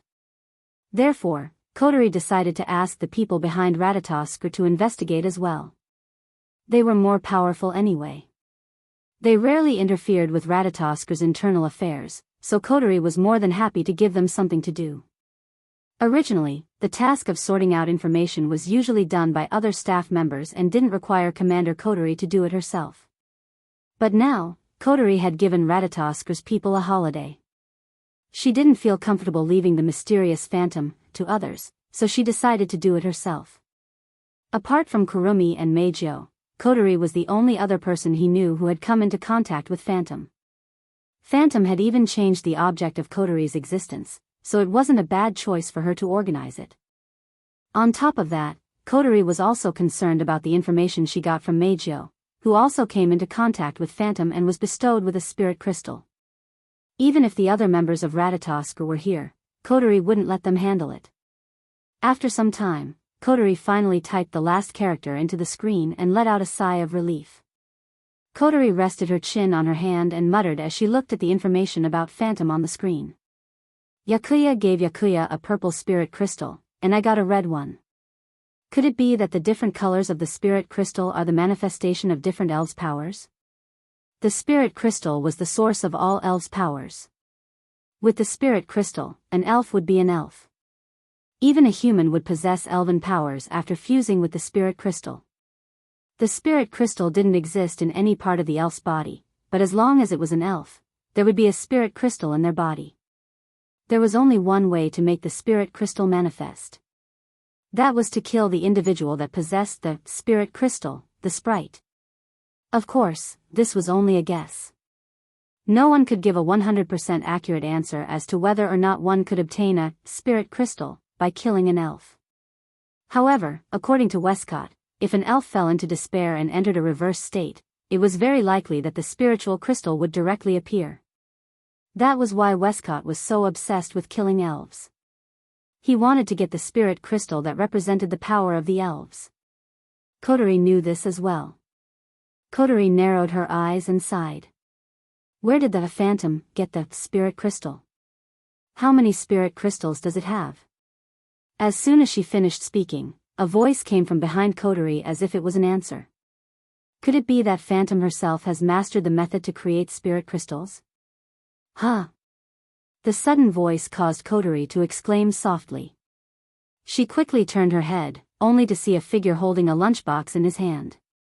But if the spirit crystal could be created using a certain method, the elves in this world would be overflowing by now, right? Wu Yan rubbed his chin as if he didn't notice that he scared Coterie. He continued talking while rubbing his chin. Perhaps, the phantom was stolen from the Kadem, or the elven troops of those countries. After all, as an organization that advocates killing elves, they might have really succeeded in killing some elves and obtained the spirit crystal from there. Well, it's also possible that the phantom killed some elves and obtained their spirit crystals to create an elven army that would listen to his orders. That's also very possible. You're talking like nothing happened. What are you talking about? Coterie grumbled when she saw Wu Yan going off on his own. Why didn't you tell me you were coming? Are you trying to scare me to death? I didn't stop you because you were busy working. Wu Yan pursed his lips. Who asked you to assume a thinker's posture and talk to yourself over there? Wu Yan returned to Coterie's side and he looked at the screen showing the information on Phantom. And? Did you get any useful information after thinking about it for so long? No. Coterie said in a huff. I only know that the Phantom that appeared before me 5 years ago should be the same existence as the god that contacted Mikoto. It's still bestowing spirit crystals to humans and is still working under our noses. I don't know anything else. Coterie glanced at Wu Yan. And? Why are you here? Didn't you go on a date with Meijio? I don't know where you got that conclusion from, but I'm here to deliver dinner to a certain sister who suddenly called home to tell Shiori that she's going to spend the night at someone else's place. Wu Yan looked at the lunchbox expressionlessly and turned around. Since a certain little sister doesn't like me, I'll just bring the food that I personally cooked back to 10 fragrances to eat. Wait. Coterie lost her cool, she coughed and blushed. Since you've worked so hard to make it, it would be unreasonable of me to not eat it. It's better for me to leave it. Wu Yan smiled triumphantly. Coterie was annoyed again. She snatched the lunchbox from Wu Yan's hand and snorted. Do you have nothing better to do? Why are you here in the middle of the night? Well, it's nothing. Wu Yan shrugged. I thought your excuse of spending the night at someone else's place was a bit ridiculous. I guessed you were here, so I came to check it out. Don't worry, I already told Shiori. Coterie paused, she hesitated for a bit before looking at Wu Yan. In that case, follow me to a place. You're tuning into the Romantic Tales YouTube channel. Don't forget to subscribe and join us on this journey to catch the most captivating stories.